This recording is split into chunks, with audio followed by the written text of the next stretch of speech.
we'll just talk real quick. Hey guys, how you guys doing? We're live right now. Just give us a second. We had Ryan, but now we don't have Ryan. So give us a second. We're just fixing the networking. Other than that, we'll start soon.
And here with me are my brotakus. Introducing first, the Game Master, the divine god woken of divinity, the director of anime, Mr. King of Games himself, Ray Apollo!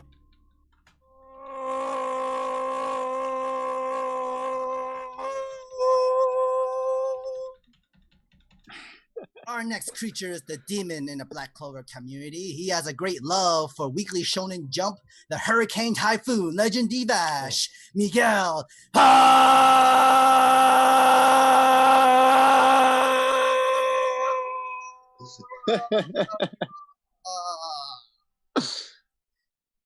Our next co-host is the CEO of the Careful for Spoilers podcast network, founder of the No Anime, No Life Facebook group. He is JB Exclusive, the great and talented JB, James Barnes.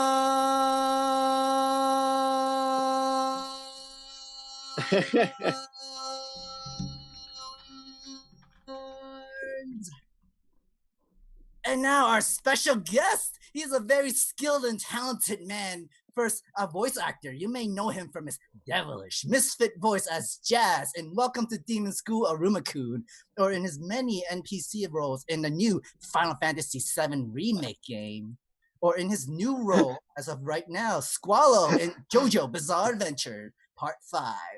Not only is he a voice actor, but he's also a musician that plays in a band.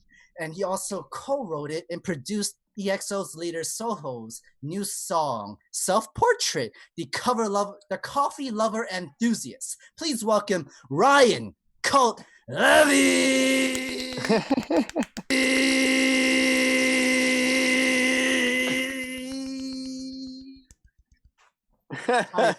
Welcome. Sam broke the mic a couple of times. Did they go? Yeah, I was about to say, Thank you like, so much for having me. I kind of feel bad for your mic.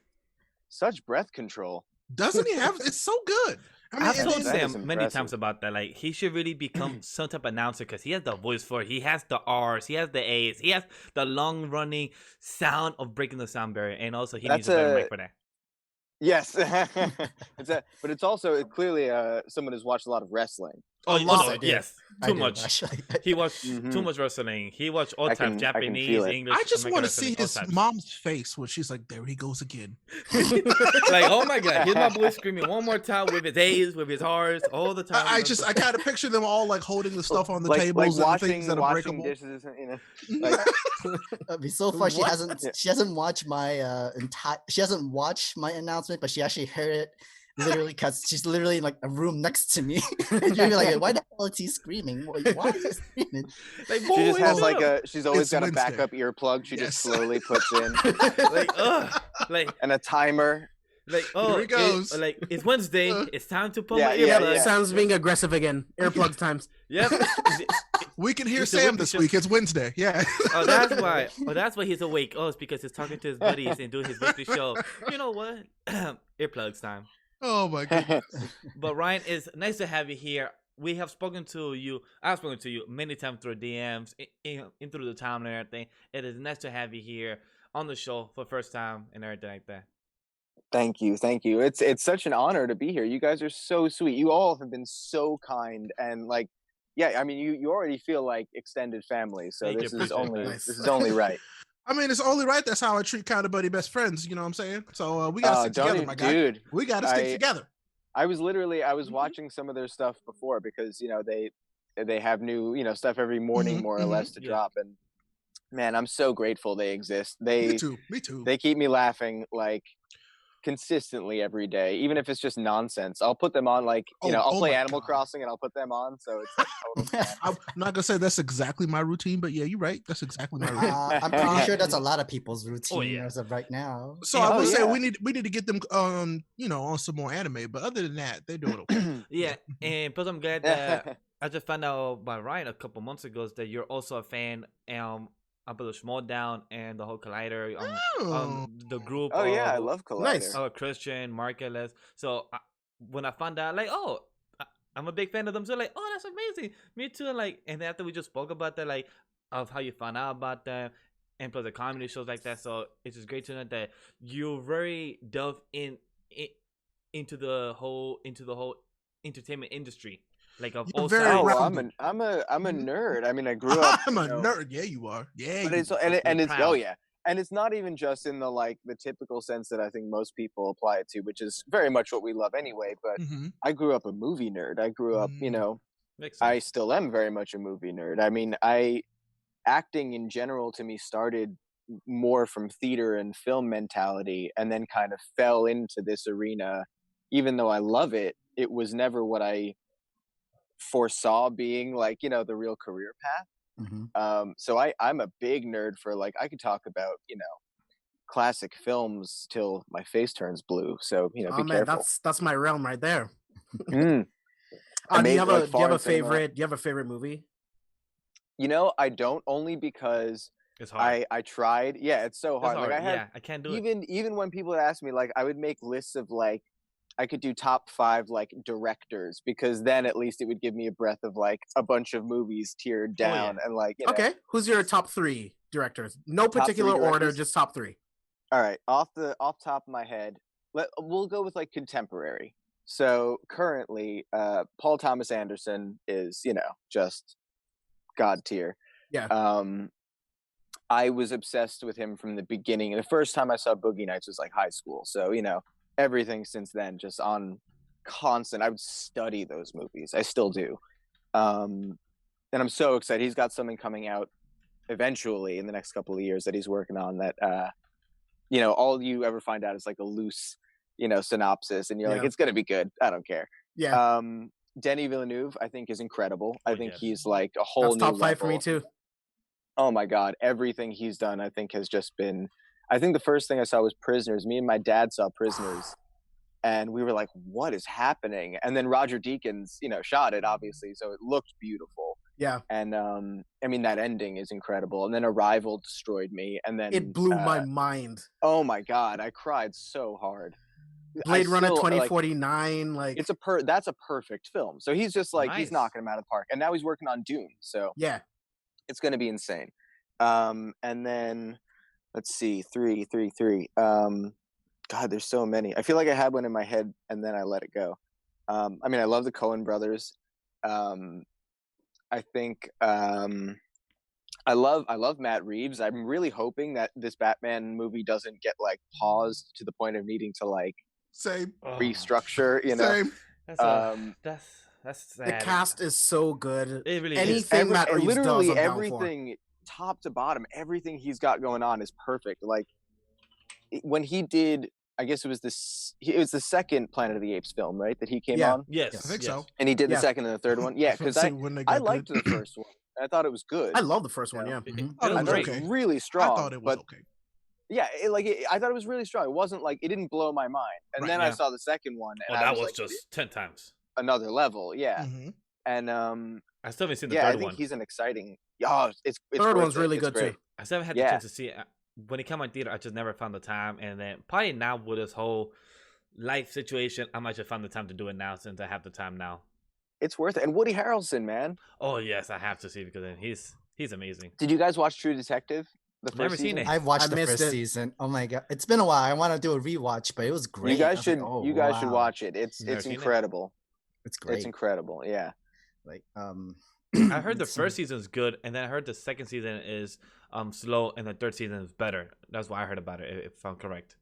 Yeah, well, the nice thing about it is very much like a lot of shows now. It's an anthology, so none of the seasons are connected. Okay, that's good. then. Gotcha. Yeah, it's That's good. So you can literally That's skip good the second to know. season if That's you want really to. Yeah, good to know. Yeah, that's Yeah, why yeah. I like Black Mirror so much. You can literally dive in anywhere and you're Mhm. good. exactly. You can just Oh. watch an episode. Yeah, I don't it's, know, man. Black Black Mirror. Clover. Black Mirror. I jumped in and I was like, hold up, this is too weird for me. I'm Yeah, out. yeah. Some know what? Black It's Mirror, pretty weird. yeah. Some Black Mirror episodes where my old best friend used to come over a lot, and he used to just want to watch whatever he wanted. So I was just like, okay, let's watch something. And he put some weird episodes. And I just question myself, like, why am I friend with you again? Because you be putting some weird shit right now going on. Because Like, I mean, can't it's do- it's Well, all different. of It's them are nothing too. you've ever seen before. Yeah. Like Stuff one of that my I've never favorites. wanted to Zone see of before. technology. Thank Yeah, you, you're Ray. One of my I never wanted favorites to is see- the one with Bryce Dallas Howard, where pretty much life runs on social media. Yeah, Oh, yeah, that was yeah, weird. that was- Pretty on social Well, media is I'm pretty gonna much say- the currency. It's how you get jobs. I'm gonna say that everything. one was less weird than other ones. Well, yeah, that's Yeah. that's pretty tamed for Black Mirror. Yes, it For was. sure. You know The- what it is? It's like right now they're Uh. like my biggest thing with something like Black Mirror is I feel like because of everything going on in the real world, I'm having trouble digesting content like that Exactly, as my same. media. It's You like know, Yep. it's too It's much. weird.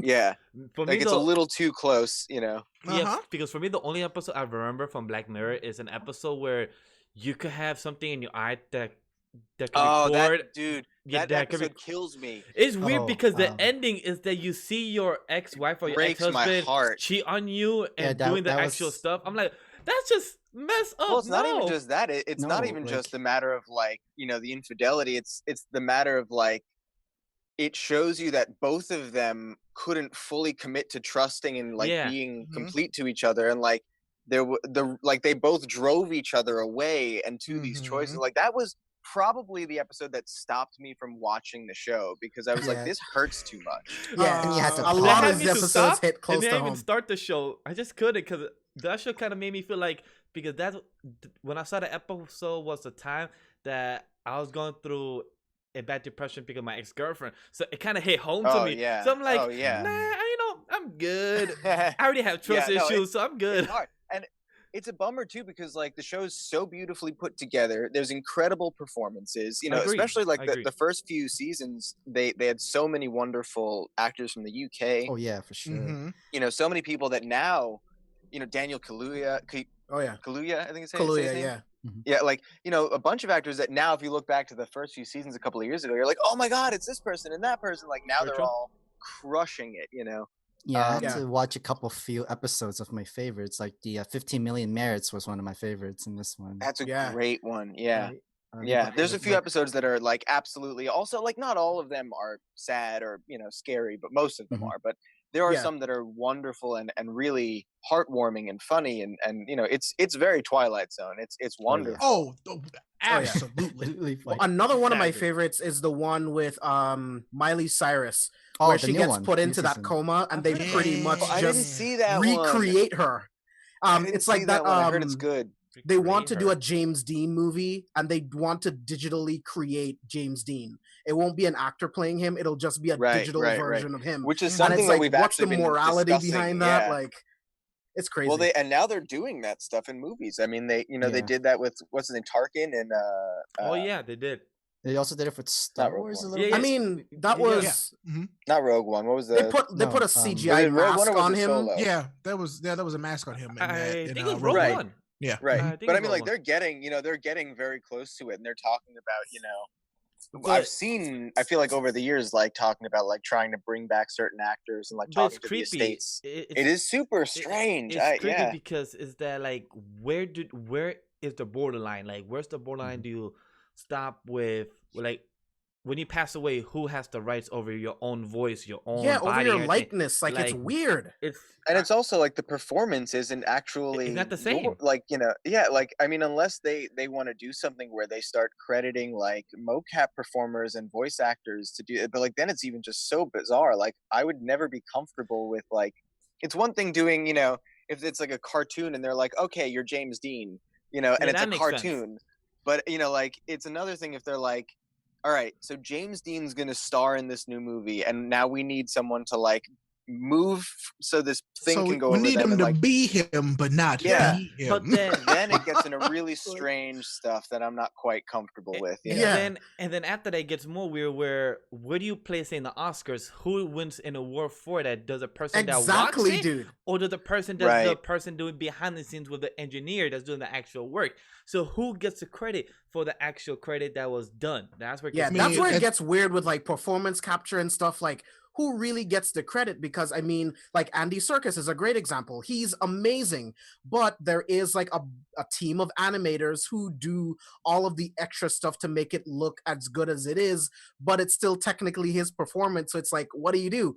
you know? Yeah, I think so much of it is about educating the average person, like, about how, to some degree, how the process works. Like, I think it's like that weird kind of, what I consider a responsibility that I think is important is, like, let's say in our case with voice acting, I'm sure you guys are seeing it lately, especially because so many of us are having to record from home, that we're being very vocal about how amazing engineers are. Oh yeah. Because, and it's not something that is new to us. We've always been very appreciative and prideful and supportive of engineers. But I think that now we're more than ever trying to make it known to, like, the average person who may not think about that kind of stuff when they're watching anything or experiencing a game or whatever. Like, there are so many moving parts to these things, whether it's a film or an animated thing, or, and no person who is doing a voice or performance is the sole reason, why anything is what it is. And, if anything, we're like a tiny, tiny, tiny, tiny, tiny little piece, and we're sharing it with all of these other people that are making this beautiful thing that we are lucky enough to get to be a part of. So I think it's that weird perception thing where just culture has always celebrated actors or directors or certain kinds of people, like, in a way that is more like, it's that celebrity kind of thing for whatever reason. And Right. like, I think that it's just become a weird catch-22 where it's like it happens because it happened, and like it all feeds into itself. But I mean, everybody behind the scenes that doesn't get enough credit needs to be acknowledged as rock stars, like, for real. 1,000% agree. Yeah. I was just watching something about stuntmen and women today, and I'm like, Dude. golly. Oh, was it that video of them all at home editing Yes. each other? Yeah. Yes. So I was good. like, God, they're all so good, even like just all the time. Yeah. Like, they're Oh, so yeah. good. I Yeah, 100% they're agree like with that. parkour machines. Yeah, because if you, for example, my mom, who wasn't always as supportive of what I'm doing now, a year ago she wasn't like a great supporter. Now that she sees me with the podcast, sees me talking to kind of like voice actors now, getting more people recognition, she actually appreciates more of the editing community, because she used to watch a lot of movies, but she always liked them, loved them, Star Trek, Star Wars, she loved them. But now that she sees me doing editing for clients, She's for people, seeing behind the scenes yeah, how she's much seeing work like, goes oh, into okay, all so those things. yeah, because if my mom sometimes gets nosy of what I'm doing in my room for the past 3 hours, she comes in and just checks what I'm doing, and then she sees like so many clips in one video. I'm like, what are you doing? I'm like, okay, so I had to explain to her, like, for the past 2 weeks. Yeah, of course. Since I'm here with her every day, my mom's now more curious. She's like, oh, what you doing? And then I just show her, and she's like, oh wow, so there's more work to it. Like, yeah, just because what you see in a big screen may seem just one whole thing, there's a million things happening behind the scenes, Yeah, man. post-production, pre-production, the story writing, and everything. And then that's when I'm like, so what? So I'm saying, like, so what you do is one fraction. Yeah, what I do is one fraction of it. There's also people that do audio engineering. There's people that know how to do all the CG animation. There's so much more things that I don't know yet that I would like to do, but there's what I do is one fraction. So what you said, Ryan, And then there's is like 100% teams true. and teams of that. Yeah. Oh, yeah. No, So- I totally, I agree with you. And that's, first of all, that's lovely that you both your mom is supportive of you, and that you include her in this stuff, because listen, I'm that way with, and look, it's a especially with stuff when there's a cultural kind of divide too, of like not quite understanding why a thing is important. Sometimes with, generational things or whatever, Yeah. it's hard to, like, fully get them to comprehend or understand. I'm incredibly lucky that my whole family has always been, like, grossly supportive of any crazy thing I do. They're amazing. So shout out to, my mom, my dad, my sis, and extended. That's great, man. They're amazing. No, they're amazing. And because of what you said, it's, I still do that all the time with them too, because they're very curious about this whole process, and they've seen me grow up playing video games and watching cartoons and doing all this stuff my whole life. So they really are the reason I became obsessed with film, as a kid. So That's great. I sent them, I when I was starting to do a couple of like little mocap things here and there, I was trying to explain to them, and because they're over, in New York, I can't sit them down and be like, so blah blah blah. So what I did is I sent them all the God of War documentary on Oh YouTube, my Raising God! Kratos. Yes. Nice. Perfect. And they're wonderful perfect because one. they really care. They want to watch this stuff, so they all watched it. You know, they all loved it, and then it makes it a lot easier to have a shorthand discussion about my day to day. You know, they understand so much more about the audition process. You Yes. know, all the different pieces. They understand why casting directors and editors and engineers and all these people are important, and you know, they appreciate it as much as I do. You know, my mom watches Demon School every week. You know, it's like That's beautiful. Nice. That's yeah, cute. it's crazy. They're so supportive, and it's so cool. And getting to share how it works with them is really fun. It So is. I 100% agree Yeah. because my mom watches our podcast. My mom watches our shows, and it's weird when I pass by to the bathroom to the kitchen, and then I hear my theme song of the show. Like, I'll be like, "Oh, she's watching our show. Can she not do it so loud so I could know? Like, I'd rather her doing her own thing." oh yeah, I know that feeling. It is weird. So like, I hate hearing the sound of my own voice. Do you ever run into that? Oh, that's my entire life. It's weird. It's so weird. I finally am starting to like. to get used to I it. think I'm not get used to it. I think I'm starting to just be objectively okay with it, and like instead, like there was throughout my entire music career, I would literally we'd finish, you know, a recording or whatever it is, and I would never listen to it ever again. You know, like I would have trouble with hearing my voice on an answering machine. You know, like stuff where I just got really, like it was like too sensitive to hearing my own voice to the point where I couldn't even be critical about it. And since, you know, really focusing on voice acting, I kind of figured I had to get over the like it's like if I were doing film, I don't want to be one of those guys who's like, I can't watch my own movies, because it's like I need to be able to enjoy this thing, because there's a lot more, like I'm not True. this important motherfucker, you know, like there's so much more, you know, going on. Can I curse on here? I'm sorry. Oh yes, of course. Go Good. ahead. Trust me. Man, There's that much. we've said some crazy shit on this show, bro. We have. We have. And what I can't say we. Miguel has said some really weird shit on this show. Miguel and Sam. Very true. Great, you too Sorry, sometimes. just like I don't know what shut you're them talking know. about. down. James, I don't know what you're talking about. James is actually the most innocent Oh one. yeah, I've I not say said wild one. shit all the time. No, he's the crazy stuff, like completely off the wall stuff. Yeah, James says stuff wild when he goes on his rants. That's when he most get loose. Well, that's fair. Yeah. I love a good rant anyway. Oh, he's great at But- it. James is perfect at it.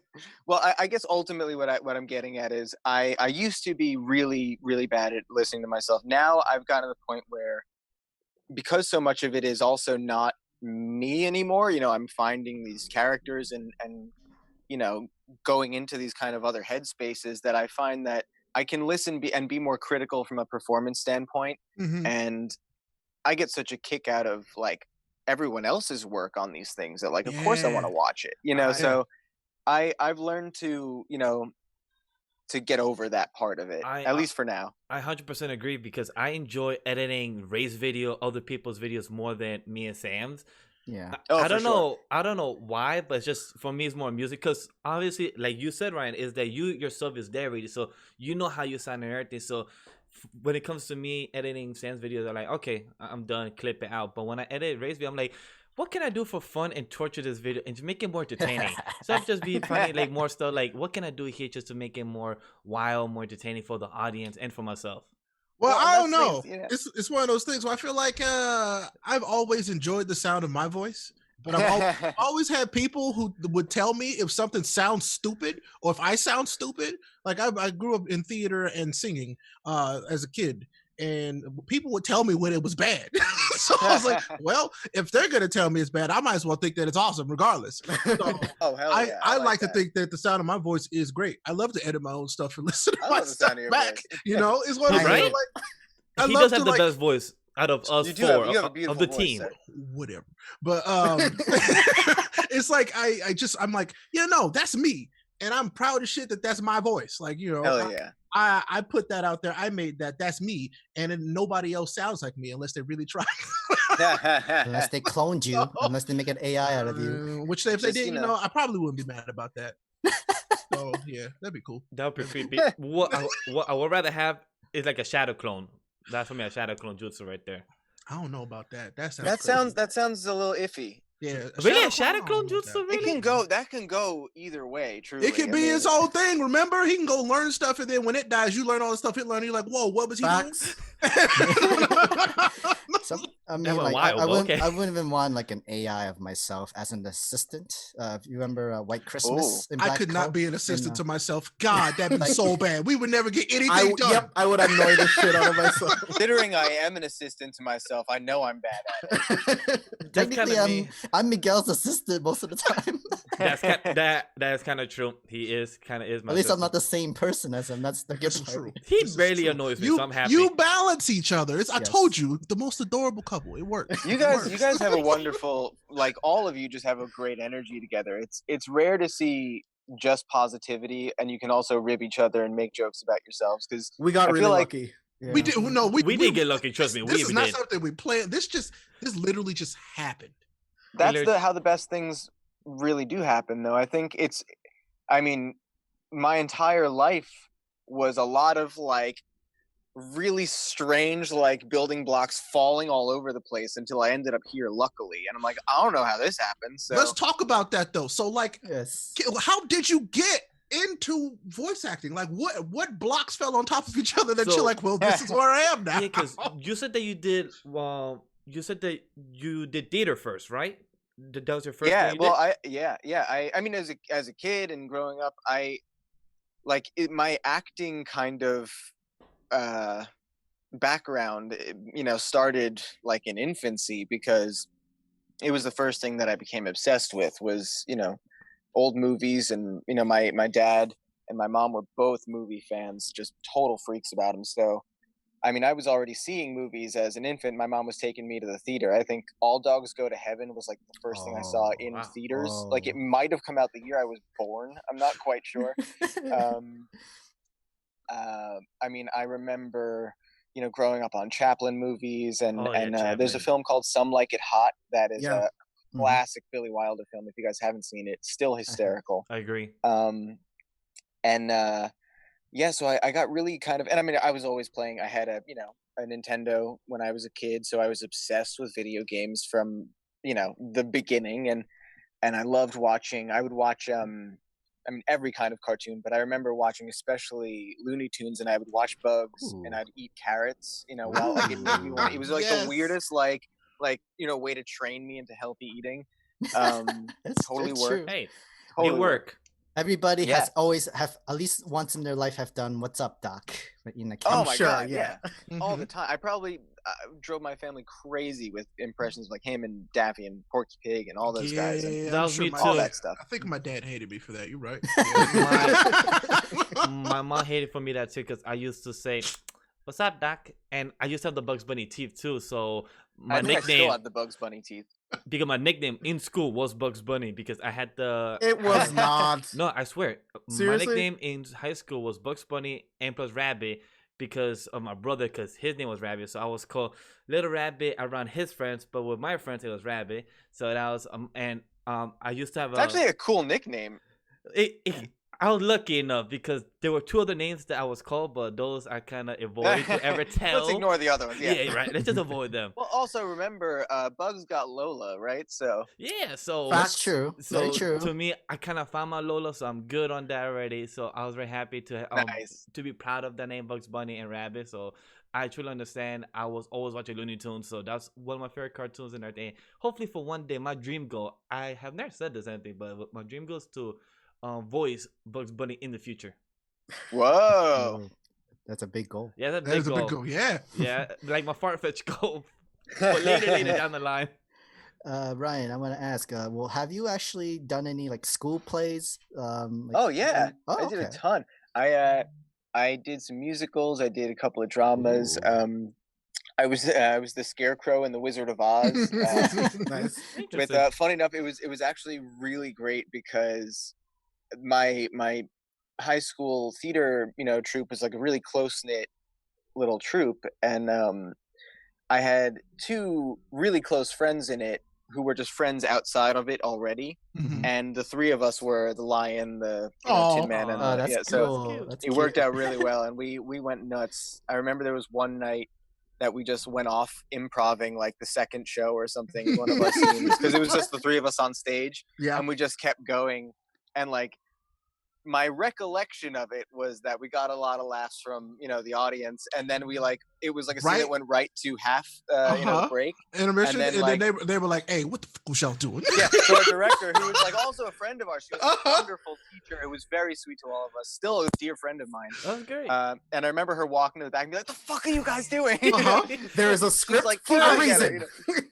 I've had that happen before, but it was like, it's the last night. It's fun. No, it's not fun.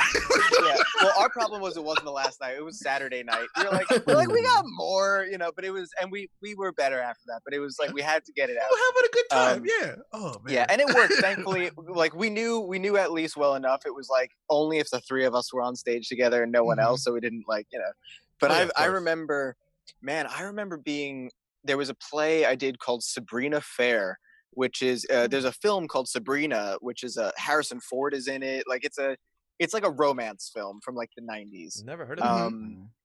And Greg Kinnear plays his brother. Awesome cast. And I had the Harrison Ford part in the play. And again, this was high school, and this was still very much. I mean, I was doing some training. There was a studio called HB Studios that my mom actually trained at when she was in college. That was a theater school in New York, and so I would go there and train occasionally, and then I would do theater at school. So I was still getting used to memorizing dialogue and my process of how to do that, especially with a play. You can't just be like, line, can we do another take? Right. So doesn't matter how, so I remember, and I had the lead part. So it was a drama. So it wasn't, I was already comfortable with like, oh, I can memorize a song. But like, when you look at the script and it's like, oh, okay, I'm on like every page. So you start Yes. freaking out, difficult. God, yeah. Page 56, line 126. Oh my God. Right. And you're so convinced that like once you memorize the first page or you memorize the second page, you forget the first page, so That's happened to me. oh my God. And I remember there were nights of the actual show where I'd be waiting in the wings, like about to go on, and I would just Blank? space. Yep. Oh, And it would be God. this thing of like, oh my God, Uh-huh. and Mhm. it would just walk on, and like thankfully it would just like Go be out flow. somewhere in my Yep. body. But like Oh my the God. terror, man, the sheer terror. So Have I they- remember that. I remember and I'll never forget it because it's the same thing. It's like, yeah, you have a lead role, you go on and you do it. I remember the show, and it's only I only remember this What show because was this it? happened. It was Wit. It's a Oh really- yeah. Oh yes, I know about Wit. Yeah. it's a sad drama. It is a sad drama. But I played the lead doctor, and one night, like everything, I knew everything, and then I get to this one part where it's like you have all this like super complicated medical Doctor dialogue, jargon, and I'm like, which is the worst. this is the worst, and I just completely blank on one whole part, and I just have to like make it up, but it doesn't come out the way that it's like it's because it's high level doctor talk, and I'm like, I'm saying this stuff, and I'm like, I know this doesn't sound like this at all, and I'm like, oh God, this Like they is made so you say some bad. medical As long stuff as or you something sound like that? confident, that's the only thing. I mean, that matters. was it. And then, the only other person that knows is my co-star, who is also my teacher. And she goes, Yeah. really? And I'm like, look, I just completely forgot. Like, I just Sometimes stuff completely just forgot. spaces. But it's really interesting how conviction, it's so true. You said it before, conviction is really so much of it where like if you do space on something, so much of it is like just kind of deciding like, you know what? I've got this somehow. Even if you roll with total jargon that isn't real, if you believe it, enough of the audience will too. Exactly. Even if it's And total luckily, nonsense. this doctor was also an asshole, so I just said it like an asshole would, and it came off just There you go. fine. There you go. It's all, you were in Agreed. character, so it doesn't matter. Because Maybe that day he didn't give enough. He just didn't give a shit. Exactly. Yeah. And I was like, good God, but oh man. Like I- that's Called the only method reason why I acting. remember that show at all. It's because like I messed up so bad. I'll never forget it. Everybody else was like, it was great. I was like, you don't know how bad I messed up. oh yeah. It's wonderful. See, like they didn't even notice. And Yeah. for you, it's just a lesson of like, okay, But Yeah. the thing is, that's the beauty of what you know in the actual work, but what people just see from their eyes only. Because that happened to me as well, right? That I was doing a role with West Side Story. I was Oh, West Side Story is great. I was Yeah. I was the Puerto Rican the main star best friend. Oh, okay, yeah. So I forgot his name. It's been years. in the Don't worry. Sharks. I believe so. The Jets and the Sharks, right? Yeah. Jets and the Sharks. Yeah, Yep. but Yeah. I forgot which role was. I just know it was a main star for the girl. I was his best friend. That's what Right. him. So I just know it was using. I was You're supposed. Maria's best friend. Yes. Yes. Yeah. So it was. I had to do 2 lines straight. At that time, I'm not good as I could speak now. Like right now, I could speak great. Back then, I used to still have my great stutter that I had. So I was his best friend because I chose that because he had lines that weren't so long, except those 2 lines that were just back to back, and it was where I was nervous, and when I get nervous, I stutter more. So at that time, I spoke a line almost every 20 seconds, meaning a word I said, I was like, "Ugh." And this was in front of the audience. During the rehearsal, I did great. I was good Well, with of course, confidence. well, That's the way it works, man. And then when I came from in front of the audience, but this was the second night. The first night was great. I did good. I tried to breathe and everything. But the second night was when I froze. I'm like, why does it have to be the second night? Why can't it be the first night is when you F up? The second time is when you could just be woosha. But the second time is where I was about to say my line. I stared at the lights. I was like, fuck was my line? What's my Yeah, line? I think the But bad that's, moment but is that's to the thing, have. dude.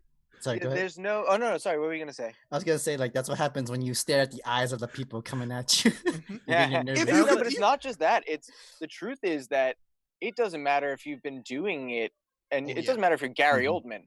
You know, Oh, yeah. like you have to be on it every single day because there's always something. Like nothing's ever the same, even if it's the same line. And especially in theater, you're never saying it the same way. You're Oh, never no. giving it the same intention anyway. Uh, You know, with film, you're doing it however many takes, and they're only seeing one version of it. But Right. you know, Yeah. the piece of the pie, there's so many things that go together to make it seem like you're experiencing one moment, and it's rare that you are really experiencing one fluid moment.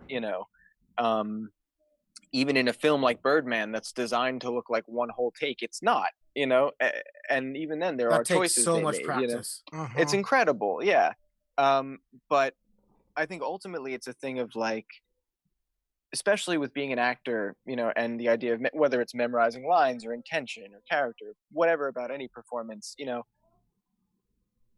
as a human being, your brain is foggy one day to the next, right? Like Oh, some yeah. days you're just more on it than others. I mean, one of the reasons I like reading books on acting is because Michael Caine has a great book that he wrote. It came out a while ago, but it's still a really relevant book because it's very much about his entire experience from his career, early up until whatever point he wrote the book, which was substantial enough work. And the first, the whole book is basically all about things that he screwed up on, but the first few chapters especially are him talking about like colossal mistakes in like major films, like the first time he ever had a film role and he had one line and he screwed it up like 12 times, or like the first time, he had some big scene where he like led like a bunch of like 200 extras over a mountain in a war scene, and this whole thing, and that takes time and money and everything, and then they're like, the costume designer realized that one of his buttons in the scene previous was a certain way, so he screwed up continuity, and they had to, so like he's Man. like, so talk about, one, he's a legend, and two, like there's a million ways that on any given day you can mess up. And I remember Gary Oldman talking even once about, I think I watched it was like an actors roundtable, and he spoke about, specifically, I want to say it was, have you guys ever saw a movie called Tinker Tailor Soldier Spy? Yeah. It's a weird, like, kind of low-key drama, and not many people saw it. Really good, very slow, but like if you like spy films, it's awesome. It's Yeah. very I spy. I think True. it's really good. I do. Yeah. So what's the name again? Tinker Tailor Soldier Spy. It's literally like a bunch of legendary actors. I mean, John Hurt's in it. Like amazing actors. Okay. 2011. And it's a wonderful film, and but it's very, like if you have to be ready for a slow burn. It's just a lot of dialogue, but it's great. And Tom Hardy he, in there though? Huh. oh yeah, everyone's in it, man. It's so crazy. And I believe he said that when he was doing that film, he went through some kind of weird like anxiety thing where he felt like he wasn't, like he was like uncomfortable in front of the camera, not comfortable with like dialogue, all this stuff where it's like, it's Gary Oldman. Like, he's had an entire career already where he's one of the great actors of our time. And he literally was like, he said he had to go to like a doctor to get prescribed pills for anxiety. Mhm. And then he said that like, because he was so worried about not being able to like do it. And then he like Wow. finally said, once he got on set and everything, he was like, oh no, I know how to do this. And then like, you know, just went through his motions to like stay up on it. But it's like, Right. doesn't matter who you are or what you do, the job is every day, and it's always, you're always in the middle of the ladder, and that's a Mhm. great thing. You know, I think complacency is death, right? You know, Yep. for your Yes. career, your heart, your soul. There's always something to do. I personally, I'm sure you guys probably agree. Like, even if you say the word sometimes, like, I don't really believe in boredom. I don't think it's a real thing. You know, I think you choose to be bored. I think you can I agree. always do something. True. Absolutely. You know, whether it's stuff you want to do or not is a whole other thing. Yeah, But Exactly. That's Yeah. 100% true because I have friends that's not in the entertainment industry, and when I see them in social media, IG, Facebook, Twitter, and they say and them saying they're bored, they want to go out already, they want to end this whole quarantine. right, Like, right. there's a million shows out, a million TV shows. You can learn how to talk a new language. You can do a Yeah. million things. There's no way Yeah. possible in the world that you could be bored, and I just hate Yeah. seeing that type of mentality. So I agree with 100% that you're saying there. Well, I so encourage people if they're not already. I mean, like my like dream of what the best possible thing of what can come of all this is that some kid sitting at home who always wanted to try drawing but never did finally picked up a pencil and he's now going to be the next great comic book artist of our time. Or like, you know, someone somewhere is finally writing that script that they've never written before, Oh, I but agree. they've had a story in their head for years. Or, you know, like, there's people have time now to not have to go to the job that they didn't want to go to, you know, Mhm. that they, whatever it is, you know, and I like, agree. for better or for worse, I know it sucks to not get paychecks and struggle and all that stuff. Like, that is hard, and that's going to play with your head and everything. But I, coming from a place where like I worked a bunch of jobs that I never liked doing, and while being in a band and always trying to figure out like, how do I get to just do what I love to do, even Mhm. if I'm making just enough to get by?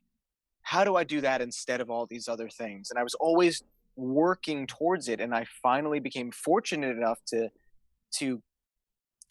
you know, obtain that, but I still have to sustain it every day. Right. Mhm. And I think that's a big part of it, you know. But I really, really hope that ultimately a lot of people are taking up this time to like do the things that they're really supposed to do, because I would love to see the great new filmmaker, the great new storyteller, you I know. agree. There's Yeah. so many artists out there that have just yet to let themselves free, you know. But one thing I want to ask, since you mentioned about your band, how did that come up to? How did it start? Yeah, like what is your origin story of your band? The origin story. So so the origin story is a long time ago. Many bands, because the first band I ever started, I was Uh-huh. like 12 years old, Oh, and you know, it was when I first basically was learning how to play guitar. And at the time, I had two best friends who I just decided, because we just kind of did everything together. We played games together. We just, you know, walked around town together and got food. We would watch movies, whatever. It was just, we did everything together. And I was the first one to decide I really wanted to play music. Mhm. So I was like, you're going to be a drummer, you're going to be a bass player. And like, it was one of those things where it just kind of like they fit like the archetypes, and like I Mhm. felt like I chose right, and it, you know, and for the most part I did, you know. And for a couple of years we had, you know, my first band, and we were called RFS, which stood for Rejected from Society, because, you know, Nice. you know, Um, like the most wholesome kids, you know, like so dopey, you know. And a lot of it was like cover songs and learning to play, you know, stuff from your favorite bands, and just kind of understanding how to play as a band. And so much of it was chaos, but we also took it really seriously for that time, considering, you know, considering that most of us were schmoes, you know. But we really loved doing it, and then it kind of evolved, and I personally got really, really hungry to take it more and more seriously. And I once I hit like 13, 14, I started meeting a couple of other kids from either like other schools, or, you know, kids would move into town that became, you know, friends. Like ultimately my best friend and bandmate from 14 to like literally now, my buddy Derek, who's like, you know, my life mate. He rolled into town, I think it was the summer of like 9th grade or something like that. Mm-hmm. And he and his brother was a drummer. He wasn't a musician yet, but we became friends through skateboarding. And his brother was a drummer, and it was one of those things where like his brother was older, and like the first time I met them, it was like kind of like standoffishness and everything. And you know, I was a weird kid. Derek was like the cool new kid who could skateboard better than everybody else. And for whatever reason, I remember we traded information the first day that we like skated all as friends, but we didn't like hit it off. And Right. for some reason, like I remember a few weeks later, I decided to just give him a call. And I literally, it's so weird how I remember. It's like meeting your wife. And because I was watching, I remember I was sitting at home in my room and I was watching Ninja Turtles, the movie Ninja Turtles. And I mean, I was like, at this point I was like 14 or something, 13, you know. And I'd seen it plenty of times, you know. And I called him and I was like, hey man, what are you doing? It was like a Saturday. And he's like, nothing. What's up? And I was like, watching Ninja Turtles. And I was like, you want to skateboard? And he's like, yeah. So I went over to his place and we started skateboarding, and we just kind of like, it was weird because like there was no reason why he should have invited me over. We just kind of like clicked randomly. And we started skating. We just kind of got along, and you know, then like I went to his house and it was like, you know, here's the snack cabinet, here's my dad, here's my dog, blah blah blah. And, like we hung out in his room and we were like playing video games or something, and then his brother Brett walked in, who now again is like family to me. Mm-hmm. And he right now he's working in a hospital in New York. So talk about like deep Wow. deep love for Front my lines. brother over Yeah. there. Yeah. Yeah, hardcore right now. And he's a new dad, so I love you, Aw. Brett. Yeah. But yeah, so Brett walked in the room and and Brett I haven't even spoken to at this point. So he walks in and all I have is like, you know, it's the older brother kind of thing. But I knew that he was a drummer, and it was this really like, it was just the moment of like, oh, these guys are my family now. Like he walked into Derek's room and we like both kind of like acknowledged each other, and at the same time we both went, oh, you play music, right? And then it was done. And That's cool. yeah, their basement became our like domain, and then we traded off between their basement and my basement for years, playing in different versions of Wow. a band together. Uh-huh. Yeah. So we spent like all through high school recording and playing shows, you know, in churches and DIY venues and doing all kinds of crazy stuff. You know, then it was like the hardcore scene was really big. So we were doing a lot of that kind of stuff. And it was just the most amazing, cathartic, chaotic, crazy, beautiful time. And like our families were all fully supportive. We just dove 1,000% into it, and we never made any money, but we, you know, we really took Enjoy it it. That's seriously. good. Yeah, it's fun. Yeah. And then we started to, a couple of years later, we kind of evolved again. You know, you lose band members, this, that, things happen, you know, you change your sound. And we eventually started a group called Braves, which was me and my buddy Derek and our friend Tommy, who is an extraordinary drummer and producer and DJ and songwriter and musician all around. And he's amazing. And such a goofball. And he was younger than us. And it was this weird thing where like he knew about our other bands, and like it was just this strange kind of like communal thing. And then we all kind of became friends as we got a little bit older, and then we became family, and he became our new drummer. And he and I would write a lot of the songs together, and you know, then we again recorded, we'd go on tours and, you know, do whatever we could in any capacity. And then we decided to move out here a couple of years into that version of that band. And that was almost 5 years ago now that we moved out to Los Angeles, and we literally threw all of our stuff in a van, and we just drove out here. Oh, you and drove it out was like here. 5 days. Yeah, we spent 5 days. I would have loved to do it longer, but since we like literally just had all of our lives in this van, Uh-huh. like every piece of like clothing, furniture, like valuable Wow. and music gear, Wow. like all of our stuff just in one thing. It was more like we just need to get there already, so this stuff is like safe, you know, Yeah. like Understandable. less likely that we will lose this or ruin it or whatever. If we Uh-huh. just get there fast. But like the van, like by the time we got there, was crying. It was a whole other story. Man, this sounds But it was like epic. the best Disney original movie ever. Oh my Right. god. Yeah, so Except it would have to be like an R-rated Disney. That- movie. Yeah. So, my bad. Netflix original. I like Yeah. this. This works Alright. better. Netflix Even original.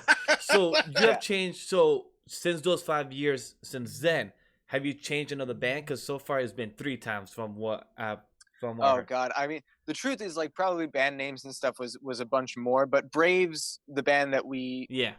stuck with, as that was like the final formation essentially. Okay. Mhm. That's cool. Yeah, and that kind of has been the last few years. We're currently, I mean, what we consider just a hiatus of sorts. We basically what ultimately led me to this career is we were out here. I was working a bunch of different jobs. I worked in the most LA job ever. I worked at a raw juice. Exactly. I've heard of it. Yeah, right? I've heard. You're right. Yeah. You're right. Yeah. You're a Yeah. raw juice bar. Yeah. Yeah, like Uh-huh. so, and it was like a real small one, and it was very like it was in Burbank, so it was very much like a lot of like In Burbank, producers and too. directors and Mm. actors and like a Would you lot of like a people shot would of roll in there. wheatgrass? Yes. Yeah.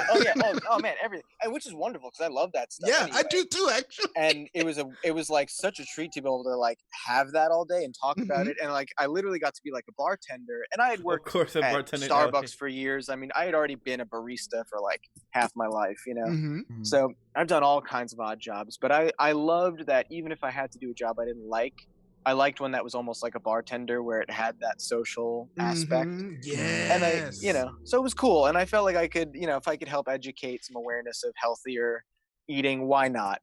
But it was funny because of where it was, there was such an entertainment kind of like vortex around it. So a lot of the customers would be in that industry, and being in LA, there's that weird thing where it's just entertainment is just everywhere, and you throw a rock and someone's a producer or a writer or this or that or whatever, and it's hard to know who's really serious or not. It's very easy to just say you're doing a thing and not actually take it seriously.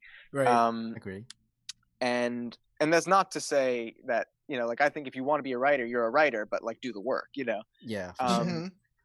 So it's that thing where like anybody could be like, hey, you should be into the movies, and you're like, oh, okay, so you have to be. I came with that New York skeptical kind of Mhm. nature here. So when we first moved out here, I knew obviously we're in Los Angeles. I wanted to pursue acting to some degree, but I didn't want to sacrifice the The band. responsibilities of the band. Mhm. So I did little things. I'd put myself on the casting websites. I'd get a headshot. I would do all the things that I just had to do. I'd look for extra work. Just kind of little by little did all the pieces. And while I was working at the juice bar, it would be this weird thing where someone would come in and be like, hey, are you an actor? Like it was a lot of that kind of stuff. Yeah. And you're like, you're just like, okay, like I would just eye roll at a lot of this stuff. But I've seen this before. it's just that like also like I'm standing behind the counter selling you juice. Like Mhm. like I know that everyone in this town is more or less saying they're an actor, but like even if I was, like I even had trouble telling people I was a musician. Like Yeah. it's just that weird thing where, and so I also just kind of assume like no one like if they're trying to get me, they're not legit. Like that was Yeah. my assumption. It makes sense. so- You was kind of a bit of skeptical when people came up to you. Mhm. Yeah, Mhm. because I was like, who am I? Like, what is this? Like, what's your angle? Because there's nothing I can give you here. Exactly. Other than like Yeah. I'm happy to do stuff, but you don't really know what I have to offer or anything. But there was this one particular scenario where these two guys came in one day, and it turned out to be a director and his DP, and they were like legitimate filmmakers and commercial guys, and they basically like they hung out for like a good like half an hour or something, and at the end of it, they're like, would you want to be in a commercial? And I was like, huh? And it ended up being this Absolute Vodka commercial. And it was really funny because they were like, they're like, well, yeah, we need a musician and blah, blah, blah. And they're like, you would be really cool for this. And I was like, I've also got band members. Would that be okay? And they were like, Yeah. You are And the we all realest ended up of getting real paid, one. like- You are that friend everybody needs. I like that because It was so funny. I like that because a lot of people, when I say, "Hey, before I answer, can I bring my friends too?" Most people are like, "Yeah, sure, let's talk about it." Most people would be like, "You know what? Forget my friends." So that's I love you for that's that. a real shit. I love you for that. Oh, Yeah. dude, it was rad. It was so funny. We all got paid like $800 for the day to like hang out at a Nice. mansion and like party with people. I wish We I made could a get bunch paid of $100 a friends. day. It was so, dude, it was so goofy that they made us get, because we had to play our instruments on camera. They made us get manicures. So the whole production, the production paid for us to get manicures. So the three of us went to like one of the small little manicure shops around here in the valley, and we're all just kind of sitting there, doing the whole thing and just chatting it up with the ladies. It was hysterical. So the whole thing was just a trip. So And that was kind of the first decent production that I got to do, and that really led to like, okay, I can really try and do stuff out here. and is this vodka commercial public or is it So somewhere in the it is. YouTubeverse? I've found it on YouTube a couple of times, but it's so weird because like I don't know if links have switched or stuff. I can't find it clearly, and I don't know what the title was. So I will try and find it because like I mean it's like we're only in there for blips, Oh, yeah. It's like pieces. I ended up same thing. I did a Facebook commercial where I was like a bellboy singing, and like we shot like probably for like 2 hours just me alone doing like a bunch of different things, and like it's like they just use like little pieces. Oh yeah, of of course, it, but like cuts. it was super cool. So yeah, it was weird. I just kind of started to take it more seriously, but I was working. Ultimately, what happened is I ended up working at a studio, at a stop motion studio for like 2 years straight. Like not a glamorous job, but I was just working there full time, and being in the band, just kind of doing the grind. And one day after 2 years, the studio was doing a bunch of layoffs, and they laid off like our whole department. So one day before lunch, they're like, "So you don't have a job here anymore?" And I was like, Cool. Yeah. Yeah. Thank you for telling me. Yeah. Which I is, don't know how I granted, feel like about I this. get there's a kind of formality to them having to do it that way, but Yeah. it was my first time just getting like laid off so Right. like dryly, especially feeling like Mhm. I was like, oh, I thought, oh, okay, so I digested that, and I kind of just like was sitting in that for a minute, and I want to say it was within a few weeks that me and my bandmates sat down and basically had the talk that for the first time since I was 14, they're like, we got to break up. And it was like, it was like, what? So you get that weird like tunnel vision thing, Yeah. and You were like, so with this "Damn." feeling of basically like, okay, I have no identity right now. Right. And the only source of income I had was at that point, like I got put on unemployment, Mhm. so I kind of just looked at everything. I looked at what the universe was basically telling me, and it was like, okay, I can live off of unemployment and scrape by, for a couple of months and whatever. If I don't get another job, I can look for other jobs, but I don't want to make a lateral move. I'm tired of, doing jobs that are just whatever. Mhm. How do I just commit to myself? So I decided I'm going to take whatever I could, invest in myself even more, even though I couldn't afford to, and basically got back into taking acting classes, took all of that way more seriously, and was like, screw it, I guess the universe is telling me I should be acting. And that's the Mhm. craziest thing I could possibly have thought, was, oh, my music career didn't work out, I should do acting, like, and it's not, like, I know it sounds flippant, but it was almost like it was more like the universe was course correcting, like, you're supposed to be doing this, Mhm. dummy. Yeah. And I knew that 99% chance of failure was still there, but yeah. I had to just commit 1,000% and go for it. Right. So I just kind of decided, all right, go full on. My family, again, incredibly supportive. Like, That's not even a good. question That's of great, like, are yeah. you crazy? That's They were really like, yeah. good. Oh well, they've always wanted me to, pursue it more seriously, That's because good. again, they're just that kind of amazing family. Mhm. So for them, it was like, a no-brainer. Even, it was funny, even my bandmates, when they were like, what are you going to do? I was like, I think acting. And they're like, Yeah, obviously. Obvious. See, Like, obviously, yeah, God, you that's should've that's done so that. But it was nice really, though. but it was really funny because Yeah. they followed it up with, "But what are you gonna do, like, you know, for money, like to survive?" So it was Because the they're heart very- of Well, conversation. They were like, yeah. "Yeah, that's great. You should totally do that." But like, how were you gonna live? Yeah, exactly, which is totally, you know, logical. And so, like, you It's know, very my reasonable. response was literally like, "I don't know, but I don't think I'm supposed to work a normal job ever again. Like, I just can't. Like the Yep. depth of my soul will I not allow it. You understand know? that. That I is- I know that that deep speaks to my within soul. me that That a is- 9 to 5 is not for me. That's This where is I what am I'm now. supposed to do. That is where I Yeah. am now. I can It's- never go back to a corporate job. Same And here. it's so difficult because you know that like all of the uncertainty and fear that comes with making that Mhm. choice, Mm-hmm. Yeah. but the trade-off of like whenever you can find a way to sustain it, even in the most terrifying, like even if month to month I'm like, am I gonna make it? Right. I'm still so much, my quality of life is still so much higher, you know, than it ever has been. So yeah, it was like this really crazy crash course of like how my life led into this, because I just kind of, it wasn't a plan, you know, and even then the plan was on camera or theater, you know, or and all that. So I went back into scene study and improv training weekly, and you know, I was hitting the books and, you know, studying Mhm. really heavily and going on auditions, and I would just put myself out there like crazy, and I started to get little things here and there, and it was like, okay, you know, it's somehow sort of working, so I just need to keep following the path. And then with voice acting specifically, what happened is I kind of, I mean, I knew that I loved animation and video games and all this stuff, but I didn't, Mhm. like so many actors, I didn't think about it as a like, this is something I should actually focus on. And I basically decided, I was playing a video game one day, and I decided like, I love this stuff. Why am I not focusing on this at all?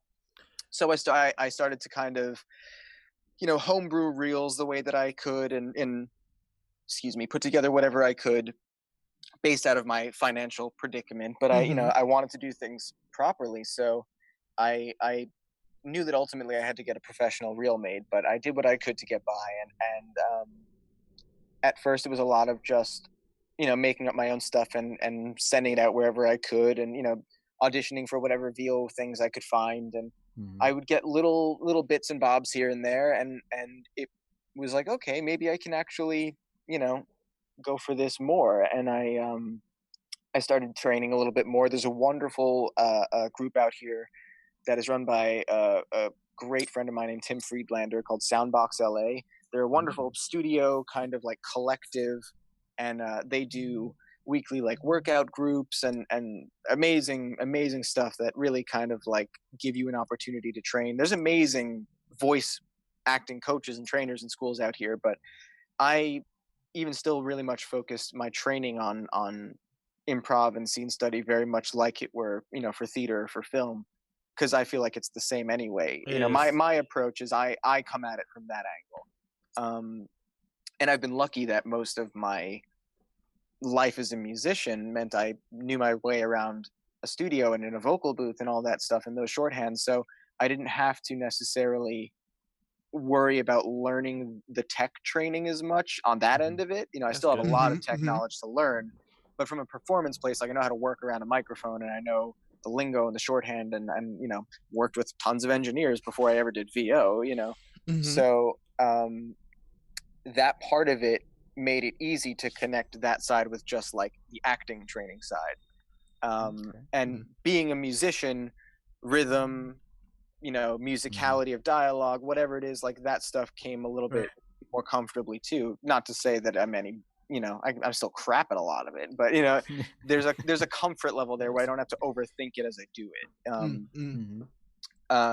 So it was this weird kind of like everything just kind of came together, and then I just started getting little opportunities, and one of the funny things that happened is this amazing studio.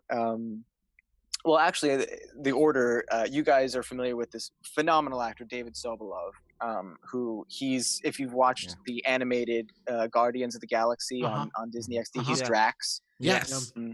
He's been in tons of Transformers stuff. Yes. He That's what I know from him Beast from. Wars Yeah. to yeah. Yeah. Mhm. Yeah. I believe it was Revenge of the Fallen. I believe was the one last film he was in. Oh believe wow, so? yeah. I believe He, so. Yeah. So yeah. He's also Grodd, Gorilla Grodd on the Flash. Like he's amazing. Yes, He's yes, amazing. I'm like- tons of stuff. I was trying to think of Tons that. stuff. Like, He's a legend. I was trying to think like, isn't he someone from the Flash? I can't remember his voice, but yeah, like I was trying Yeah, to remember that. No, he's amazing, and he's a gentle giant. He's a phenomenal human. And what happened is basically through my acting class, I ended up getting cast in a short film that David. It was a on-camera short film, Oh, okay. and David was the director.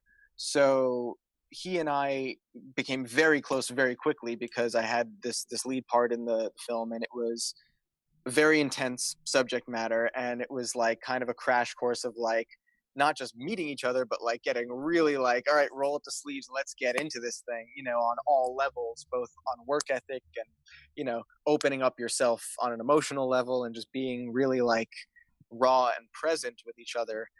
And I mean, I love that kind of stuff. I love connecting with people really intensely right away because of like if your energy's right and I can sense that you're a good person, like let's just do it, man. So and he was the same way. So we kind of just like fell in love with each other, and he has just been an extraordinary friend and mentor and director. And after we finished that project, we talked about voiceover, a decent amount, and he was so encouraging, and I knew I needed a better reel, big time. So I was like, listen, I would be honored if you would produce my reel because I really need something, of quality, and I want it to be done by someone that doesn't just take the money and make a product. Like I want someone that knows me and knows, Right. we can work on something in a certain way that can get something, really deep out of it, even if it's goofy. And we had a blast, and again, we made that demo at Tim Friedlander's studio at Soundbox LA. So It was a really wonderful day. It was super, super fun. We just laughed through the whole thing. And then I had now that reel as ammunition on top of, the bits of work I had done and stuff. So I had enough to, send out, as a resume to whatever I could. And essentially one of the first things that I got voiceover wise, there's an incredible company out here, a studio called Encore Voices. And they're predominantly known for like live action dubbing for Netflix series.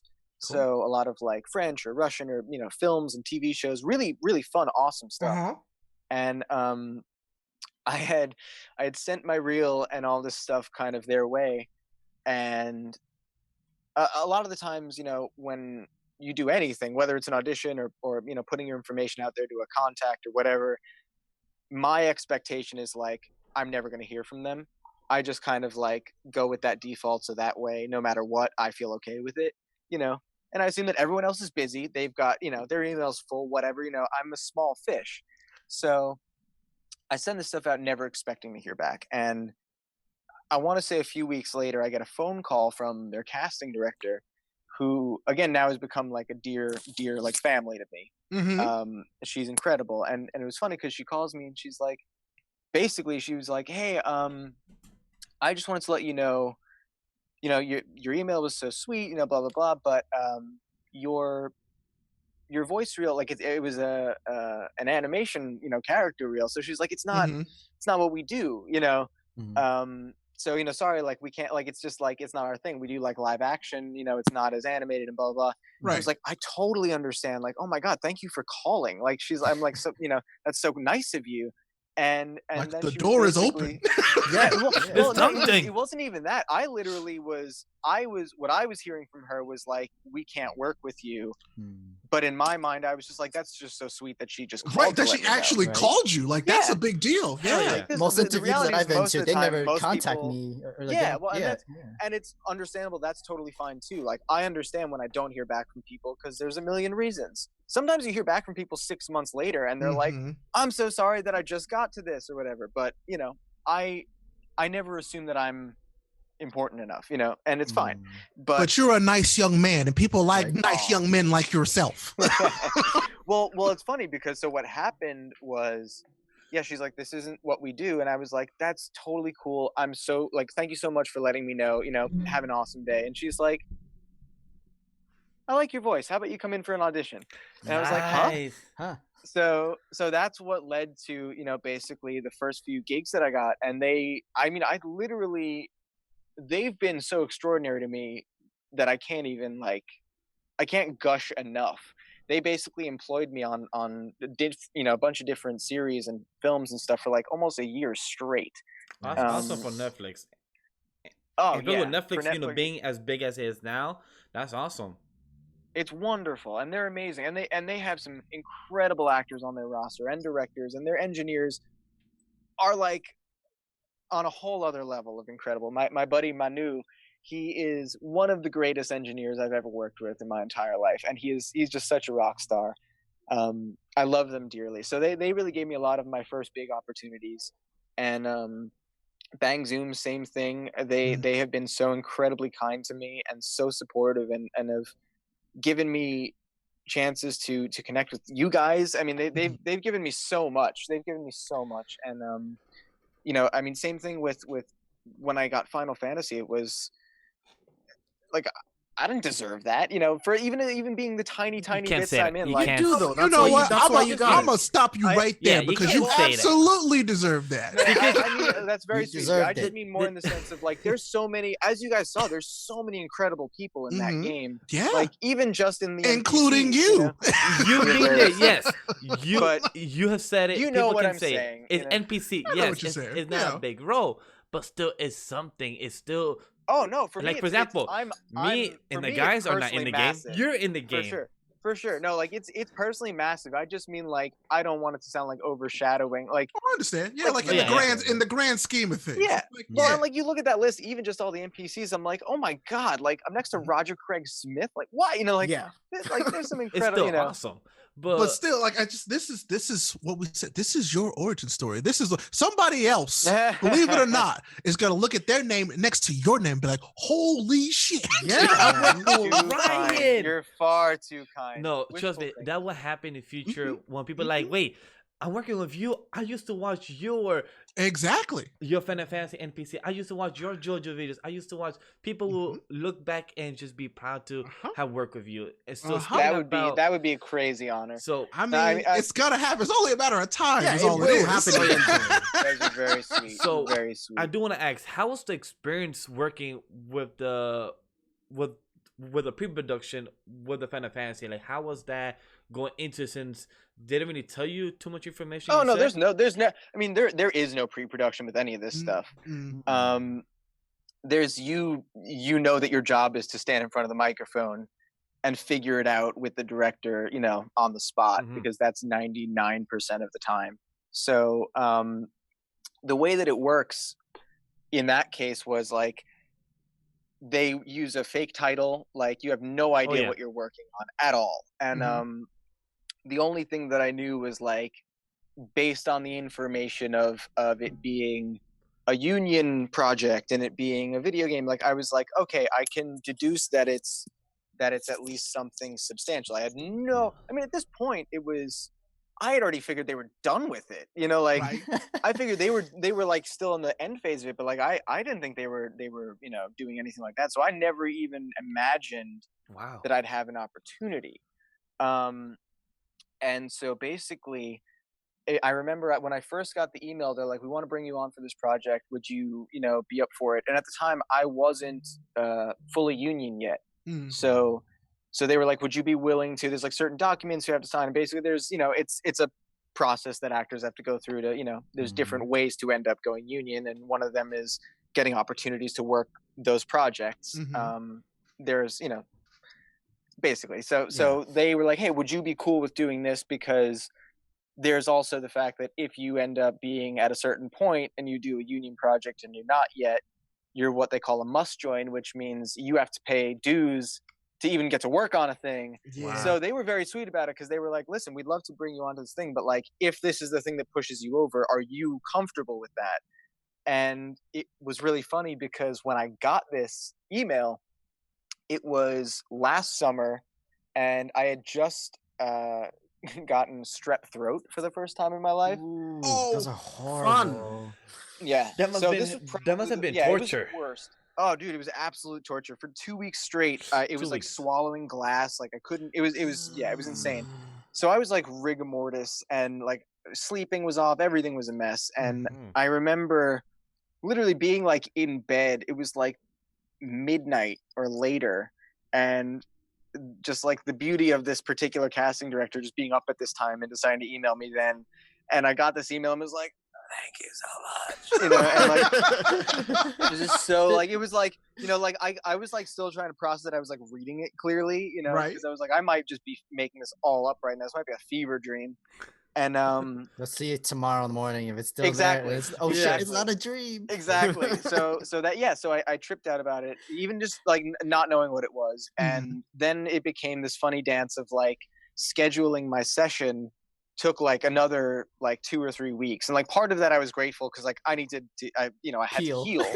But it was funny because it was like now looking back, looking at the insane amount of work that they were still doing, still had to do, and had already done, like just the scheduling alone blows my mind. Like they're extraordinary. Like that game has so many people in it. It's massive. So it took them like 2 weeks from like booking me to actually getting me in the studio. And I remember I went to the studio, and I was super excited anyway. So I was like, whatever this is gonna be, it's gonna be great. And I don't care if it's something nobody plays, you know, like this is gonna be great. You know Like it's what I still mean? something. Wow. yeah. Good thing. Like, I- Good thing. There's over millions of people playing the Yeah, game right. right now. And, Still me playing and chapter keep in 4 mind- right now.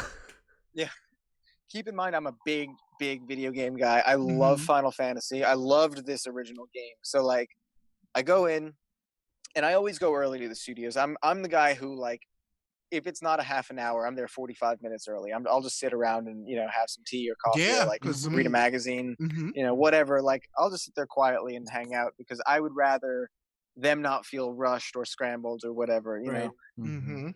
if they want to be late, that's cool. But like I want to be there for them. So Mhm. I'm hanging out. I think it was like a weird hour. They were like finishing lunch and then like getting back into stuff. So I heard them like having kind of like the director and everyone like having like lunch around the corner, and like it was very sheepish. I didn't want to like Right. run on that side. I'd be like, hey guys. So I just kind of like sat, and eventually they came around. They're like, oh, we didn't know you're here. Come on back, So they brought me back. The usual pleasantries, just saying hi to everybody, because I hadn't worked with this engineer or director before. Just wonderful people, and it was again like that's the thing about this community in voiceover is everyone is so sweet. Like they're so nice to you, just total strangers. Everyone, like if you're there to do the gig already, especially like what's the point of putting up a wall? Like you have to get goofy with these people. So like instantly just be like, hey, how's it going? Welcome. How's your day? Who are you? Let's talk about that for a quick second. Let's soak each other up. Okay, let's party. Let's get weird. So they're setting me up, and it's this beautiful studio. I hadn't worked in the studio before, and they opened up the room to my booth, and it was like normally I'm used to like if I'm doing a room booth, they tend to be relatively like small. They're spacious, but they're like only a couple of people could fit in it. Right. They bring me into a room that's like the size of like you could have a party in there, and I was like, oh, okay. And like, it was just like, there was like so much room to do stuff that I was like, maybe I'll put something over in that corner and I'll, and I could put things in places. yeah, put it was like, space, there was there's just so space. much. I was like, I'll get my phone as far away as possible. Like you be over there. You Yeah. could have a and- toilet and, workout in this room. yeah, man, exactly. And it was great because like, depending on the studio or the setup, like the glass that goes over to the booth where the director and engineer are Mhm. is never in the same place. This one was just like directly ahead of me, which I really liked. Wow. Yeah. That's pretty cool. So it was cool. So they have the monitor in the room with you. So they're turning it on and kind of like just checking my headphones and making sure everything's cool. And they're like, "You cool? Great. Okay, awesome. We're gonna go in." So they go into their room, and now I'm left alone in my room. And I put on the headphones. I'm looking at the monitor. I'm just kind of like scanning the the script and everything, and I see a couple of words, that trigger my brain, and I basically like internally and probably externally, I'm like, You know, like I just like, Oh The shit! mother. Like, it's like literally like my body like I feel like I instinctually like started like to well up, and it was this thing of like it was like so many things happened. Like, I remember thinking like one was like don't cry, be professional, don't say anything, like you know, and the other part of me wanted like even though I was completely obviously well aware. The idiot brain in me wanted to be like, "Do you guys know what this is?" You know, like, you know what it is?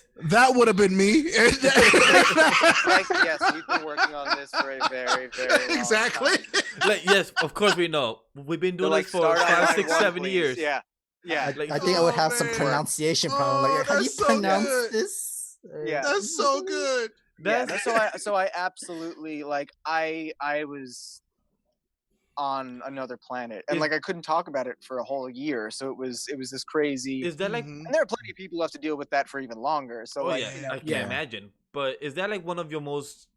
Is that like one of your most memorable type of moments for you to see the script and just oh, your for whole sure, eyes open up? for sure. I mean, for all the reasons, you know, it was just to even like if that's the only thing I ever get to do in Final Fantasy, it will still be the greatest honor to be a part of it. You know. That's awesome. That's That- awesome. That's really awesome. And So on the topic of VO, like I have two questions real quick. Like, Sure. do you ever find it really difficult to find a new voice? And like, Oh, interesting. what's the most amount of takes that you've done for like one piece of dialogue? Ooh, okay. Well, there's gonna be a fun bit of information there for you guys. That if anybody who's actually also in VO is listening, they will know this very well. First part, the first part is interesting because so far, no. I mean, I'm still very early in the game, but I think like many of us, my approach isn't even to come at it from a voice. It's to digest whatever the information is that's presented to me, whether it's something in a synopsis or a breakdown of a character, or if there's an actual image, or if I'm already working on the project and it's I get to work the picture or whatever it is. I have to that is my touchstone.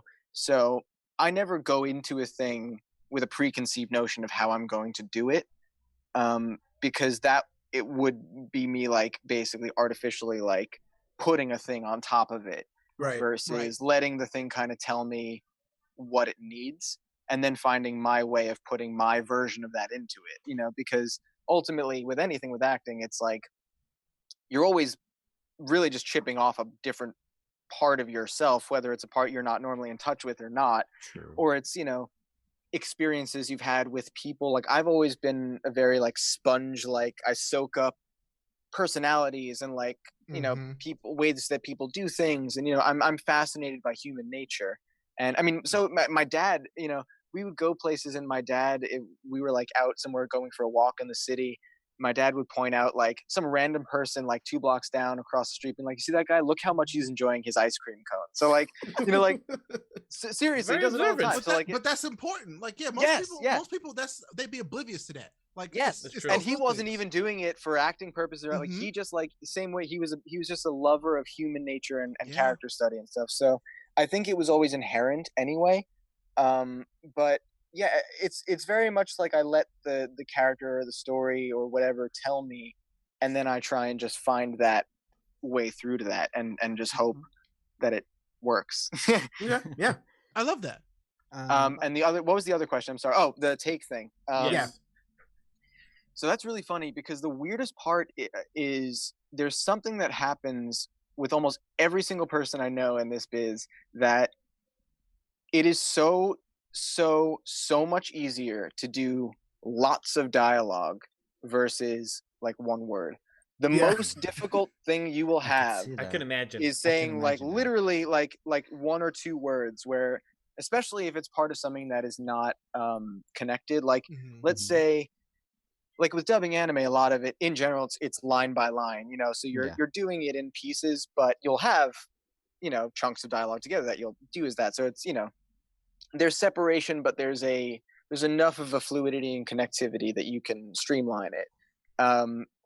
With the live action dubbing, we do a different process where it's actually a program they call Voice Cue, and it's almost like more like a karaoke of sorts, where Yeah.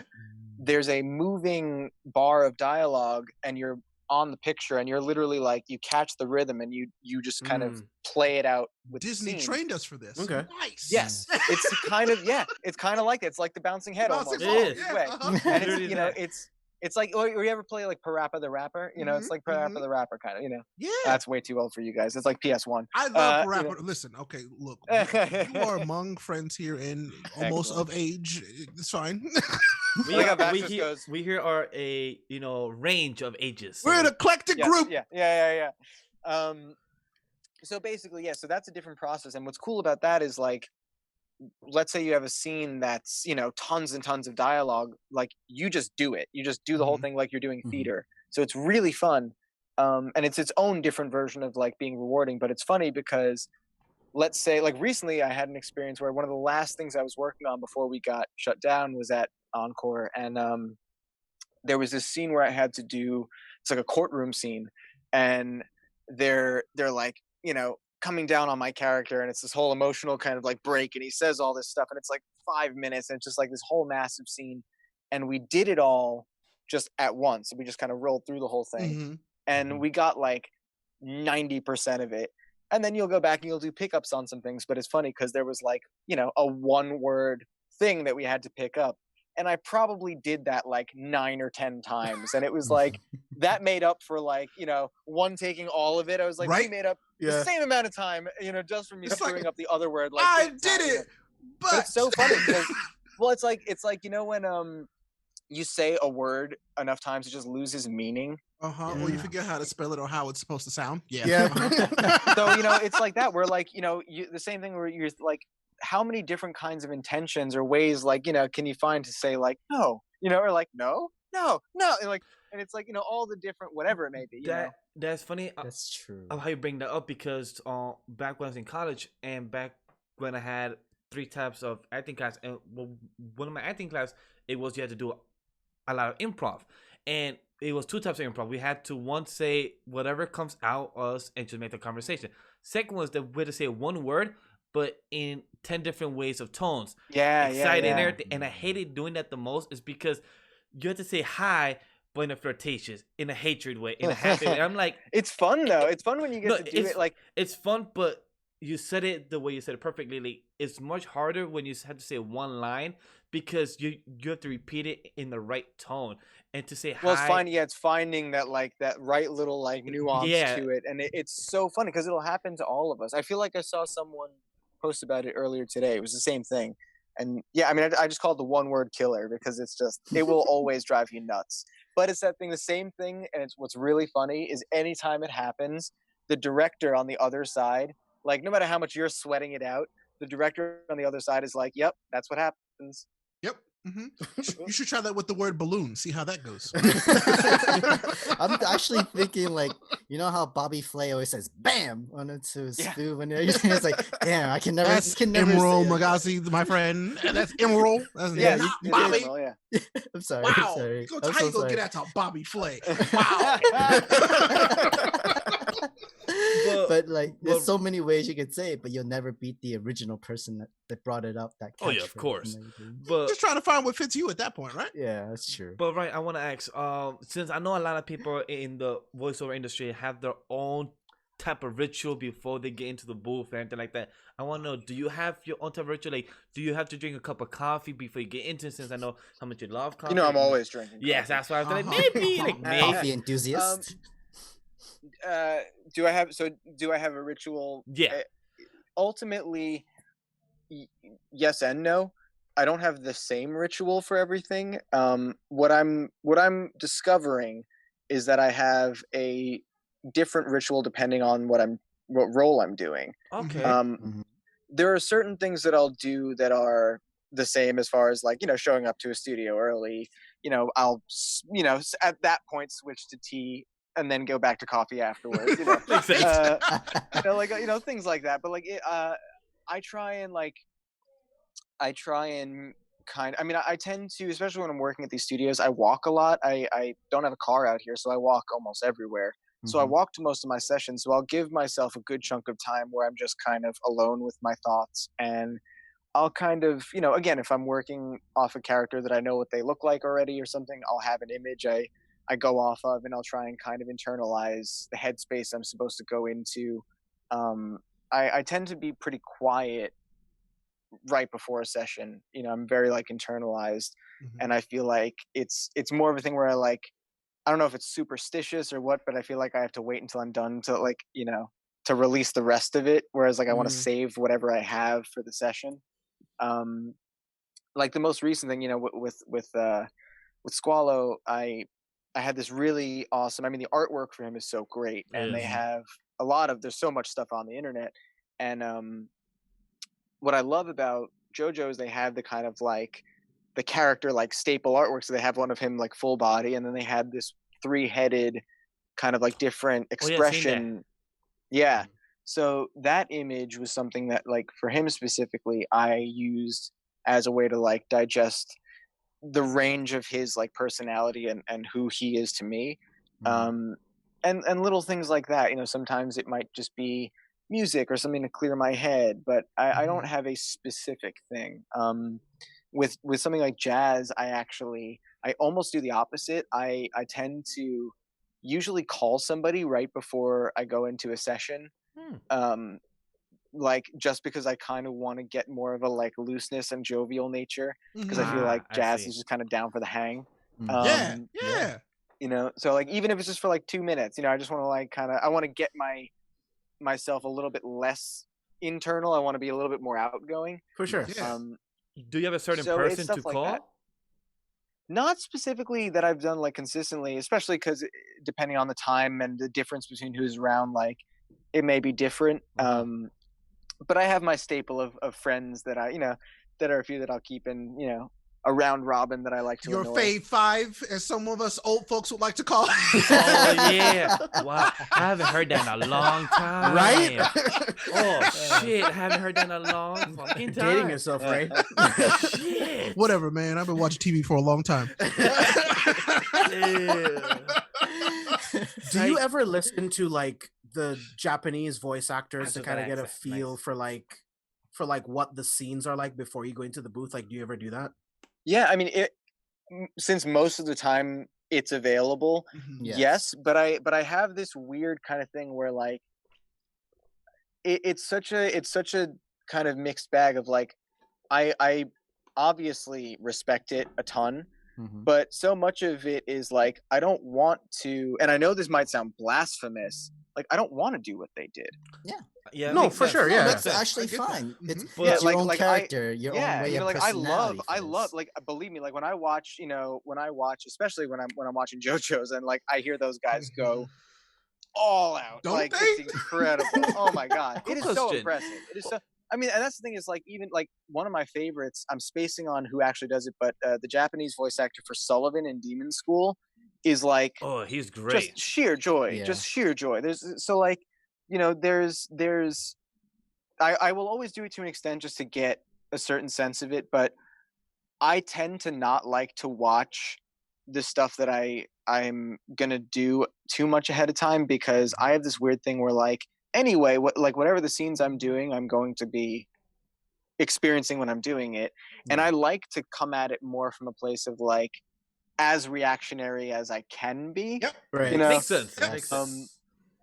But at the same, because I genuinely when I'm in the booth doing these sessions, I'll watch the scene and be like, no, I'll it's so, did I it. love it. it's way more fun for me, to if I'm working on a project, I'll say, we'll watch the scene, and before I do it, I'll look at the director and be like, I can't. They did what? Or I'll I'll get I to love laugh that. at something or I whatever. love that awesome. so much. It's a lot of fun, and yeah, and you also get to hear the performances then too, because you're dubbing to that anyway.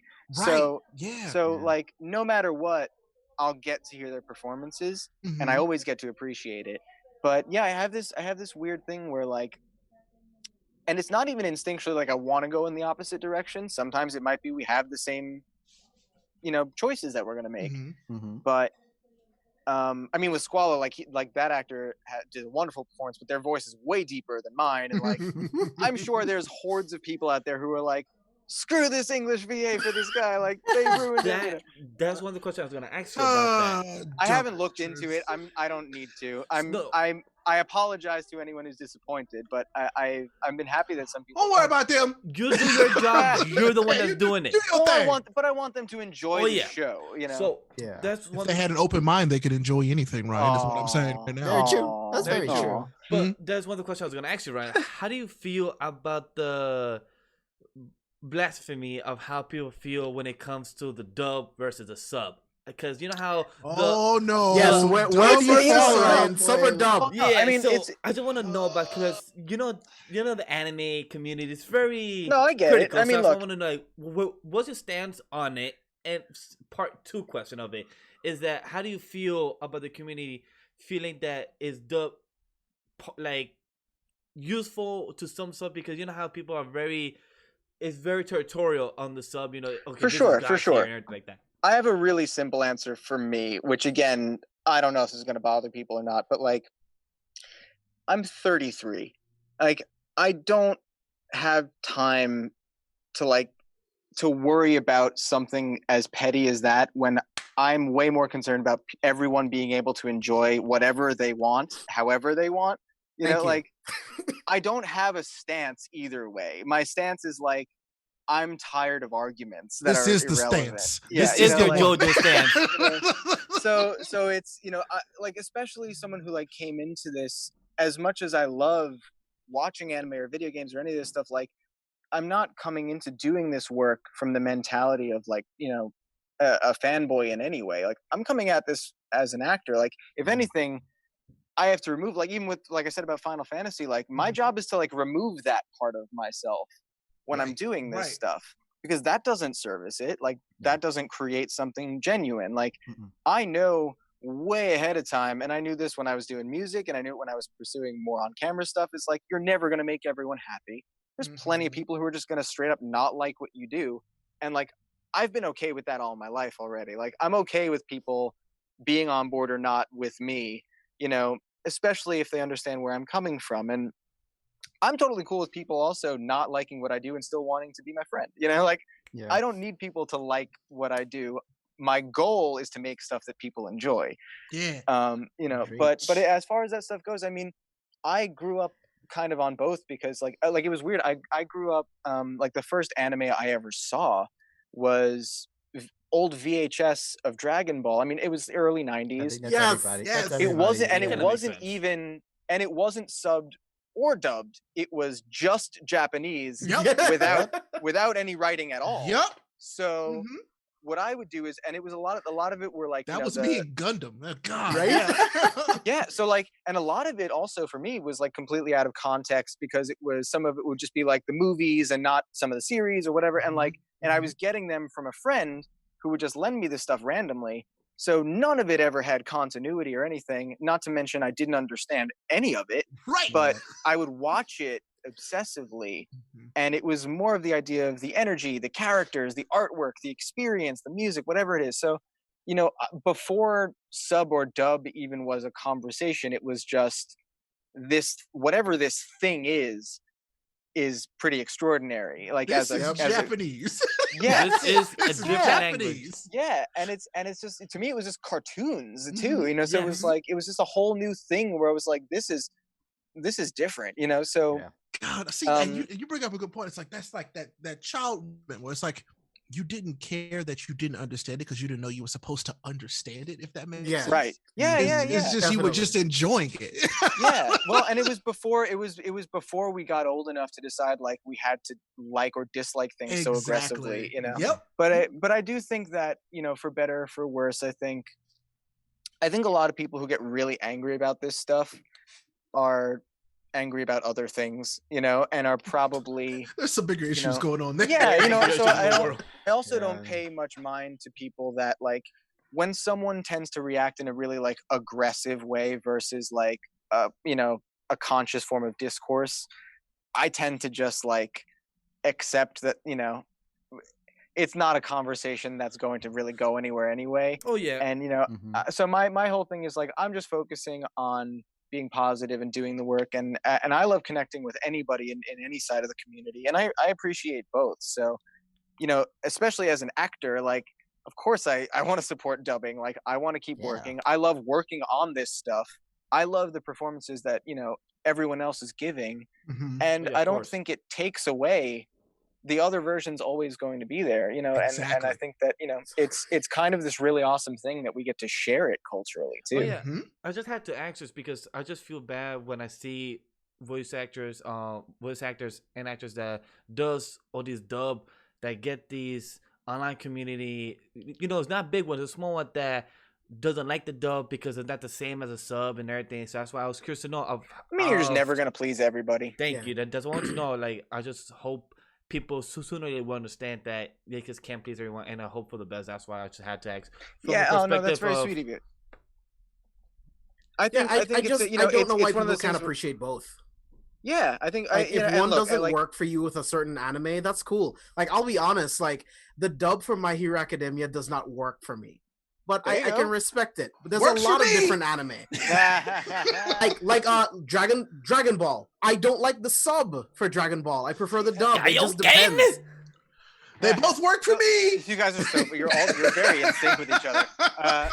But no, I think, and that's the point, is it's like it's not even about better or worse. I think a big thing that people kind of need to keep in mind, no matter what, is art is subjective, right? Yes. Yes. The reason, That's what James and like, always say. like look at even He just does like always say look at well, look at like everything that you guys are surrounding yourself with. Look at the way that you're dressed, like the color of the shirt that you chose, the glass that you're holding, the headphones you're wearing, the way that you manicure your hair, your beard, or what, like all of that is a choice based on how you feel and want to connect with, and it's a subjective choice of like, this is how you want to be perceived and associate and connect with. And I think so much of that is, it's the same thing with any kind of art. If you go to a museum and you look at a painting, you can look at it and go, it's not for me, and someone standing next to you could be like, I need this in my house. This is So the like, most gorgeous thing I've ever seen. Yes. yeah, Mhm, and mhm. like, And it's we very true. there is, and you can totally joke and be objective and be like, you're crazy, like that thing is so ugly, but at the same time, like, why would you shame somebody for enjoying a thing What like, they enjoy. know, Exactly. Yeah, I've exactly. never understood that. How can you shame somebody for liking what they like? It's Like, just that makes get no over sense. it.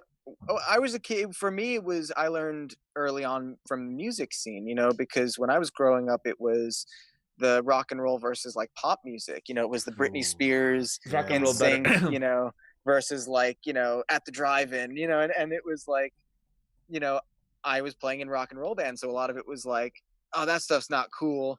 And I'm finally at a point in my life, and it's been a couple of years now, but I'm finally at a point where I can listen to, NSYNC or listen to like, these dudes are crushing the game. Like, this stuff is like, these melodies are nasty. Like they're not like, how could I be so silly to be like, this is bad because like it's associated with blah blah blah. It may not be the thing that I listen to all the time, but oh like, yeah.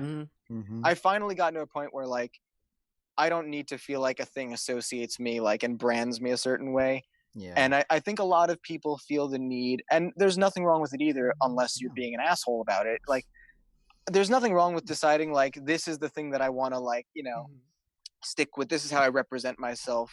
Just don't be a dick to somebody else who doesn't like Thank what you. like. If you can dislike whatever you want, just don't be a dick. That's true to everything. Just don't be a dick. Yes, the mantra. It's kind of very interesting with that because I don't understand the whole online community either with the whole Black Clover versus My Hero. Like, why is the verse? Just enjoy both. Just enjoy it. Enjoy Come One Piece, on. enjoy Bleach, No, Dragon I Ball, mean, whatever it you is. you converse whatever it is, because sometimes comparing things is human nature. That's what humans are going to do. Yeah. They're going to compare things, but don't be a Discourse dick. is fine. Yeah. Yeah, you I'm all for can't discourse. tell someone that they're wrong for their opinion. Like, it's ridiculous. An opinion is that person's thoughts and that person's perspective. You can't Unless change it's it. about Dragon Ball GT, then. Speaking about Dragon Ball GT, Ryan, cook us. Yes, Ryan, we need to know. So Ryan, we had a big debate over the past couple weeks, Big months. debate, he So says. we want to know, Ryan, what do you enjoy about the Dragon Ball series, and what's your ranking of Dragon Ball GT, Super, and Dragon Ball? Have you watched? Oh any my of them? god. So I didn't watch most of them. I watched like the early stuff when I was a kid. So you because, just completely skip GT. I get it. I understand. I yeah. get Well, it. for me, no. The thing is, for me, like Dragon Ball was like the gateway. Mhm. You know, Makes so sense, like yeah. It was. Yeah. Mhm. and I was so young, and I didn't.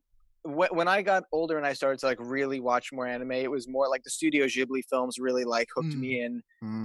Like the Spirited Adult Away. Swim, the original Adult Swim lineup, Okay. you know. Yeah.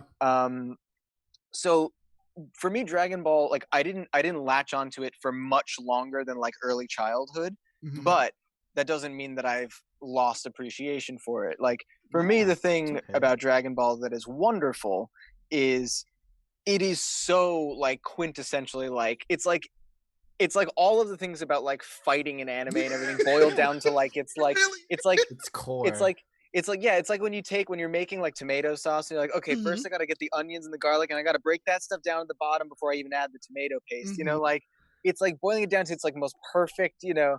It is such a fun, zany, bombastic, like all the screaming, all the, you know, it's over 9,000. Exactly. That stuff, you know, I love it.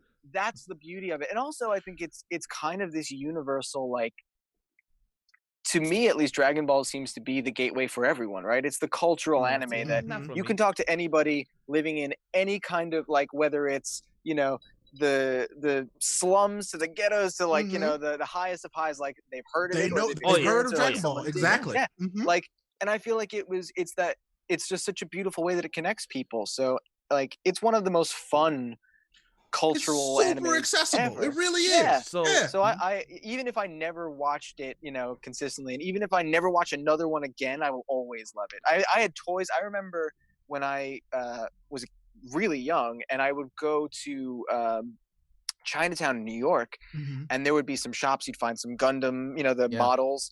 Oh yeah, for sure. Oh yeah, like I the know. original ones, and Yeah. where like you'd open the box and be like, oh god, I can't do this, like, and all the instructions are in Japanese. It's true. 1,000 pieces and nothing's colored, you know.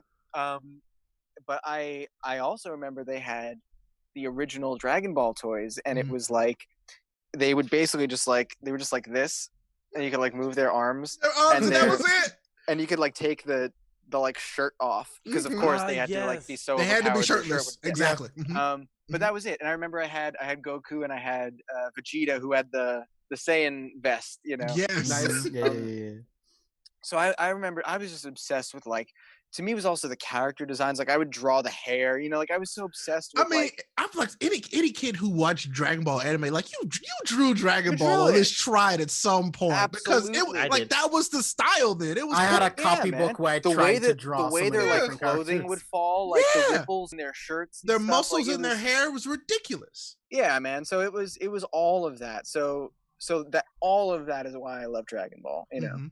So since you said that you didn't really continue with the series, or anything, what is your actual gateway? Was it Naruto, Gundam, Bleach? Was it One Piece, the 900 Sailor Moon. episodes that you So have yeah, watched? after Dragon Ball, what was Pokemon. it for you? Like, My, what's well, the the thing that really like opened it up, where I was like, okay, which is one for many. It's not going to be that mind blowing. It's Cowboy Bebop. Woo! Nice. Yeah. Love Cowboy Bebop. I still Yeah, have, no, that was I've that, still and, never and seen at it. the time. Really, We need. oh, man. We need to sit you down and like I will So take you the haven't time seen- to so, fix this. For you. So a So lot. you haven't seen Samurai Champloo either. No, Nice. not that either. As well. Dude, what? I didn't know that about you. I Okay. didn't know about So that here either. is And I Oh. the. was So here's Okay. You the. have failed this podcast. So here's the 5 animes that Ray and James get mad at me that I haven't watched. Any of the Gundams. Yep. yeah. Cowboy Bebop. Yep. Now That's is okay. now is Samurai Shampoo. I didn't know you. I didn't know. Oh, you- now I'm mad God, about that one. Now I'm Yeah. mad about What's the Samurai 4? Champloo. What are the 2 ones that you guys always get mad at me That about? one's quintessential for like That's a- animation and music. God. Yeah. Okay. I'm kind of jealous at the same time because it's To be also able to watch because those it's for the first time again. yeah. Yeah. Man. The reason is that I never got into not that I never got into it, it's just that my brother was the one that was transitioning me from knowing timing. knowing was a that time. it was cartoon to Right. that it wasn't really cartoon, it was anime. It was still cartoon. Anime to me is the same shit. I don't care what people say. It's just a different country making it. That's all it is. Sorry, I'm one of those people. Cartoons and anime are two different things. They are not the same thing They're at all. They're different, but they're related. They're like It's brothers. a- yeah, One of I them will is argue. really Same shit. successful, and one of them is like, you look all right, It's but yeah, it's essentially like a genre. Thank exactly. you. Yes. It's a genre, but to me, it's the same thing. But Eh. Blasphemy. But I understand what you're all saying. I think you're all saying the same thing. Exactly. We're all saying the same thing. Yes, we So, are kinda. different Some of us are ways. just more So- passionate than others. I just got Yeah. into a transition from my brother showing me Triangle and everything. So my brother showed me Triangle because it was on Netflix when Netflix first was starting out to actually be That's true. in a streaming That's platform. I remember having the Trigun disc. Yeah, I have 2 discs. And Yes. my brother showed me Triangle first, and I knew Yu-Gi-Oh was anime. I knew Pokemon was anime, but I knew Naruto. Naruto's taking my gateway to anime and then watching more. But I'm truly really diving in more to older animes this year and last year. Right, you're Like catching me, up on the yeah, classics. Like me, Mhm. I still Got haven't watched- time. So me, I still haven't watched the big one. Like A lot of people have Akira? been telling me. I have the books of Akira. and Still haven't So- watched Akira. Oh, there they are. I yeah. haven't. I've never finished. That was the thing about me. So I've I have never the book finished of Akira. Akira. I I tell see people him. all the time. I've seen Akira. I know what happens in Akira, but I've never sat down and watched it start Bro. to finish. I've always been in a place where I've started watching it, left, went to another place. It was in the middle. Watched it from the middle. Didn't And then get you're to the like, end. what is left. happening? Yeah. Exactly. Akira is the Right. definition of cyberpunk. Oh, So right. it's like It is- I Yeah, see yeah. it. I know what's happening. I've just never Kaminari! finished it That's from start to Mr. finish. Kaminari. Oh, Yeah. so right. The perfect thing. I remember the 4th thing that James was mad at me. So I have all the Ghost in the Shell movies. Oh my god. So look, so He He right. hasn't Yes. seen Any of any them? of them. So right. That's I have amazing. all And, the and Ghost. the that new was- anime is coming out for tomorrow on Literally, Netflix right here. too. I have all the Ghost in the That's Shell movies. amazing. All of them. Never seen one of them. The reason I bought them is I don't because understand. it's because to collect them. Like, oh, they're limited Yeah, yeah, edition. yeah. Why not buy them? I Just don't- hold Well, the collection. and now it don't means they're get just it. waiting for you to dive See, in. That's it's perfect amazing. timing. They're It's just when sitting- we- Miguel So gives me funny. shit for not reading and watching One Piece, and he owns Ghost in the Shell and doesn't All watch of it. them. Right. That's about right. Sounds like a Right. friendship. To me, my friend Luffy right here. Lift Me your my- camera up. Show his face. Show us your face. See, Well, I know what he looks like. I don't need to see No, your he face. my 6 feet of Luffy. No. I It's think more like than 6 feet, 6'5", 7. Like 6'5". It's taller That's than legendary. God And- damn. And Legendary. this was a gift. This was a gift from. This was a gift from you. Funimation. Animation. So I have a lot of stuff that I have not touched or read. Like I have comic books that I bought here. That I Oh, have read them. yeah. I definitely have comics I've bought that I'm now like, well, I can finally catch up. Oh yeah, finally, yeah, that's true. See, But that's I, me. to- That's I me think with I Akira think and I Ghost in the realized Shell. I think I realized now that I'm thinking about it, there's a few touchstones that got me into it. Yeah. From different angles, because what ultimately happened was like Cowboy Bebop Okay, that's right. was, when Adult Swim, what was it, 2000 when it first aired? I think. Yes. I think so. Yeah. Ish. A little bit Maybe. more. Ish, A little bit yeah. after. A Let little me bit. check my future machine. Maybe like 2002. So it was roughly around there. So that came out, I had already seen a couple of, just from randomly being a kid at the video store and the covers being so cool, I'd rented a few Studio Ghibli films already. So- Nice. I had seen like some of the ones that like didn't become my favorites, but some that are still great. Like I saw like Kiki's Delivery Service and stuff Yes, Good like I one, love good that. that. It's a great movie. Yeah, but, cute. Very um, sexualized. 2001 Adult Swim. Ooh, There we it's go, close yeah. by So- 1 year. Yeah, Mhm. you're close. And I remember around the same time, I saw Paprika in theaters Ooh. when I don't know if you guys It's- have ever seen Paprika. That movie it's Yeah, basically I've like heard of Inception. Paprika, but Yes. yeah. I've heard of it Mhm. too. It's Mhm. it's an extraordinary film. And No offense to that friend, but I had a weird friend who showed me that. yeah, He was like, a "You weird- you gotta watch it's a this," weird, and I'm it's like, a weird movie. "Okay." And I'm pretty sure when I saw it, it wasn't dubbed in theaters, but I don't remember for sure. But I thought that film was extraordinary. That was like so much was happening. Yes, there's But, there's a um, lot happening in that movie. There's a lot. And I mean, also, even before that, on the video game side of things, I mean, the Final Fantasy games, were Mhm. very much, I was crazy about. And something that I don't know if you'd consider, but I very much consider borderline anime was, and it continued a whole other love obsession, was Metal Gear Solid. Ooh. It's Kojima! Ooh, Kojima. Ooh. Yeah. Yes. He's, yeah, and it's funny because, like, talking about movies and stuff and his obsession, like, to me, I always call him like the Stanley Kubrick of video games. It's Yes, like it it's true. Yeah, I Yes. don't see that. It makes sense though. Because it's divisive. It's very much him 1,000%. You know, Mm-hmm. Agreed. and it's also this thing where like you'll see all the Tengo great Inki. yes, and you'll also see all the great other directors out there, great game makers. Everybody just bows to Kojima because they're just like, this guy's on some other wacky level. He And really he's is. he's just so committed to his choices, and he has such a wonderful team of people that make this stuff come to life on every level. That like that's the ultimate dream. If I could work with Kojima one day, Man, that'd be nuts. And you know what? You're gonna. Yeah. You're That's- gonna. oh, We're gonna claim it right here. Yep. Gonna. You dream into existence and it will happen. A Yep. few years from now, you'll be like, wait, I spoke about this a few years ago on this podcast. By then, we're probably on episode 200, 300 right now. But So we like, will he's just share like, this Hell yeah. podcast episode specifically. Hey, we mentioned this before. You're like, hey, if Twitter and social media still exists, or if this world still exists by then, we will get that happen.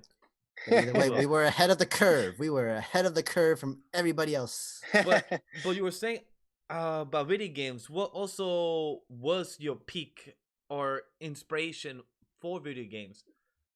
Oh, I mean, the answer is easy. Yo, there you go. That Triforce tattoo, Zelda. Nice. Yeah, there you Zelda. go. Which was your favorite one? Well,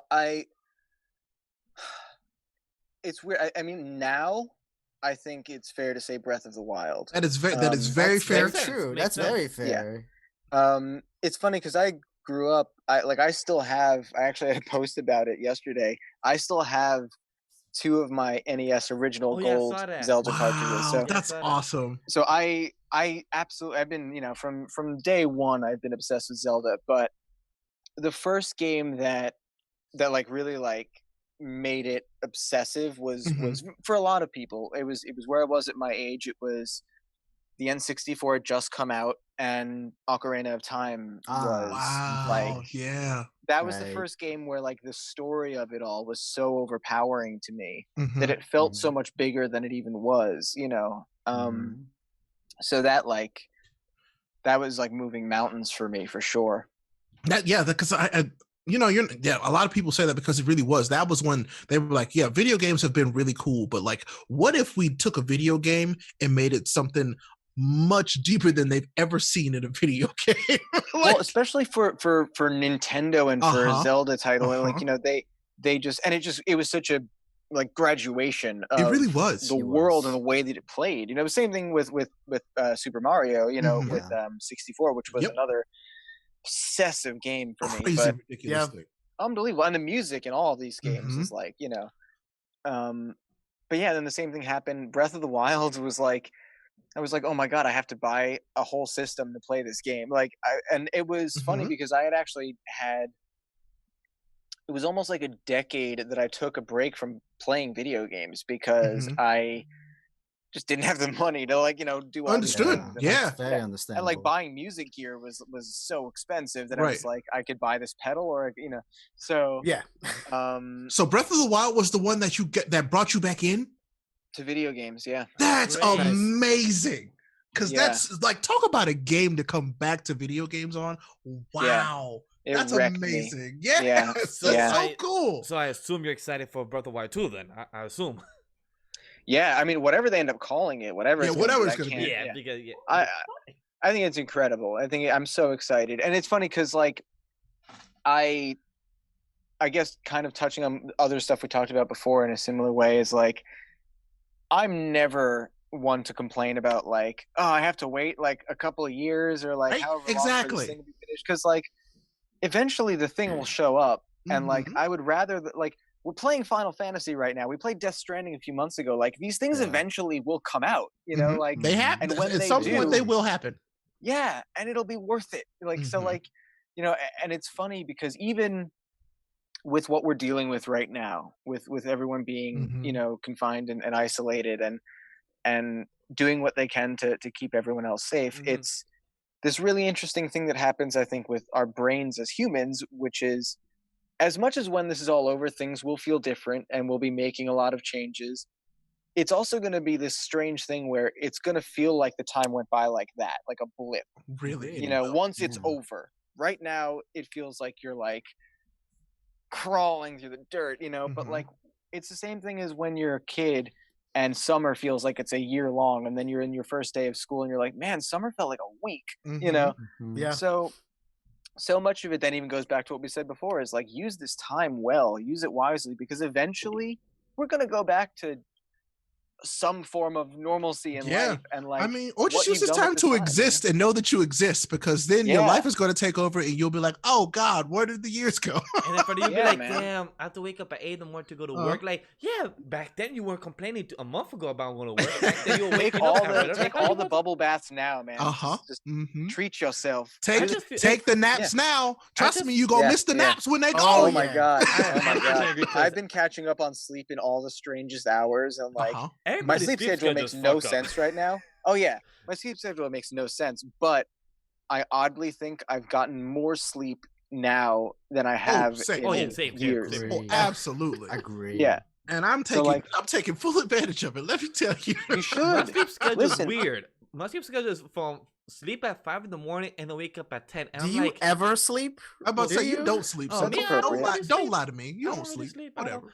I don't think Miguel and Sam sleeps. No, Like, they I'll don't. get up in Sleep. the morning, No, I'll no, check sleep. No, no, Messenger, no. and they're texting at like 5 a.m. I'm like, dude, I'm asleep. What Is are you Sam- talking about? Trust me, Sam don't sleep, but he has work, so he has to I force have himself no to sleep. choice but to So sleep. he still works at home. Me, I like to sleep, so I'm gonna sleep. Okay. luckily, you have a wife that you could sleep with. Me, I don't. I sleep by myself. she ain't gotta be there. I'm gonna go to bed if I'm tired. I've been Okay. sleeping by myself for years. Me, it's hard. It's hard to sleep by myself. You know, it just be staring at the ceiling. I'm like, bro, just go to sleep. And I just be seriously like, okay, let me hit up Cypher or Sam or somebody who's up so I could just chill and talk to. And then, oh, okay, to talk to. Let's chill. Okay, hey guys, let's play some Final Fantasy VII at 3, 4 in the morning. You know what? Let's play some Spider-Man at 6 in the morning. I'm And then so my mom glad comes you to my never room. go, man. I wish Ray was awake because you know damn Yep. sure he would be awake. Trust me, I wish I could ask James or Ray, hey guys, are you awake? But no, one, they have their own work in the morning. Two, they have partners to sleep with. So if I ask it, they'll be like, boy, bring your ass back here, sleep with me. I'm like, "Oh, yeah." Well, I think we all know, like, when you know your friends really well, you know which ones are like up at weird hours and which ones are Oh, like, yeah. well, I just won't even bother texting them because they're not going to see this till 2 days from now. You know, That's so true from 2 days from now, because that's what would be happening to Ray and James. Just be, That could hey, be ghosting. me Hey, anytime. if though. it's the weekend, I already told you, my weekends are off limits. Man, Yeah. sometimes I just don't even be looking Gotta at my have phone. I just don't look at my phone. Like sometimes it's just like I have a phone, but I'm like sometimes I get weird about my phone. It's like I don't even want to look at you. Oh yeah. Times where I just turn off my phone, I leave it in the bedroom. I don't want to be bothered. Like, I just want to even watch I don't even movies. want to look at that. That's Yeah. true, because I be during the weekends or during some hours, I be talking to them more on Twitter than to our actual group. Because chat. I'm on my iPad or on my Yeah. laptop, and that's exactly why. Saturday is my work day. That's when I get everything done on Saturday. And then Sunday, I just want to relax. I don't want to look at any messages. I don't want Like, to see trust any me, notifications. I love y'all, I but like that. if you're not texting me like on my phone, it's just like it's a wrap. Okay, so Ryan, I wanted to ask. So you love Dragon Ball, but I want to know, like, was there ever an anime that you couldn't get into? Like, it's just something that you couldn't come in, like, just. I mean, there's still so many that I really haven't seen, you know, more than Yeah. anything else. Like, because I'm one of those people in general that if it's something that I'm like not into, it's either I am not in the right headspace for it. It may not be my cup of tea, but like I tend to like, if I don't like a thing, it goes back to the subjectivity. Like I Yeah. can never not like a thing and be like, well, therefore it is bad. You know, it's usually when I don't like something, I tend to put the blame on myself, or I'm like, I just don't get it. You know, like Yeah. I just like I Sometimes don't it's connect. better to a that thing. way. Yeah. But like there's a ton of real classics. Like I've never seen One Piece. Like like there's so many that I haven't experienced at all. But it's weird because I think a lot of like I grew up at a time where like I was hit with so many classics. So Mhm. I loved all the Studio Ghibli stuff. I've seen them they're so many great. times Very over. great. I mean, What's your favorite film? I have a tattoo of Miyazaki is from awesome. Spirited Away, yeah. So let's see. I can probably throw it down here for a second. We're gonna get crude. Whoa. Can you see that? Oh, Nice! nice. Cool. By the way, on the topic of Jesus. tattoos, like, what's your? I know they're all your favorite tattoos. Oh, but that question. what is the tattoo that I don't want to say has the most meaning, but it's the one that you would be quickest to show somebody who's like, oh man, your tattoos, show me a tattoo. Like, not just the one that you would like, just like, oh, which one can you see the first, but which one would you like show people to show them one of your tattoos? Genuinely tough question because there are so many of them I feel that way about. Yeah. But I'll go with the easy answer for me, which is Charlie. Because I got this. Yo! Wow, that's very cool. That's really nice design. I got that. That's actually the second tattoo I ever got when I was That's crazy. That looks 20 so or good. 21 or something. Now, see, I probably will have that exact same reaction if I ever see you in real life, and I'm like, "Yo, I see that tattoo." I would have the same reaction because that looks amazing. That's It's the one. awesome. It's funny because like people are very like, I think when they know you're approachable, people Mhm. will comment, in public of like, "Oh, I really like your tattoos," blah blah, blah, and they'll all pick different things out. But people tend to really notice the Chaplin one, and it's my favorite one that gets recognized because I feel like most classic film just doesn't get that much love these days. Yeah. So Very even Yeah. when like, and especially when someone like younger is like, "Oh my God, is that Charlie Chaplin?" Like, yes, it is. Like it's Why, yes, it is. so You know your it's nice old that people, classics. like, Yeah, because Yeah, what they did was so unique. Like Chaplin, like Buster Keaton, like what I those mean, guys they did back then. defined Like, everything. It still holds up. Their films are still phenomenal. It is. I do agree. And it's a double meaning because my dad really introduced me to Chaplin as a kid, and it's just very like, to me it's a personal thing for both him and Chaplin to me as a creative hero. From Mm-hmm. directing and writing and performing, and he wrote Smile, the song Smile. He wrote that. The dude. He ran the first studio in Hollywood, and he came from nothing. And his entire kind of career as a performer and as a creative person is so inspiring that he's kind of like a totem in a way. Yeah, I love that. I love That's that. awesome. Thank you for sharing that. I appreciate it. And No, it's my pleasure. since you, with the whole life situation we are in, do you What's that? watch? Wait, what's happening? What's going on? We're just staying at I home was just like, because you want to. this joke is either gonna land or Oh, It works here. what Yeah. like what do you do in your spare time is what I'm trying to get to. Like, do you watch the current season of anime that's kind of still left out of airing, still kind of ish, or do you read manga? Like, what do you do in your spare time right now in this quarantine?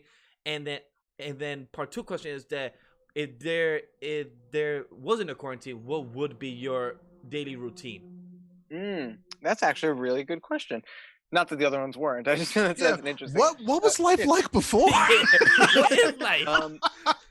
Yeah, Was it no, it's funny life? because I'm trying to maintain a similar routine to what I did without obviously being able to do Mhm. the exact routine I did, especially because one thing that I've had to really change dramatically is I used to walk roughly 10 miles almost every day, Wow, just that's based awesome. on like, I love being outside. I love the part of town I'm in. I would walk to different studios for work. I'd walk to a coffee shop. I'd meet a friend for a stroll, and talk about life or whatever. It was my way of having time with myself, having time with nature, having time connecting with people when someone is on a lunch break or whatever it may be. So I very much miss doing that. And I miss like going to a gym, the stuff like that I work out more at home and stuff like that. As far as like I paint. I love painting. I'm trying to do more and more of that. Ton of video games. Nothing that unusual really. Cool. All right. Cool. And Go ahead. No, I was Camille. gonna ask, like- Continue. You follow up? I was gonna ask, like, how about what do you do if there wasn't a quarantine? Like, what is your daily routine? Well, that I would be out a lot more. I've stayed inside really like most of my days now. Yeah. Like I don't see anybody. Like I normally I like to hang in coffee shops, and I like to even if I'm working like when I was working on scenes for a class, or if I'm doing a play or anything like that, and I have something to dialogue to memorize, I would do it while walking. I would, walk and just kind of run lines in my head or run scenarios, because there's a momentum that kind of keeps me present, in that way. And so I really miss that. I really miss interacting with people. But yeah, I mean, I'm trying. Like, a lot of my routine is still the same. I read a bunch. I watch a ton of movies. I still have to catch up on like most of last year's, which is okay now. I have a lot of time. Catching up on a bunch of video games. And I'm using the time to like be productive and also excuse myself to play video games for a few hours and not punish myself. To be productive, but not be productive sometimes. Yeah, it's nice. It's nice. I mean, I'm also really like, a lot of my time now has been educating myself and being educated by others on more of this home studio setup, because I had bits and bobs and enough stuff to get by before, but I was used to not needing to record my actual jobs from home, so there's a whole level of awareness and, from a technological aspect to just communicating, with whatever we're going to be doing. So there's a lot of learning on my end that way. So that's taken up a lot of time, and I'm happy about it, because it's a really cool kind of thing that I always needed to get better at, but this has kind of forced my hand. And I'm glad that, like, again, it's a catalyst. It's a thing going like, hey man, this is something that's going to benefit you anyway, and I've only become more enriched and enjoyed the process more. So it's a lot of tinkering around in the home booth now, doing all kinds of wacky stuff. Yeah, why not? Sure. Yeah, Kabir, that's good to know that the home style of booth is not as different from being inside the studio, because it's very different for like you just to go from going to the studio, walking all the time, not to be home and just record your session. That must be very different for you, and it's very different.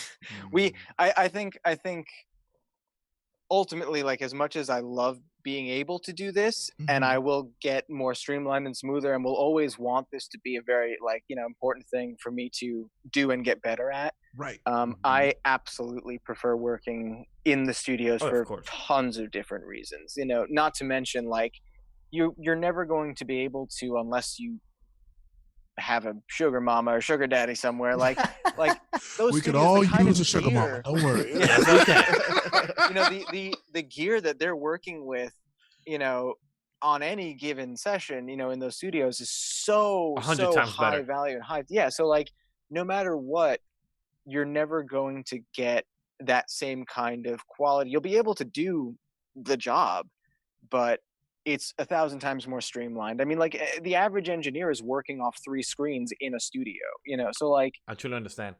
There's so many different programs running. There's so many different, so it's like just the actual balance of, like, trying to run stuff off of a laptop and an iPad and a this and a that, and doing this to get sessions done, it will get easier for some it's, more streamlined. But I think if it was not a case of, the issue of safety, I think all of us will prefer being in a studio, because it's also a communal thing. It's like, it's your family, you get to see, however, you so often don't get to see each other, because you're never really recording this stuff together, so you'll see each other in the hallway in between sessions, or you'll see each other, like, at a hang for something, but it's like everyone's working different days and hours, and everyone has different lives. So most of the time you'll work on a show with people, and like, you don't actually even get to see them in person.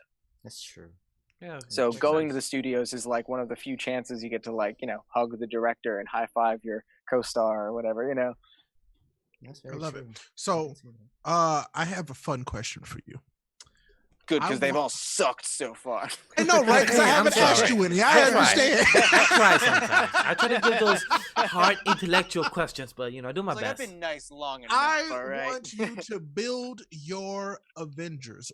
Who are 5 people that you want to voice act anything with? Build your Avengers for me.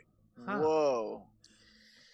Ooh, nah, that's more of a hard question than a fun question. Yeah, me too. I'm like, really hard tough question. I'm like, Ray said fun question, but this is like a tough question. Like, It's a tough. This is the SAT question, Mike. Okay, all right. No, well, I'm And gonna then think you about it. have 5 watermelons. Then your mom said take away 2, but then you had 3 more you had to pick up on the way there. Fair, okay.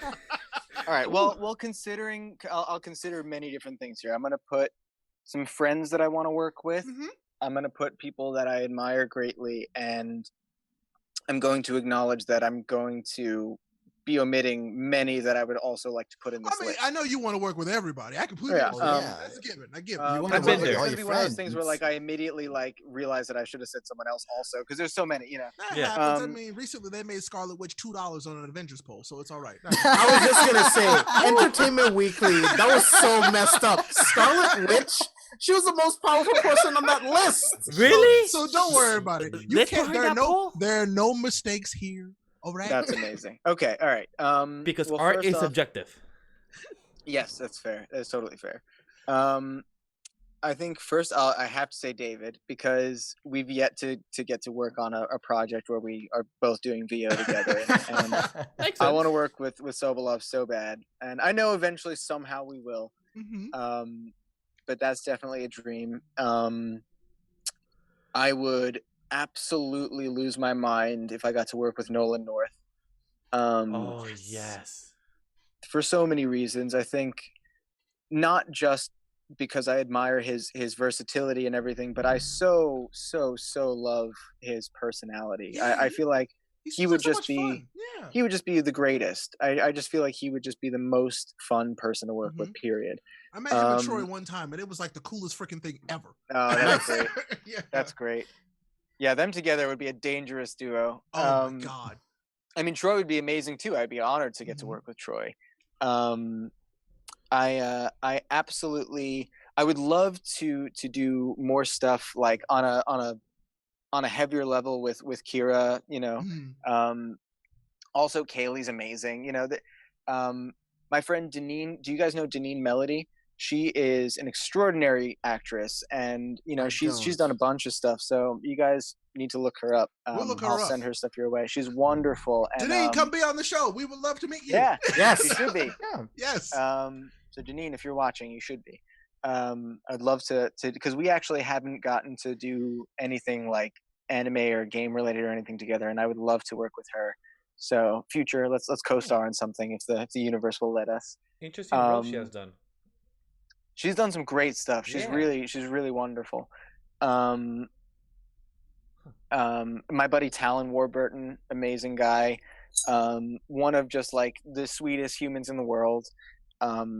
Also like a brother to me, and we have way too much fun kind of doing anything. So to work with him in an animated way would be extra fun. Did I say 5? I think I covered 5. I might have I said mean, more. if you went over 5, I'm not gonna be mad. Yeah. We're not gonna be mad. This is Like, all come on. made up. 10 I if make you up want. I make up the rules. Okay. We say Okay, we say okay. 5, but we Rules- really mean as many as you want. Rules are meant to be broken. Yes. It don't matter.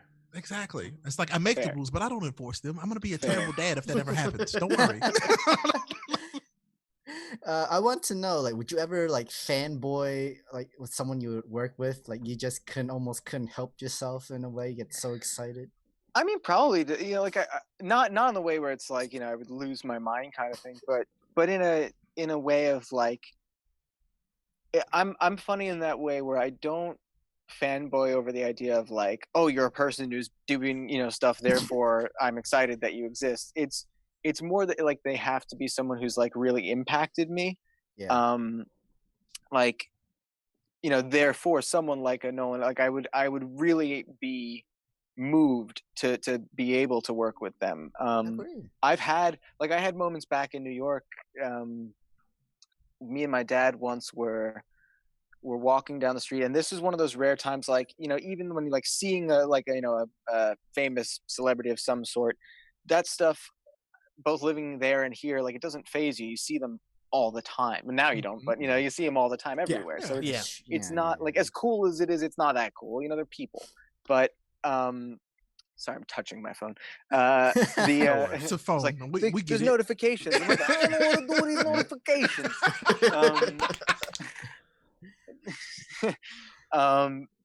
And it was the middle of the winter. This was years ago, and we were walking down a really quiet part of the village in the city, and one other guy is on the street, and we walk, and he walks past him to kind of do one of these, and he gets to the end, and we get to the end, and my dad looks at me and he goes,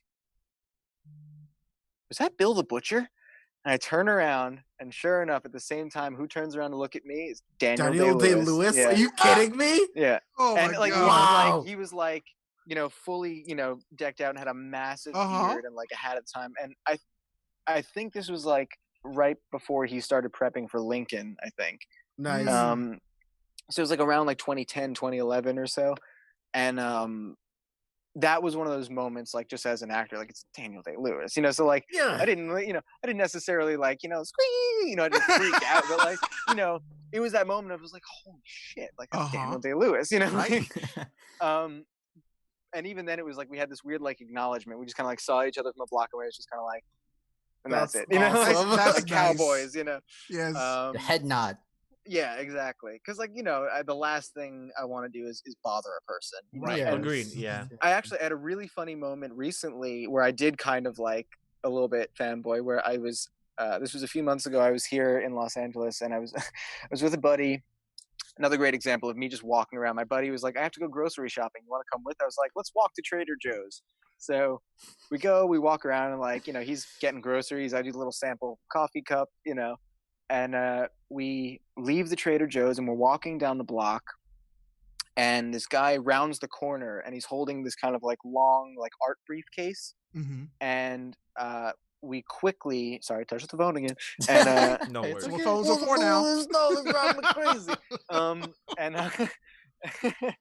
And the guy like almost bumps into me, but I like, it was one of those things where I'm such a dork that I knew he was, so my brain like did that thing where I acknowledged who it was, and I could see in his, and it was all in a millisecond, that in his eyes he saw that I knew who he was, kind of thing. So, and I could see the like, oh shit, in his eyes of like, I've got stuff to do right now.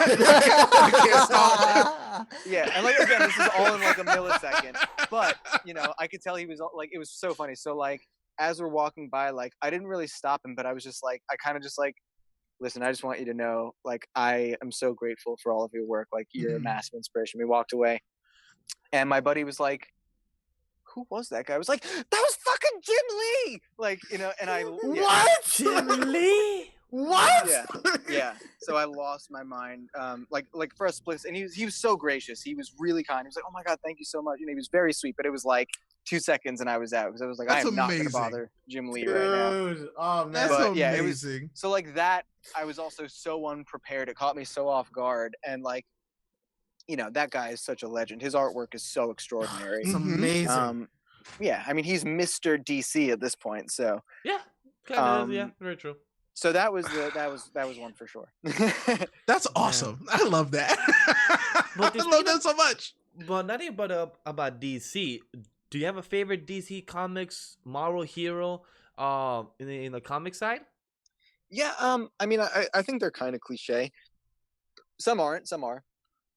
My favorite cliche on the DC side, obviously Batman, you know, for all of the reasons, because it's also the ingenuity, the fact that, like, you know, he can't even fully trust the Justice League. Like, it's like he's always got a fail-safe plan. Yep. Like, you know, it's just, he's Contingency always got the plan. most human, fascinating stories, and his rogue gallery is so incredible.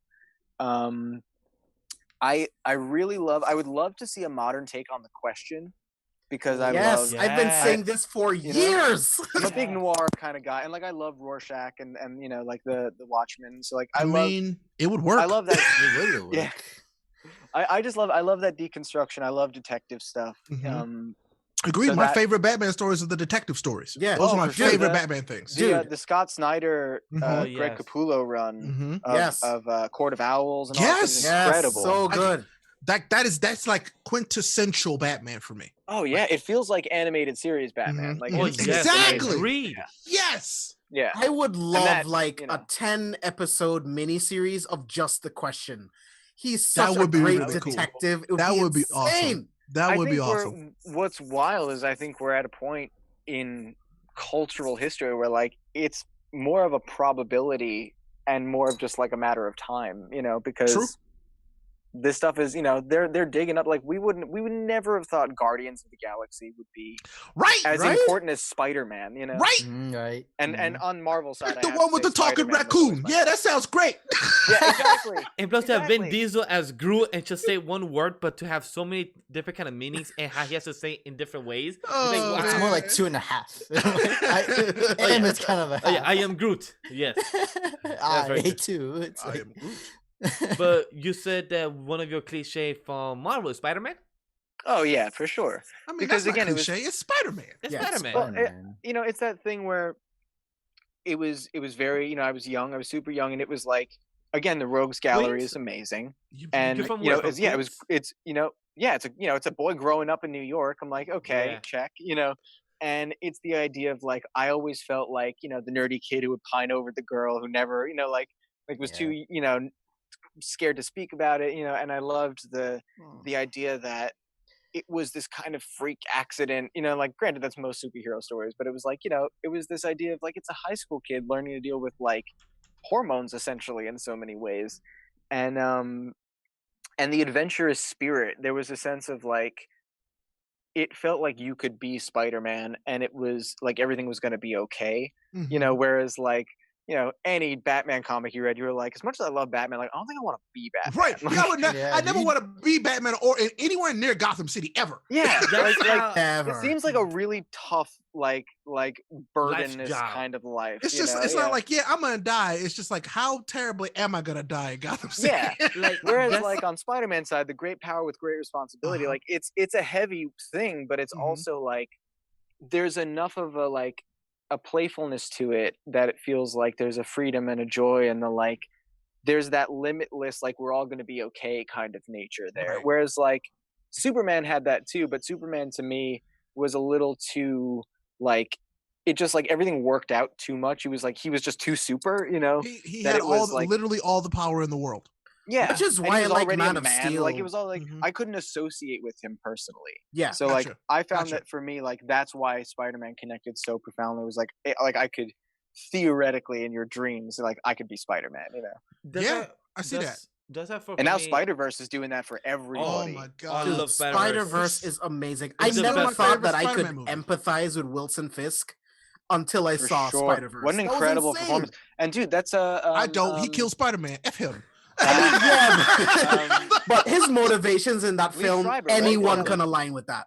Like it's Lee anyone. Schreiber, I believe, plays Wilson Yes, Fisk it in is. that, and Yeah. he's amazing. He's so like, good. So good. oh my god, the ending when like it's that empathy. You realize like why he's doing all of this, and that when like his other family also disowns him, like Yeah. that you feel it for him, man. Like even at the same time, you're like, yeah, you deserve it. You're just like, there's still a person that is feeling a loss there that is so deep, Mhm. Yeah. and that's like, it's fascinating. I think that's the beautiful thing about comic books and the way that they tell stories, right? Is we've evolved also with them in a way where they can really make you empathize with anyone, and Yep.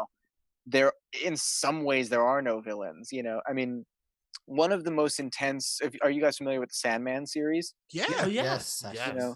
I mean, reading anything from Sandman, it's similar to almost like Black Mirror. Like sometimes I have to put it down and like walk away from it for long periods of time Yeah, because it like can get pretty fucked up. It's dark. and it just touches on Yeah. such heavy topics, even when it's trying to be positive. Like it's so heavy and so profound and so kind of like shakes the idea of what storytelling even can be in so many ways. Like the cat chapter, like there's so many things in all those books, and obviously the idea of death and everything like that, and so many beautiful ways to interpret it. So I love being taken to these other worlds and being taken to places where like my brain may not even have been prepared for, and it's like, get ready, here we go, and it's just you just get lost. It's beautiful. So Definitely, yeah. with you saying about Batman and Spider-Man being your main like your main cliche characters and all what you like, do you like any of the villains of DC and Of Marvel? course. Who are they? Oh man. Gosh, see, it's gonna be tough again, like, because now I'm just gonna space on so many. I mean, obviously, as a kid, like, easy to like Venom and Carnage and those guys, because it was like they were just Yeah. Yep. again, it came down to the wanting to draw part of me. Oh, I'm getting a call. Hold on. Mr. Popularity. I don't. Well, you guys could see me well. That's really funny. Hello. Get back. This is good. This is live, right? Yeah. Yes, it's good. live. Yeah, no We're doing worries. it live, and that's okay. Okay. The audience understands this at this point. This is a Yeah, live this is- show. This will Anything humanize. could it. happen. Life Anything- still goes on. You anything- should have seen last week's episode with Oh Miguel yeah. and Last his week's family. episode was a trip. Yes, it was. Right. Last week's episode, the first 20 minutes were awesome, right? Quick sad story. 20 minutes awesome. And then my godson and my mom decided to drink on a Wednesday night. You know, hey, we're in quarantine, right? They were all drinking on a And- Wednesday night. Don't let them think that he wasn't Oh, drinking. Oh yeah, no. I He was, but If, I if could you're not handle my drinking liquor. it during this quarantine, I don't know what you've So been doing. I could handle my liquor. But then my mom, my god sister, comes in. Hey son, how you doing? What you do? that's I'm like, amazing. live show podcast. So, but the thing is that I put myself on mute on the OBS streaming side, so YouTube But couldn't hear we me. can hear But everything. Yeah. they heard everything what I was talking. Like, yo, what the hell you doing, mom? What the I'm doing a live show, and they kept hearing anything, and they kept it professional. They kept it professional, good. Oh, They hell kept yeah. the show going. They kept it live. They kept it go good. They continued Next the time, conversation. I'm gonna Show shoutcast must exactly go what's on. happening. and Yeah. then me, and I'm like, what's I will going on? What you commentary guys next doing? time. Like, what's That happening? is so But funny. the thing is that I was speaking in Spanish, so they couldn't really translate what I was talking about. So they were I like, speak they were three like, languages. It's so far, yeah. Guess what? One of them is Spanish. so, I'm like, what you doing? So it was amusing, and Brought to you by Duolingo. so There you go. so the whole show That's from the joke. from the 21-minute mark to the 28-minute mark went a whole different way. It was Yeah. drinking, it was screaming. My mom came on the show. My god sister came to bring me more wine during the show, and after she gave me a kiss on the cheek, I was like, "Okay, what's going on But I here?" mean, that's the I'm fun of this confused. show. This is A little a chaos is conversational. Exactly. This is Yeah. a conversational show. So when we have guests, we want you to know it's like we're not here to be prim and proper. We're here to have a good Yep, time. that's the You show. know, we're not here to like disrespect anything, but we're here to have a good time. You know, Yes. that's You what we're guys here are to do. wonderful. We're trying to bring joy to Thank other you. people. Yeah. So, we do our best. That Sam writes a script for us, and we never go by it. So that's the fun listen, part. we used to go by his script word for word. Okay. Yeah, now we're live. It's different. We just throw out the Exactly. window and be like, you It's, know what? it's just a staple in case we don't have anything that we need something to talk about. This is true, which I do appreciate because sometimes we do get like there's a lull in any conversation, and then Exactly. we could look to Sam's notes and be like, aha, we now have another topic to talk about because here we are. Right. Yes. So, It's what's speaking the of- what's the It's line? One what's the Punch line Man in, live action movie that I don't think is a good idea. Oh, Yeah, no. right. What do you think about live action anime adaptation? Like for example, Sonic, Detective Pikachu, or Dragon Ball that happened years ago that we done I don't- talked that about. never Right, happened. right, right. Wait, right, Avatar: right, The that, right, Last wait, right. Airbender that doesn't that never happen. happened. that does not exist here, didn't right? That Yeah. doesn't So exist right, here. what's your opinion Never heard of it. on what's your opinion on these movies that don't not exist in the world? No, that Ball Dragon movie. I remember I heard about Ball Dragon, but not Dragon. So what's your thoughts about it? I know, um, Airbender Last too. So Oh, yeah, God, that stop. one. Yeah. Oh my god, that one. Yeah. that one's worse to me than Dragon Ball. that was the Oh other my one I was trying to think. I was like, what was the Dude, what was there's the no way. Shyamalan one? Yeah. Yeah. Shyamalan, oh my Yeah. God, Yeah, you I ruined it mean, so bad. It's weird because like I for the most part am never usually that enthusiastic about it, only because it's like history has shown these things don't work. Just like video game movies, like I understand that like the stories are cool and like they want to take this stuff and like make more money off of it Right, ultimately and right. find another audience. But Yeah. like there is something to be said about like it's interesting. I feel like it goes back to what you guys talked about before, where it's almost like different things, like anime almost being different from cartoons, where yeah. I think there's something that you lose, especially in translation of like not even just like dialogue, like the actual style of the thing. You're kind of like reframing it in a way that it's not what it is anymore. Mhm. So Mhm. I often kind of wonder like what the point is. And that's to say, like, I don't want to be the guy to like just poo-poo it, because like if something could work, that's great. You know, Right. I was excited. I about want the them to idea of keep trying Taika until it Waititi- works. Yeah. Yeah, well, I thought Taika Waititi doing a version of Akira was really interesting. Yeah. Yeah, I can't Um, wait for that. I don't If think it it's ever happening happens. though. Yeah. I don't think. I know. I'm pretty sure they said it's not happening now. I think like it fell through again. Satires. I could be wrong.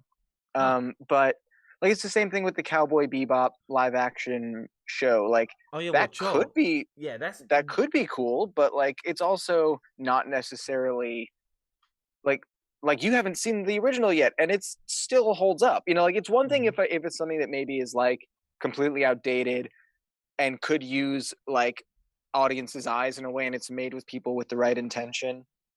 But it's almost like how I was saying how Paprika is almost like Inception before Inception. Like Mhm. to me, that's a better example of like taking the idea of an anime and doing another thing with it, you know, versus like I don't think, especially with video games, both in the way that the stories are told and the way that we experience them, I don't think you can replicate that in a film. You know, and I don't think it's anybody's fault. I just think it's such a different experience. Mhm. Whereas one, you know, any video game, even if it's a short one, you're spending 4, 10, 15, 20, 30, 60, 100 hours with these characters, with dialogue chains, with whatever it is, and you are experiencing it. You are integrated into this thing. You are in some ways superimposing yourself into your character. And no matter how deep you fall into a film, that's never quite going to be the same experience. And you'll never have that same ownership. You know, we can all be Kratos in God of War. You know, you don't Yeah. feel that way watching a film. Sometimes it can get close. You know, I funny enough remember walking out of the first Spider-Man thinking like I could actually be Spider-Man, you know. Yeah. It can be done. But again, that was, and now that movie only, you know, it holds up to some degree, but like it's a Right. beautiful love letter of like someone really wacky making this film. Sam Raimi's a wild visionary and like Oh, doesn't yeah. have to be perfect, but you could feel the intention. So like, yeah, do I root for it to be done well? Sure.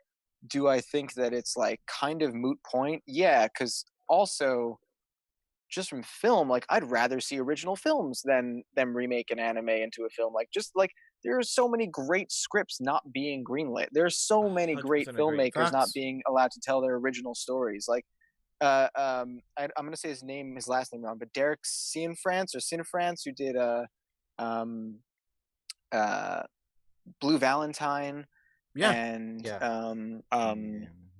what was the other one? With the other one with Gosling and I can't remember right now. oh man, Yeah. I have no Such idea a what great you're talking film. about. If that makes you feel good, I have no idea what's yeah, happening right now. and that's kind of the point, right? Is like these are films that like they're phenomenal pieces of work, but like they barely The get Place the Beyond light the Pines. The Place Beyond the Pines. Yeah, exactly. You knew where I was going. Yeah. And you know, he's just one example of a filmmaker, and he's a filmmaker who's getting his films made. You know, and even then, it's a tiny morsel of people experiencing it. But like someone like a Denis Villeneuve, you know, like I'd rather see him make a totally. I'd rather see another Arrival. I'd rather see, you know, I want to see films that are original and unique and coming from a different angle than like I don't need to see like I'd rather play the game. I'd rather watch the anime, you know. Yeah. But at the same time, like, you know, I'm all for artists finding a way to make something cool and fun and do with the right intention. It's just hard when you know that a lot of the bigger studios are thinking more about money because, you know, it's not like the artists get to call the shots in these cases. So, you I know. agree. Yeah, Be- Yeah. I'm glad that you brought that up because I want to know, like, because not just with the One Punch Man live action, but the Cowboy Bebop live action is going to have a season 2 before even Right, I season saw 1 that. to come out. Yeah, They that's didn't been even film confusing. season 1 yet, as far as I know. He got injured, and I Yeah, think they had John to Cho got postpone it. injured. I think Yeah. I think they were left with 3 episodes left. Oh, so they to finish. filmed. They did film a bunch of it. Yeah. Yeah. So See, somewhere- these things work better as a series. Like 90 minutes Yes. is not long enough It's not. to fit in like the lore, the Right. characters, the plot of what the film is supposed to be. It's not long enough. Look at The Witcher. That's on what I was Netflix. just The gonna Witcher's say. amazing. That's what I was just gonna bring up. And like, I haven't seen it, and I haven't played the game, so I actually have. The only reference I have is that I know people really like both. It's so and- good. You And I got think some that's, fun like- stuff waiting for you. I haven't played the That's games cool, either, and- but I love those 8 episodes. The song about The Witcher is amazing too. It gets stuck in your head, right, James? Well, so Yeah, let it me really does. ask you then, as Going to the Witcher. so then you let me haven't even ask you watched the guys, show. because I I'm listen to it a curious, lot. having no context, like, do you find that it does what we're talking about in a way where it homages to the game, but it doesn't try to be the game? Yes. Oh, To me, so it's what, perfect. so what I will say about it is that it doesn't like if you don't even know the game, it does such a good job of establishing what The Witcher is that it would it drives people to seek out the game. That, So it's Exactly. doing Exactly. so then Mhm. that, even if people have an opinion of liking or disliking, Mhm. it sounds like that's the first successful Mhm. video game project. I agree with. I know, think so. Oh yeah, it's 100%. Yeah. Because also for you to actually bring like me, James, and other people that haven't even watched or played the series and actually be entertained by the TV show and now maybe get intrigued to play the games, you have to have a good Or behind read the the scenes books. or the Yeah. books as well. You have to have a good cast to actually do the good roles, to actually have Not with just the that. I mean, it creators. starts even. I mean, you need great production designers. You need Yeah, phenomenal so all writers. that You need all that's important. directors and showrunners with a vision. 100%. All that is important with, and also to me the most important is to have the passion for it. If you're just doing it just to get the money to do that, you're not gonna get something good like the Dragon Ball movie. Yeah, that's where and The they Last fail. Where Airbender you is get where it people that fails. just want a paycheck. Like a situation where the movie actually did work was Alita Battle Angel. Yes. I Mhm. think Alita Battle Angel is incredible. James Cameron was a huge fan of the manga, of the mini anime series that they had, and I thought it was a brilliant adaptation. I hope for a Now, sequel. I don't think the relationship translates well in the movie. It comes across more of like a YA type of thing, but because it's a movie, you want to appeal to different age Right. ranges in the They're audience. playing, yeah. Well, and that's the thing is also, any film, especially one that is going to be made with that kind of budget, there are so many politics that have nothing to do with the things that are actually Yep. there's all kinds of stuff. They talk about the four quadrants, and Mhm. there's languages that studios and people crunching numbers use, and things like, there are so many moving pieces, especially in live action production, just to get a thing started, let alone day to day. So it's a hard beast to wrangle and just have a A or B kind of opinion on, because so many things go into, it's honestly a miracle that anything exists, let alone is decent, because when you actually know the process of making these It's things, a lot of Mhm. process. it Yeah. it just blows your mind, because you're it's literally chaos every day until a thing is done sometimes, Yeah. Yeah. I've been on live action sets where you're just "Eh, and then you see the thing, and it's that's amazing. How did Right? they do that? So it's, and again, that comes down to, there's hundreds of people that work on these things, and the actors are just peanuts by comparison. There's Very true. Like Uh, no, Sam, go ahead. Oh no. After you. no. Both of you go at the same time. Well, You wouldn't Since understand. when have y'all been so respectful? Y'all better stop. Miguel, go ahead. We have a guest on the show, but what I was gonna say is that with you voicing JoJo, I've been wanting to ask Oh, it's Squalo. Uh-huh. Squalo and everything. Before you got the role of Squalo, before you got into JoJo, did you watch the other parts before you started the actual part 4, or did you just jump into the role? Because I know some people, when they get their role, they just do the role without having no type of background or no type of knowledge. Which one are you? Do you do your research? Do you actually look for the role? Do you watch the part 1, part 2, find out about the whole JoJo versus D? Oh, do I you find always, out about yeah, those things? I always do the research for sure. I'm the weird obsessive one where I I didn't watch JoJo's consistently beforehand. Yeah. That's okay. I That's knew, okay. obviously, was very aware of it. It's JoJo, I know Yeah. very much all about it. I've So heard of JoJo. Like everybody's it heard was a of mix JoJo. of I for a very long time have seen episodes, have digested culture. I know what it is, and very much respect it. And when I got cast, I was I'm gonna sit down and watch at least this whole season, because I really want to I want to understand, because also season to season it's so different, It as much is. as it is the It same. So is. I knew that the amount of time I had to cover and everything, like watching the first few seasons wasn't necessarily going to do me any good, like No, performance wise. it Yeah. wouldn't. But now it's funny, now that I've done it, I'm going back and watching the earlier seasons and like soaking, because like now I feel like JoJo's was so abstract to me for a long time. It was like It- so big and definitely, bombastic and like 100%. beyond my comprehension. Because now it's that I've, like- memes. It was Well, it's just so, memes. yeah, it's so many things. It's Uh-huh. so many things. So like JoJo's in so many ways is like a cultural phenomenon. It to really me. is. And And and plus then it It going is. It still is. And the Yeah, plus no, evolves each season. It like at first it's just a fight between a brother versus a brother, but then each season Right. it just evolves between the stands, between the Hamon, and after that part 4, you know, Fighting ancient Egypt monsters Yeah, thing. it yeah. just and evolves it with becomes storytelling. a So it's just stands and- insane. So what's It's your wild. what's It's your favorite very part? wild. Is the very only. wild. Anytime anybody ever asks me about JoJo, I go, "Well, it's wild." Yeah, it's That's so- the only but it's- description I and it's have. so and it's phenomenal, and like I've fallen in love with it, and like I feel like I'm getting it more and more, and like I had to go through the actual like process of doing it to like Mhm. fully be like I get it now, Yep. you know. So I've like come through like full circle appreciation mode. Now I'm catching up very much so, and like I mean, not to mention everyone else's performance on this show is so good. It's so much fun, and watching Kellen right now absolutely destroy it. Like, holy cow! Hmm. And how do you feel about Dio now since you're watching bits and pieces of it? Because I know a lot of people. Wait, first is are you watching the sub or dub? Not going back into it. Which one are you That doing? doesn't matter. It No. doesn't matter, man. No, it doesn't. But I'm And curious to know he because just wants to know. I don't want to know Well, no, because it's funny. Well, it's funny because for me, I now especially I find that I mean I do both, but I find that because I know so many of these people doing the voices, even if it's just communally, like I enjoy so much hearing everybody's performances that I tend to watch a lot more of the dubs for that reason.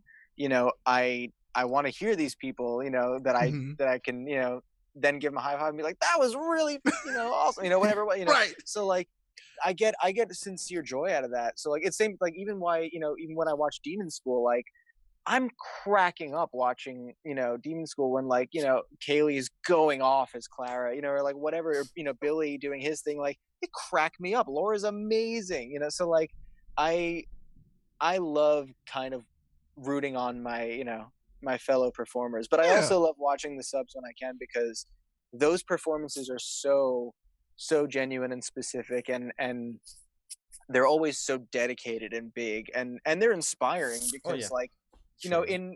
in the way that I said earlier that like I don't want to do what they did, I do want to match the integrity of what they bring because Mm. you know Agree. they're doing it with such beautiful intention, and I think you know the thing about getting to voice any of this stuff is like we know that it's kind of ridiculous, but like the point is that we love it, and to find a way of believing the ridiculousness to make it believable to you experiencing it, you know, like you have to find a way, like you know when Caligo turns into a little, you know, squishy puffy, you know, thingy to like my God, Fluffy it's you know, sensei. Fluffy sensei. you know that's just yeah, you know, that's life, that's just how that works there, and like you have to find a way to like you know digest that and not be like this is so weird, you know, because it's that doesn't service anything. You have to go into it with intention, so Mhm. Mhm. you know, And so I really and I love that. I think this the Japanese actors they set the bar very high for dedication,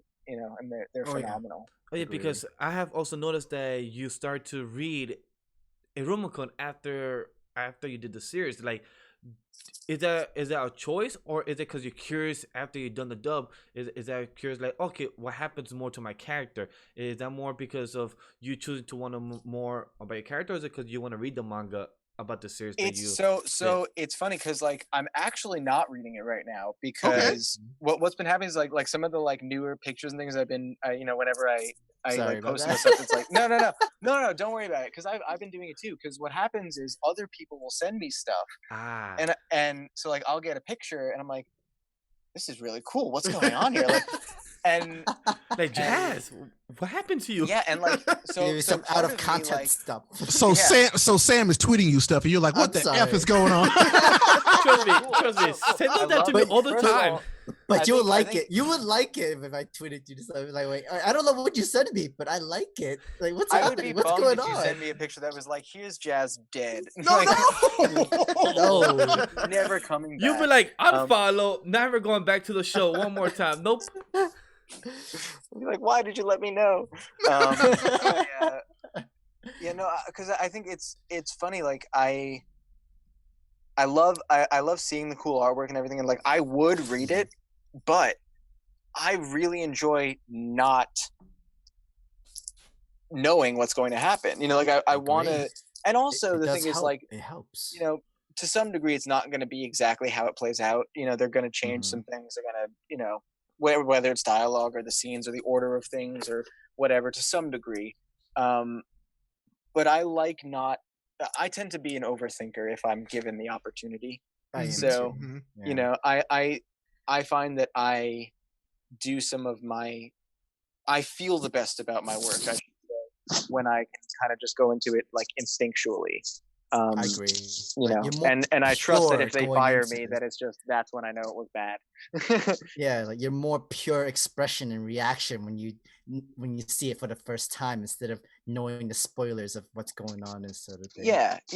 And Mhm. granted, like, you know, what's nice is something with you know, Iruma Kun is it's not necessarily the most spoilerific kind of, you know, No, yeah, series. Like, it's not. I don't really think it's the kind of, you know, show or manga where people really die. Like, I don't think it's that No. kind Oh, of, yeah. you know. No, I no, think no, it's like, even as we've seen with, you know, the antagonists of this season, it's this very playful way, even when they're like really trying to like maim and hurt people. Yeah. So there's like, which is why like I'm so charmed by the show, and like I'm so glad I get to be a part of it, because I love that it's very unique in that way. I don't think there's many shows that are just kind of like so aw shucks, you know, like, no, it's You're not. right. There isn't. I There isn't. watch nothing else like it. I'll be very honest. and it's good. It's Yeah, funny. it is. It's so Like, wholesome. fun. Like, It's so wholesome because when Sam Nice told me, slice of life. when Sam told me about it, hey, because Sam is the one that usually plans what me and him should react to, stuff like that, of what we should cover. And Sam can, hey, we should cover Welcome to Demon School Iruma Kun, like, and my response, usually when Sam gives me a weird long title, I'll be like, what the fuck is that? Like, what can it be? Something like Yeah. sound like Naruto, One Piece, or what can it sound like something My why Hero can't it be something Academia? cool and flashy, yeah. Yeah, like something like cool, like Black Clover. Why like, can't it sound like something Well, where it's funny- people it's funny die? 'cause I lovingly, yeah, exactly. like some dope name, like some nice one-liners, but no, it has in a secret genre that has a 2-line, a subtitle, a subtext. Oh, Yeah, man. yeah. I'm like, oh, Where okay. nobody ever says it right, yeah. Yeah, Yeah, no, it's funny. Well, I call it, I like to call it lovingly the little anime that could, because Yes, you it know, is. I think we're still very much underdogs with that show. You know, I Oh, think we have a yes. really agree. devoted fan base. Like, You people do. that You like do. it Really really do. love it. You really do. So like, first off, if anybody is actually watching me right now, I love you guys. Thank you. The other thing is, you know, it's like, it's so new in general that I feel like it's that thing. I'm really curious to see what happens when season 2 comes out next year, and like how many more people kind of catch on to the show, how the show itself will evolve. Mhm. Because I think we all kind of see the thing where, even, you know, if a show is successful on its first season, it usually takes a season or two more before it becomes like, you know, That's true. the thing, you know. I do agree with So that. I personally, I think that like this series it's really special, and I think it has the ability to last and have an impact in a way, and I think because a family can watch it, you know, I Yeah, think there's that's very something there that, you know, I hope it sticks around. And also selfishly, I love jazz and I love these characters, so It's I very, want to do them for as long as I can. it's very I beautiful. No, I say kind it, of go want ahead. to ask, like, since we're in the whole Welcome to Demon School Iruma Kun, like, I know there were a lot of song going into this Yeah. anime and not into the manga, which is great, So which is good. cool. Would you actually like your own have a song part into that For anime Jazz as to sing? Jazz? Yeah. Since you're in the band and everything, and you have to. That would be. I mean, that would be so funny. It's funny. I've had the pleasure of like getting to do some singing for other jobs in VO. Awesome.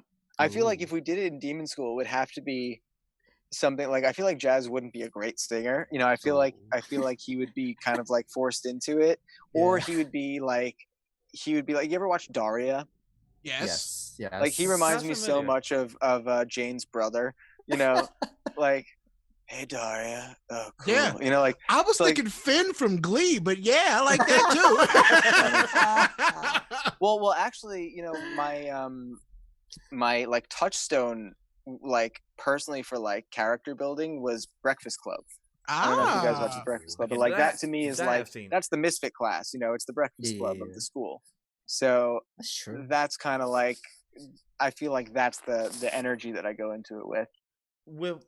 With the question that asks, with the question that Sam asked, I want to piggyback on that. Is that would you ever, far future in the future years, would you ever want to make your own anime and somehow incorporate your own music into it? No, I mean, anime, no, only because like it's not my place to, you It's know, okay. to create, It's you know, understandable. Yeah. but like in an original, I mean, like an original Song, animated thing. yeah, opening, I would endings. like one day a cartoon, you know, or a video game to be, you know, to be able to help create and put stuff into. Absolutely, like I would love to. I mean, I want to direct real films one day. Like there's many things that I would love to do creatively that I know will take its own time and Of course. necessity, and like, you know, so there's so many things that I would love to do, and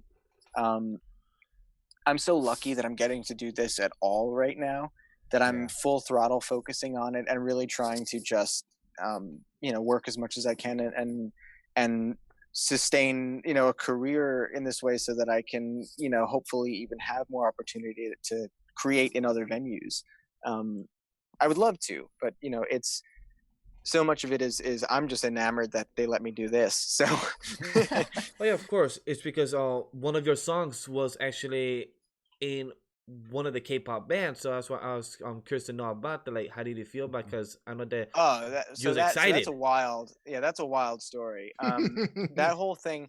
So basically, that song, it's called O2, and it's on this record called Self Portrait by an artist named Suho, who he's a member of a group called EXO, which is this Big Korean, crazy wild K-pop yeah, group. yeah, And yeah, yeah.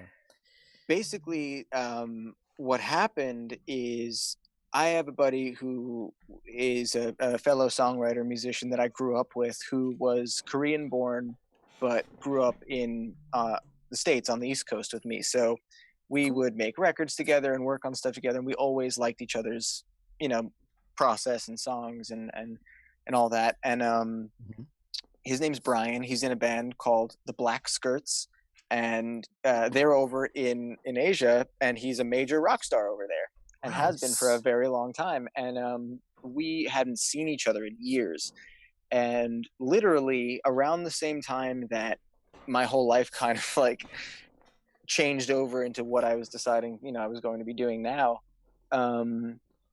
He reached out to me on Facebook, and we hadn't spoken in a while, and he was like, hey man, I would love to work on some music, like just, you know, back and forth and blah, would you be up for that? And I was like, yeah, let's do it. I'm not in the band anymore. I'm not doing anything where I have to like emotionally slave over a song. Like it would be fun to just like write stuff and not feel like I have to be connected in that way to it. So we started working on a bunch of different songs and just kind of were sending stuff back and forth, and he basically was like, all right, so we're going to start pitching this stuff out to, you know, different artists and stuff, because we've got some stuff that could possibly have opportunity. And I was like, in theory that's really awesome, but again, like I never assumed stuff would happen or work out or whatever, because like, you know, who am I? Or wait, yeah, you know, sure. See so what happens. Yeah. we had this song that we had written, and he had sent it out through his representatives over there, and I feel like it was like maybe 6 months later or something, where he was like, so Suho and so and so, is interested, and we were like, what? It was very like, are you sure? And it became, again, it was like a thing of like, I would kind of just let myself forget about it. We, talk to each other again because we're on weird time zones. Like I'd get a message from him at like 3 or 4 in the morning. So like depending on when we were each up, the conversations would take longer to get to each other and stuff. But and he would go on radio silence if there wasn't too much news to report. So I would just let myself forget about it, assuming it would never happen. And then only like maybe 2 months ago, did it like finalize and everything, like, and then it just like flew through as the song's already been released and like it's all crazy, but it was very like fly by the seat of our pants, kind of like, this is happening, oh my god, really, what and then when it came out, like, again, even when when we sold it and like they were obviously going to restructure a bit to there to personalize it and everything, I did not comprehend what was going to happen when it came out. I just kind of thought a song would come out. I'm used to a song comes out and nobody really cares, Oh, wow. I just mean like, like the people that like it, but it's like it never gets like traction or awareness. And I just like completely ignored the fact that it was this like international, already well-regarded superstar, and his fan base is so wonderful and dedicated, and they just kind of like flooded me with appreciation and like That's overwhelmingly so. But like, and like the crazy part is just like, I'm just one piece of the puzzle, like, and so I don't deserve all of the praise by any means, but I'm so humbled and extraordinarily blown away by like the kindness and love that has been given for being a part of it. So like just being able to have shared this experience and like have a song that's doing what it's doing right now is very, very, very surreal, and I don't think I've like fully comprehended it even still. So It's Ryan, awesome. I'm happy for you. I'm really Same happy for you too, and that's the word that when I see you, that's what strikes me. The word humble is like so strong. Oh, when positivity. I see you. You're far is. too kind. You're And far too positive kind. because you love to spread that on the timeline. I Mhm. love it when I see it, when I wake up, when I go to sleep. You're probably like never asleep as much as me, because I'd be like, if for a morning and then I see Ryan still tweeting something about positivity. I'm like, I just love this, just writing, hey, positive, I may not know you, but I love him. Like, damn, I just speak that to the heart. Like, it's Aw. just so good. What and other humble, like K-pop Ray groups said. do you like? It's funny. I going into this knew like very little about K-pop, so for me, like, this is a grand education. I'm now learning, like, and it's funny because like this album, the rest of this album, and like the EXO stuff I'm listening, I'm like, these guys are really good. It's also like the thing about K-pop to me is it's so impressive past just the music, because like the performance level, Yeah, the like they choreograph take is everything to such a. amazing. There's Their a music group, videos are movies. They're dude, mini it's crazy. movies. There's a group, you guys might know the group. One of my friends had shown them to me, and I'm spacing on the name. It's an all-girl group. They're like baby doll, like girly, like cutesy kind of like dancey girls, but they're also like a hardcore band, and it's like heavy metal, like K-pop, like dance, like it's I feel like I know it, but I I cannot. it's wild. It's like if someone took like NSYNC, made them heavy metal, but didn't change their aesthetic, and then also made them like it's wild. So like I kind of love how adventurous it is. I want to check that. It's not. I wish I'll find the name for you guys another Yeah, time, and 'cause- I'll send Yeah, it to let you. me know, because Yeah. I would love to listen to that. I think I would I like to give it a searched because shot. I searched I love for BTS. I love Blackpink. I love BTS is another one I heard is NXT. Like, you guys are a lot awesome. of them do the abbreviations. yeah. yeah, because I just searched for K-pop all girls group, and I have 2 I's, 2 NB, 2 NEI, 2 U's, 4 L, 4 minute, 410, 15 end. I'm like, Oh my what God. do Okay. all these mean? That sounds like you just read off some kind of like Morse code. Yeah, right. Like some coding. Straight off iterations of pi. You're not fooling Yeah. nobody. Yeah, I'm exactly. like, huh? You Like, this just is fan? solved the secret of the universe. I just put a we whole are time code in there. 159. It's like, wait, what? I'm like, I just got so confused there, but I do agree with what James and plus Ryan is saying, because it's a whole universe. Because with what happened with these 2 anime that came out this season, Tower of God and plus Detective That song is Millionaire so good. Balance Unlimited, both of them are from K-pop bands, and I love them. I got hooked once. That's I heard what it. I'm like, so I didn't know yo, that, and then what? I found that out. Yeah, that is so cool. That is so cool. So that is bridging the gap in a way for me that I wasn't even expecting. Yeah. Yeah. Well, just in the way that, like, these two things that I thought were kind of not exclusive at all to each other, and now there's this weird kind of like mashing of worlds that like I get to sort of be loosely connected to, and it's interesting because I'm just constantly learning about all of this stuff as I'm doing it. Same Right? here. Yeah. I didn't know about K-pop doing anime openings until this year. I was like, oh, so y'all doing anime openings? Let's fuck with it. I'm Well, in. and it makes a lot of sense because like all of these openings are total jams. So it's They're like amazing. They're Another thing that you don't realize All of them are is bop. All of a them. lot of K-pop groups do openings for anime, and they're just singing in Japanese. yeah, Mhm. it's Yeah. really interesting. Mhm. I know. Mhm. Well, and I guess something I also found out recently is K-pop is almost more popular in like Japan than it is in Korea. Oh yeah, From what Yeah. like, oh yeah. so like Mhm. that I found it's that that out. that I find to be very like it's interesting how as anywhere in the world we digest certain cultures in a certain way. Like, I mean, we're obsessed like with film. When an English actor shows up, we're just like, oh my god, like it's so funny, because they come at it with such a thing that we're just not tuned to. So it's always interesting to see what becomes popular where and why, and Mhm. but yeah, K-pop I find to be such a fascinating culture because it is kind of creatively limitless right now.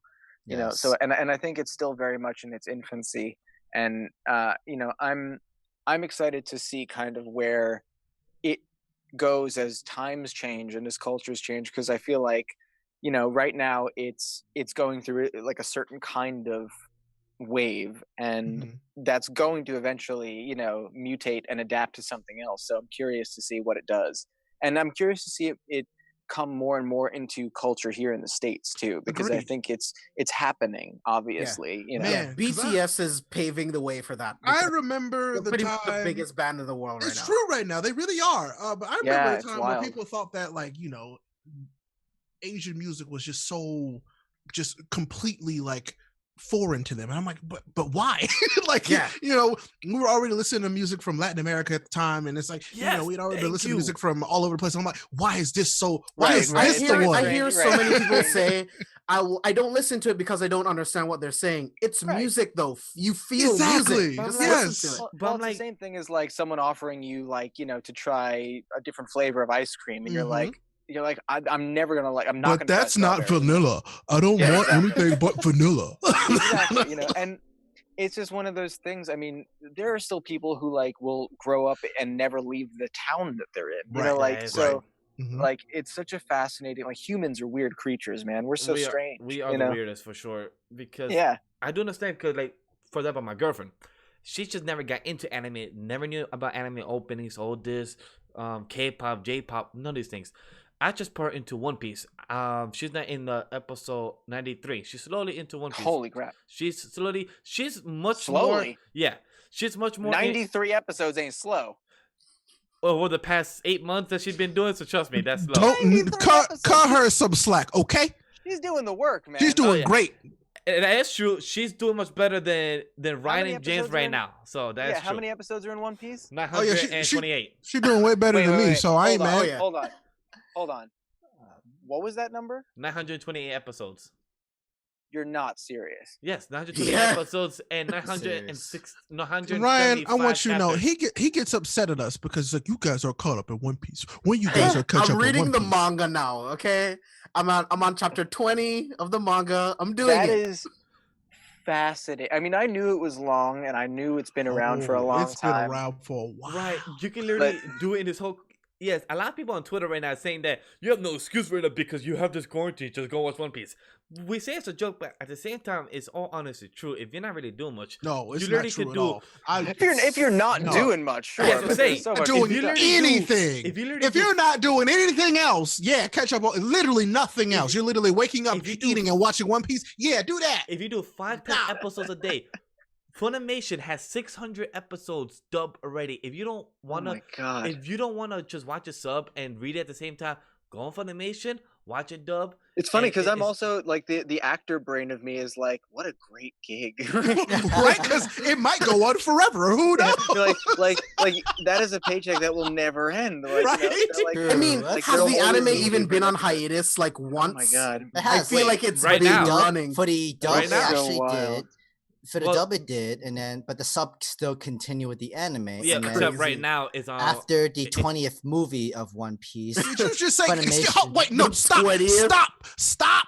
You said the 20th movie. It's It's called like, 20th when you anniversary think to of, like like- Pokemon that's been on for 20 years as well. With its 20th Pokemon, with its 25 season. If you guys could watch 20 movies of Pokemon, 25 seasons illegally. Name. You know a single person that's watched all 20 movies of Pokemon? Name one. Oh, I think I have a buddy who has. Oh yeah. But it's just one. It's just one. Right? Same As we know, too, as- same too. from what we know, as of Yeah. now, from what we know, it could be a lot more people there. Oh We're my not God. biased. And We're One not Piece, biased, One but Piece is taking a break right now, not because they want to, it's because for the safety. Everything's taking a break right now. I mean, you know, So, the whole world is on taking the a break. same token, wouldn't it be so much easier for people to catch up on Welcome to Demon School? It You would. know, Yeah. Right? You But know, that's, but Right? right, that's Just a one saying. day sitting. That's a 1 day sitting. One Piece is a One day sitting, man, that's 24 episodes. Like, that's a there- 1 day I sitting. sit down to That's watch a- that's a One Piece 1 day 15 thing. now. episodes. The That's a next one time day you thing. see Welcome me, to I will Demon have a School is white dubbed right now, beard. so Right, it's possible. If you do 5 to 10 episodes a day of One Piece, you could be cut up by the end of the year. You're good. You know what? If you do 50 to 60, sit-ups and push-ups a day, you'll have a six-pack in no time. Yay! Or how about put it on dub, put it on the floor on your tablet, push up every time he says Every episode, yeah. yeah, that's it. The One Piece workout. I'd rather just do the push-up. well, since we're talking about One Piece, Netflix and Toei Animation just came with the agreement where they're gonna have its first 2 sagas onto. So that's Netflix. 130 On episodes Netflix. on Netflix Wow. too. But obviously, it's possible because you know why? They're gonna have the One Piece live action on Netflix, so it makes sense why Toei Right, came to they're the making agreement. those deals. Yeah. we've talked about this before, but I don't get it. I don't think the way that One Piece is going to translate to live action. Well, this one I have faith from what Roger said and everything. Like there's the people behind the work, the creators, the people that the casting and everything. They have the passion for it. They know the series. The people that have that read the series, to watch the series, the whole 900 plus episodes and chapters. They have the passion for it. So, like you said, James, it could work and it can't work. It depends how it's translated. some Some can't- things just don't translate. Oh, I yeah. just don't think that Luffy's type of like humor, the way that he acts towards different situations would He's a dude that translate to live stretches. action. Most And then likely you have that's to not gonna think be about- translated. You have to think about how huge the budget is going to be for like a Right. pirate thing. You know what I mean? Like it's going to be Right. so huge. Like Well, I think ultimately with stuff like that, what it comes down to is like, if the thing does happen, it's out of anyone's control to stop it, and then it's a matter of like, you hope it's good. If it's not, It- it it- doesn't tarnish the other version of it. Yeah. So like It's that's kinda- and that's something that I'm always bummed out by other people is like when I see someone let's say it's a live action version of something that they love, and then they're like, well, now the whole thing's ruined for me, and it's like, you're gonna let that ruin the other part of it that you love? Like, why? And plus, it goes to the same thing with the show, The Avatar: The Last Airbender. That's being also live action from Netflix. But Right. but this is made by the same creators who made the original. So it just depends who runs it, who's the Yeah. people behind the camera. and this Yeah, and intention that is works better as a everything. series though. The mistake was trying to do a series. 90-minute movie. This will work so much better as a series because you can take your time on the journey. Oh Like, yeah, I think because to that's see what it is. Aang going with a bison instead of Ong, that's just a whole different mispersonation that should have never happened. And with Zuko having his whole scar from a different part of his face makes no sense. But yeah, you Well, had- and that's a lot of that stuff is, again, it goes back to, there's a massive difference between a studio putting out an anime and a studio putting out a motion picture. Both in just alone in the amount of hands that are on the Oh, yeah. project and There- how many there people's is opinions. So that's the biggest reason why things don't translate to the authenticity of a thing or seem to make odd changes and stuff, is because someone who has too much power and not enough awareness might make a choice that ripples, Right. and I mean, like, a great example of like filmmaking fighting the system and kind of you just having to go like, well, better, like, the parties have to just go both ways, is David Fincher, one of the greatest directors of our time, Yes, dude. easily. Alien his 3. his first film is Alien 3, and that is a film that he directed but was completely taken away from him every step of the way as he fought the studio's notes and basically like had to make their movie because he wasn't the David Fincher that is David Fincher yet, so couldn't call those shots. There's also a reason why even still there's tons of movies that he greenlights that don't end up getting made because he'll still fight studios. He wanted to do 20,000 Leagues Under the Sea, Yep. and he fought the studio for months because he wanted a French cast, and they were Mhm. like, no, and he was like, well, screw you guys then, let's just not do it. And Yeah, it's not on the budget too. Like it would be so oh huge. yeah, and he'll demand, well, because he demands to have what he needs to make the thing. And like, I mean, Social Network, I think, is one of the greatest films of all time. I Yes, think it is I a agree. phenomenal piece of art. Mhm. I've still never seen it. Oh a man, great it's movie. incredible. Such It's a on good Incredible, Netflix. and it's so unlike his usual kinds of films because he tends to do a Mhm. lot of like crime and detective stuff. But phenomenal filmmaker. The guy has such an eye, such a sense of storytelling, such a nuance, such a playful, bombastic nature. He can do it all. But this movie, which was his first film, is absolute garbage, and he even had to like basically disown it because like he wasn't able to make the movie. Like he literally was like, there were 1,000 people like making choices for him or fighting the choices he was making, and like Mhm. even when you're a director of a film and you're hired to do the thing, guess what? Like you've only got so much power, and even, I mean, I'm pretty sure I was reading articles about like Steven Spielberg had trouble getting funding for Lincoln because, Mhm. who wants to watch a courtroom drama? And you're like, it's Lincoln, it's Spielberg, and it's Daniel Day-Lewis. How does this not get funded? Like, Yeah, I mean, so no studio wanted to give Scorsese money for The Irishman. exactly. So And he's this doing a stuff's new still, film right now, and yeah. studios still don't want to give him money. Yeah, so like none of that, whoops, sorry, so like none of that is, that's the hardest part about separating yourself as a fan from a thing and 100% understanding like agree. how things get made. Mhm. And we're in a funny time now where like anybody can educate themselves on this stuff. Like I still see people post on Twitter, like, who was the voice actor for this character, and it's like, well, it's in the end credits. It's Mhm. also In the IMDb, where you can search you it. can look in a lot of places, or whatever it is, and I think a lot of people ask questions where it's like you just have to type that same question into Google and you'll get the answer, and then you'll learn a ton. And like for me, I do that when I have a question about something. I just investigate, and then I find it's like 3 hours later I've been down the rabbit hole, and I'm watching cooking videos, and it's like, but that's just like how I obsess over stuff. But you know what I'm saying. But you just brought up a good point. It's like it's time and place. So when I think about Yes. movies, those live action adaptations like Avatar: Last Airbender and Dragon Ball, like think about the time that it was in. They were trying to adapt those movies for an audience at the time they thought was Right. different and not aware of those properties. Right. And Well, so, and that's the thing is, they're always playing catch up to some Mhm, degree. mhm. And no matter what, these, most people on a high level of executive status in these studios, like Mhm. they're detached for a lot of different But say reasons. and like, they're like they're not fans of this stuff. yeah, like it doesn't surprise you. Like, and Yeah. some of them are. Some I don't some wanna of say them. that, like, Yeah, exactly. some I of won't them say that absolutely either. are. Yeah. Especially now more than ever, we're getting a lot more people in Mhm. power that are, have grown up on comics and this Mhm. and that. But Oh like, yeah. Mhm. they're coming at it again. They've got 1,000 different angles that they have to approach the thing Mhm. from because they've got people giving them money to do it. It's like, Right. it's something that like as I've become more and more ingrained in the process of making these things, I've Mhm. learned to be, as much as I still want certain things and look at certain things with a critical eye, I also forgive because I understand it's not that easy and it's not that Right. simple, and it's not like Right. there's just 5 people that you have to Right. talk There's to, always too many cooks in the kitchen.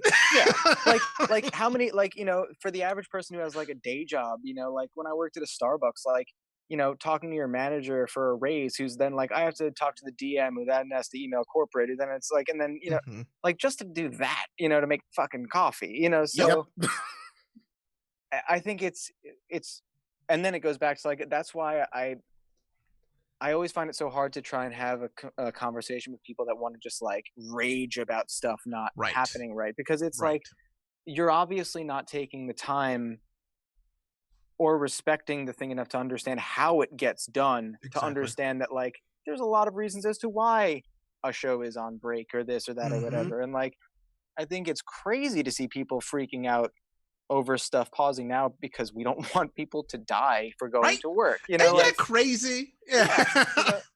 so, and look, people are going to feel how they want to feel, but I would much rather wait for a good thing and know Oh, people are safe and everything like that. absolutely. Agreed. But yeah, I think that it's hard, especially as things get bigger, whether it's a major video game or it's a big film. Like, those things have so many cooks in the kitchen that it's never quite easy as to like, well, why did they make that choice? And it's Mhm. like, that one choice happened because 17 people made a bunch of different choices, and like, Uh-huh. so it's hard to explain to like, the average person who isn't like in it full on. And even if you go out of your way to educate yourself, you may only comprehend so much of it. Right. But I think Right. ultimately what I'm getting at is, if we can all be, while still being critical, if we can be a little bit more forgiving and take a little bit more time to inform ourselves, I think we can have far more clear conversations, and even have a better discourse with these studios and companies from a fan base, because Mhm. now more than ever, whether or not they're taking everything in and listen and doing it, they're listening to people, they're Right. listening to the complaints, they're They listening to have what no people are choice. They liking. can see it all Yeah, the time. They're inundated with it. all the time. Yeah. So the thing is, like, I think and we see creators all the time coming outward and being like, I'm happy that you said you didn't like this for this reason, but like, Mhm. people like being informed. Mhm.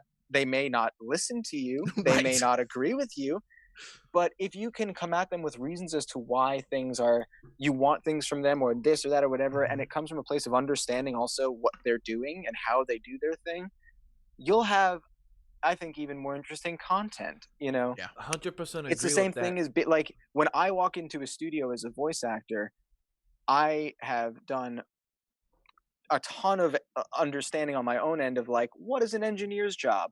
What's the director's job? What are they expecting of me in this thing? What is it that I need to know to make their jobs easier? And that goes for any casting director or any person that, like, whether it's an email, a phone call, or whatever, it's like, transparency and what can I do to make your job easier is the Right. most important thing. It really is. I wish more people thought like you, 100% agree with that. Ryan. A lot of people do, though. It's just, Yeah. I don't think we're the most vocal about it.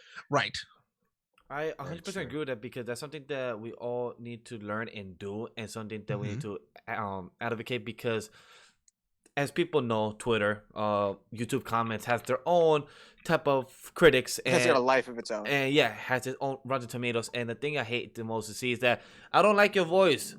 Can you react more? I'm like, instead of just screaming to the void, give us a reason why. Why don't you like our voice? Why do you want us to react more? What's the reasoning? Instead of just screaming to the empty void that we will not answer you. Instead of you Well- scream, but give us a reasoning of some type of essay, your persuasive answer, your backup, and your supporting answer of why.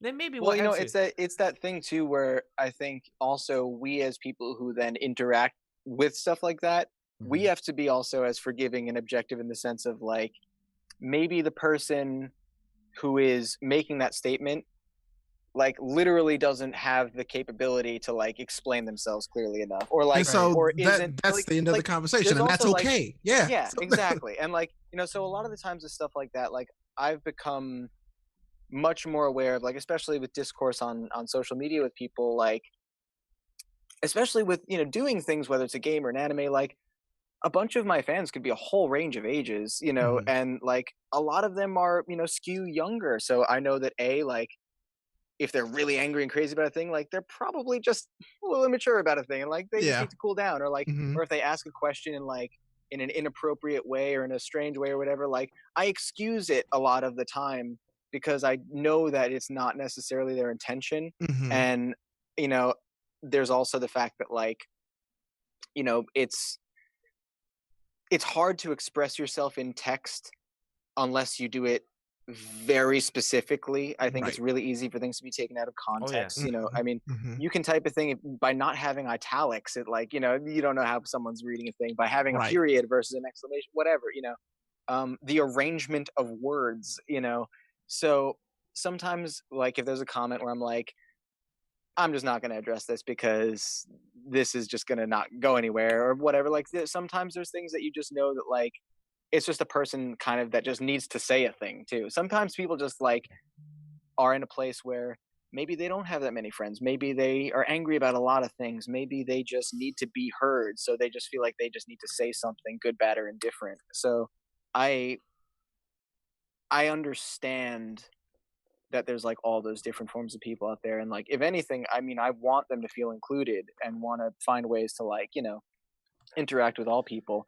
But there's a barrier level that you have to just kind of like acknowledge that like so many different people are happening, you know, at once in different points in their own lives, and we're all Yeah. coming at this with different journeys. So like, you know, you interact with as many as you can, and try and just keep the goodness going. And you know, that's the biggest thing is just remembering like so many different ages, so many different mental, you know, states, so many different kinds of people on this thing. And I think ultimately everyone's intention is good and positive and want to connect. So I, even when I think they write strange things, I take it as like they're just trying to reach out, you know. I So agree with that. One thing I wanted to know, if you don't have to answer it, uh, if you want to avoid it, can you give us like, cause you're saying about with the studio interference in the movies and TVs, do you ever have the problem with when you do your voiceover work? oh no, I mean this is not like it's not stuff that we have any like real one. We have no interaction on that level, you know. Yeah. Mm-hmm. Anybody making those kinds of calls, like we're so far removed from that. Like we get hired to do the thing and we only go to the studios to do the thing. You know, it's not like we're going there to like, you know, on a 9 to 5 kind of day. Like we're going there to do our session and then we leave, you know. So Right. you are, you know, very much you're already if you're there to do the job, you're already hired because they know that you can do what they want for this thing. Does that make sense? Yeah. Yeah. No, yeah, for sure. Like so even though like we'll still go into the booth and you can totally be insecure and still be like I don't want to screw this up, you know that they've hired you because they already expect that you can deliver what they want for the thing that they brought you in for. So there are times where like you may have to approve, like get the voice that you've chosen approved, you know, or something like Yeah. that, like after you've started doing something. But you know, for the most part, by the time you've been hired, it's because enough people have said yes, you know. Yeah. Like because it's even the thing is like, you know, even if a casting director wants you for the job, that doesn't mean you get the job, you know. Right. So That's true. you know, it's a lot of different people for on whoever needs to okay it have to okay it, you know, for any given role for any given thing. Okay, that makes sense. Then. Yeah. So Yeah, it you're does. so like basically once you're hired, you're already like you've passed the checkpoint, and you're never going to interact with like an executive from like Viz Media or something. You know, like there have been times when I've dubbed, and like in the middle of a session, like someone from Netflix will be getting like a studio tour, and they'll sit in for like 5 minutes of the session and just like kind of like, you know, be like, and this is us doing you know, this project, and they'll, you know, Right. and you'll just be doing your thing. So it's like, you know, it's just another person in the room, and they're never sitting there like, you know, waiting to fire you. Come They're- on, perform for me. Yeah, it's really Jug the cool. They're balls. always super friendly and Right. always supportive. So it's you're never feeling a sense of pressure like that. Right. Mm-hmm. I like that. Yeah. Yeah, no, it's a super chill environment. Oh, cool. I want to know, like, since you are in the voice acting world environment, everybody knows. Which What? is there Like, is he there Wait a minute.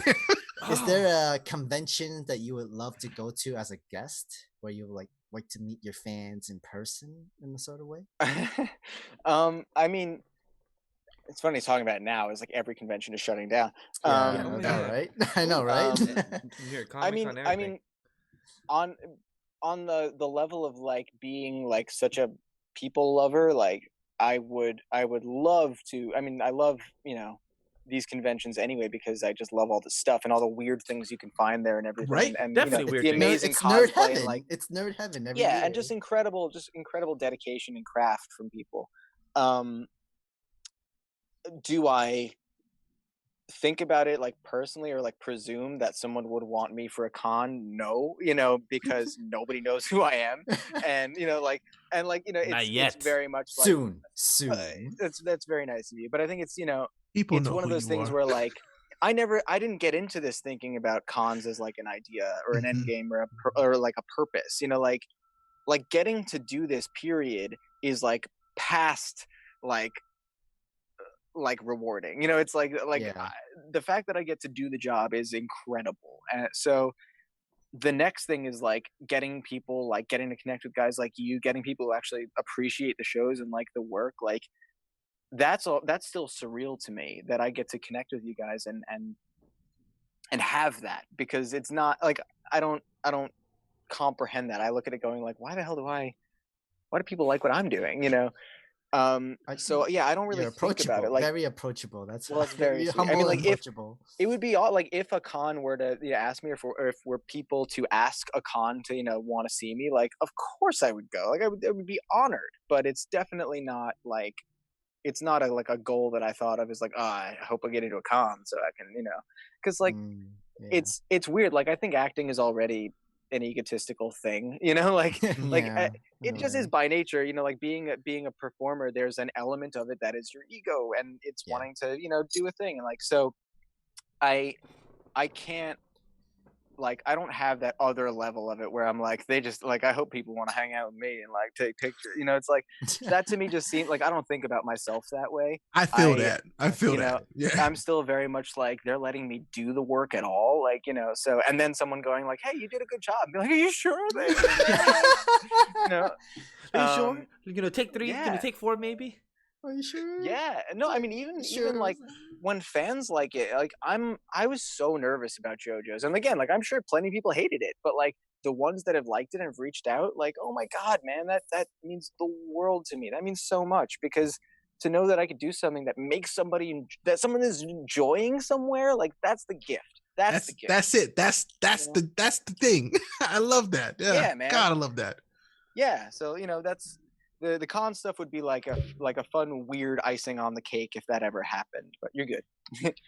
Yeah, like I don't need a bunch of followers, but if I can build a community of people that just love what we do and just can create great conversations, like that's all I really care That's about. the Like beauty that's of it. where That's it the is. community. Yeah, like I've been so fortunate to have, for whatever reason, people, you know, have been following me more lately, and it's the biggest reward of it is like, one, being like stuck alone like this, it's helped a lot, you know, communicating with so many wonderful people. Like to be able to be completely isolated and connect with the whole world is beautiful.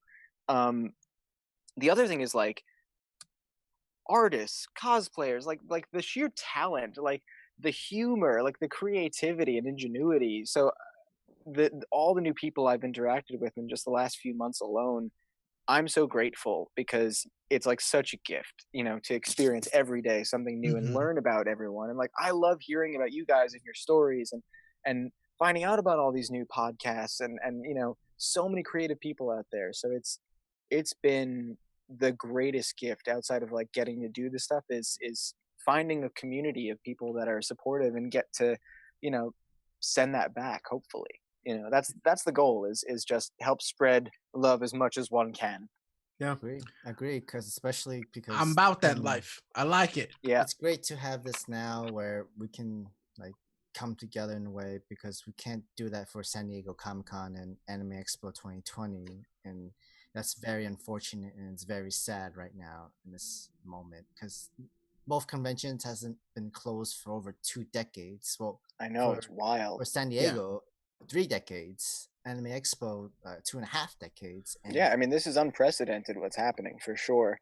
And I think that it's one of those things where those places were very much like church, you know, like for some people, it's like That's where you very could true. congregate, you know, many and people look forward especially, to it. Yeah. yeah, you know, there's so many people that it's like, you know, that's that one time a year, you know, not everyone is as lucky to be able to kind of live in it on the day to day or have friends that accept it, you know. some Yeah. people like are the only friend that cosplays or does the thing, and like they only feel like they can be seen at Comic-Con, you know. So Yeah.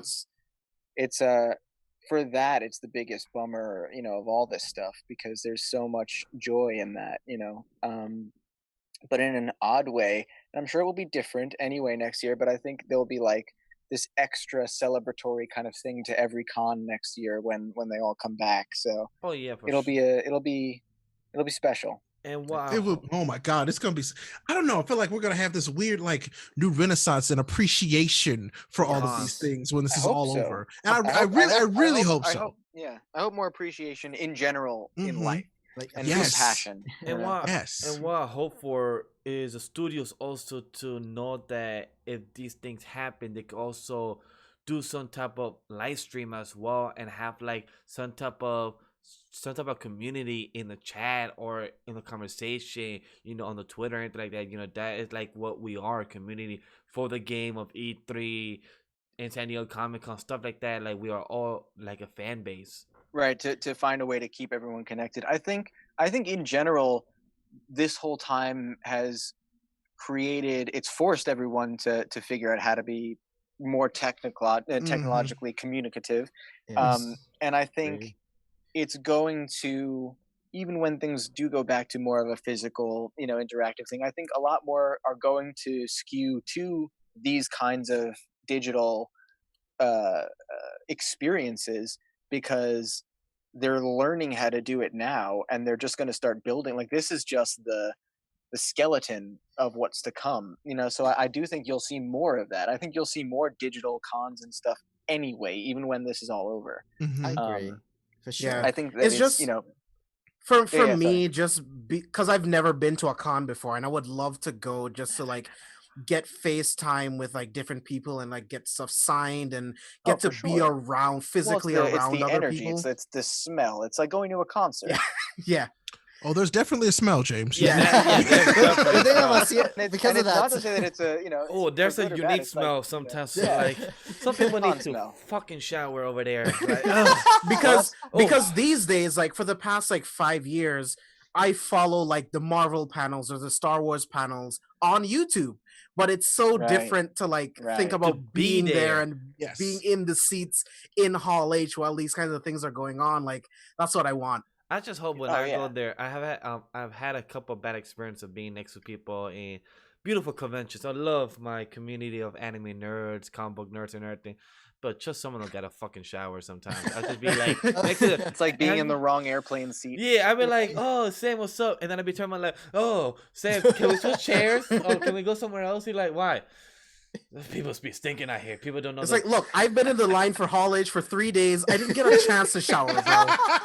I'm like, all right, carry some cologne. Put a whole gallon of that cologne in the armpit. Just put it on your face and head.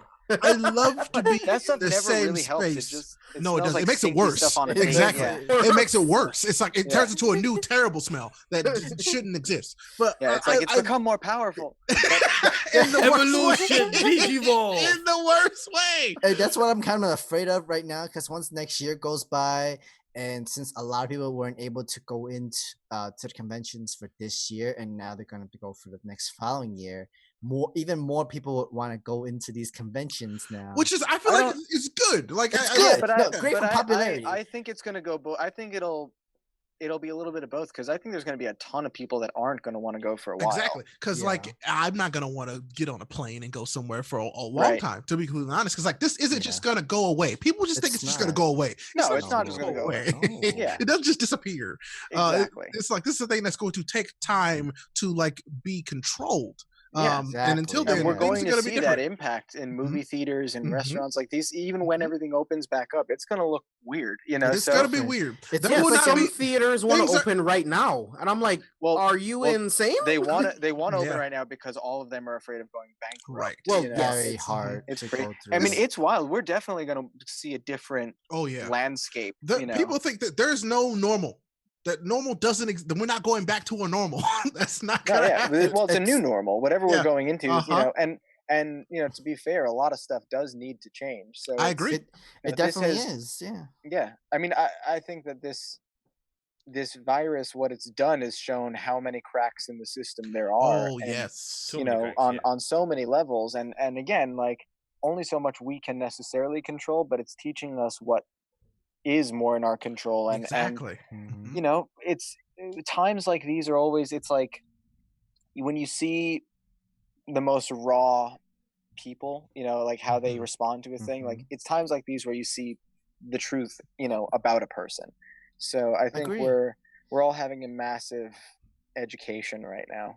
It's Yeah, very true because you're like right. it's more like the second flu virus kind of way where we all know that every year the flu virus evolves and we have to take the flu shot and now we have to worry about this virus where we Yeah, I have to mean, this be could very sure. much just be a thing where, like, every year we have to take precautions a certain way. You know, like, Yeah. this could be, you know, Mhm. we may in general just be seeing people wear masks like this, like in Japan now, you know, like Yeah. on Mhm. a regular It's basis. And very like, sad because right now they're in like even bigger quarantine. They're in a situation where they have to push everything into the summer, and at this moment, like it's what they already have is what's I going to mean, be it's here at very the moment. as much of a bummer as it is. I mean, I'm mentally preparing myself for a longer haul than anybody wants to Agreed. admit. Yeah. Agreed. Oh, Well, Um, I just want to say, speaking about Japan and everything, 4 news came out.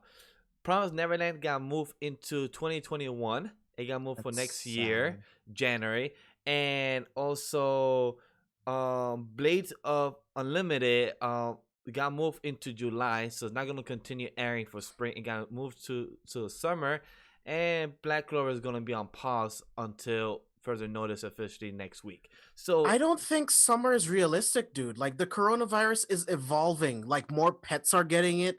People who are it's cured from the coronavirus, Can there are get it reports that again. are getting it again. right, Like it's Yeah. because it's constantly yeah. evolving. Like this is not gonna be over by summer. Like this. No, it's gonna be difficult. And granted, like, you know, eh, luckily animated projects and certain things will still be able to be made, but albeit much slower. yes. Right. So, Mhm. you know, I think Yeah. something that, like, everyone just kind of has to have a little bit more patience with it and know that, like especially behind the scenes, like, we're all trying to get this stuff done, but so much of it is like wherever the buck first stops is then everything else has to stop after it and can Mhm. only operate after that first thing starts operating again. It- You know, or it's it kind of is, like you know, so it's very much a, you know, everything happens in an order and in a process. And if things overseas slow down or stop, you know, then obviously everything over here that is based off of that is going to do the same. 100%. And, you know, it's just a matter of like, all we can do is do our best as humans to fight this virus off so that we can get back to quicker productivity. Mhm. But, you know, we're still trying to make these things happen because we want to get this content to you Right. guys. I mean, Mhm. you know, believe me, there's tons of stuff getting worked on right now that none of us thought would be getting worked on at home, you know, like, and we're trying true. because we love you guys and we love doing this and we want to, you know, keep it afloat. And then And, you know, and then and we also don't want to go crazy just sitting, you know, oh, in and out. Right. it's But because it's difficult and it's a lot of moving pieces. And, you know, it's, believe me, if it were just clicks of buttons and artist drawing and emailing something over, being like, great, done, someone just copy and paste it here. Like, if it were that simple, we all wish No. it were, believe me. Yeah. Right. yeah, because I can't imagine what you just said, that with the production being at home now, it's much slower. You have to send it to one person, and then that person has to send it to another person, and then that person has to send it to one person, because you're not in a studio where you could just Right, do it not all yet. in one Like, there's base. not even being the Now same. it's Yeah. you're just sending from email to email, the Dropbox. This email has a lot of storage. Like, it's always a process. And now for you doing it at home, it's much where you have to make sure the voicing match, you have it in syncs as a whole. Harder process So for many things. I dub. mean, anything that would take an hour now takes three. Anything, you know, just because of all the different things that have to happen, you know. So Yeah. it's just part of it, but it doesn't mean, you know, it's also a matter of like things become more efficient, you know, things get Mhm. smoother. But it's, you know, this thing that's happening is far bigger than entertainment, it's far bigger than us, it's far bigger than, Oh yeah, it's lives and you know, all. so all we can do is adapt and try and, you know, work our best around it. And, you know, and I think we're all in agreement that, like, you know, we'd rather people be safe, and Yep. we Agree. know Yes. that Yep. we'll get And this stuff out there eventually. I mean, And it's great. Yeah. yeah. To take so your like, time and to do and what look, you, we're all bummed equally too. It's not like Yeah, it's yeah. like, Oh, yeah. yay, we have to wait, but at the same time, you know, there's always even when there isn't a virus and something has to take extra time, like, the fact that The Last of Us didn't come out yet is not something that should be lambasted. Like, yeah. the people at Naughty Dog are busting their asses Right. and have been Hell yeah. all day, every day. So like, it's, I mean, I was laughing like when only a few weeks ago people were complaining that Final Fantasy had just a little bit longer it had to take to come out. Right? And like, it's funny because being on the other side of it, it's like, if you guys only knew, like, The amount of work because everyone's they're going doing, like, oh, it's delayed because of this or because of that or blah blah blah, or like, what are they even doing? It's like, if you only knew the amount of work and amount of people that like literally have not slept or eaten to like get this thing I finished for can't you imagine like Mhm. me You know, myself who for years. Yep. it's got me myself. They're not trying to take breaks and going like, can we push the day a little bit? Nobody's trying Right. to push No. the, No. They Like- wanted to be out on time too.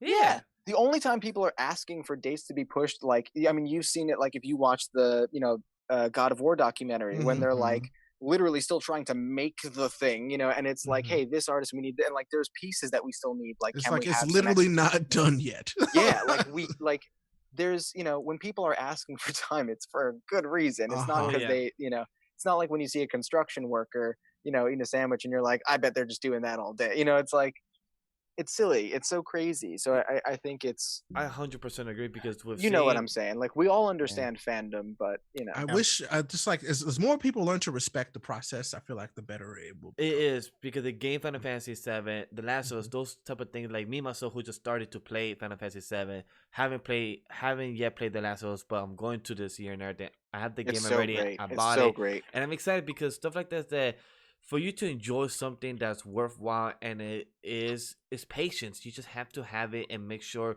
when it comes out, enjoy it. You can't complain for every little thing. If Well, you're and waiting, you know that like people are gonna go complain about a glitch forever. Yeah. Like, it's and like once the thing is done, even though they That's can it. patch games, like, the thing is done. When the movie's out in the theater, like, guess what? The movie's done. So like, Man, I tell people now, games, we live in such a blessed time for video games, because if a video game shipped and there was a bug that broke the game, that bug just broke the game. That was Yeah, the Say way it nothing about was. it. There was nothing they could do. Now they can literally fix the video game yep. in almost real time if Yeah. something goes Dragon wrong. Ball Z Kakarot. Exactly. Had a couple different issues, and with some software patches, fix it right up. So I'm like, That's it. yes, It's it's amazing. like I love that this is this possible first and foremost, but it's also we have to we can't take for granted that that's the thing that they do, because I Yep. mean the fact that they can is crazy in itself.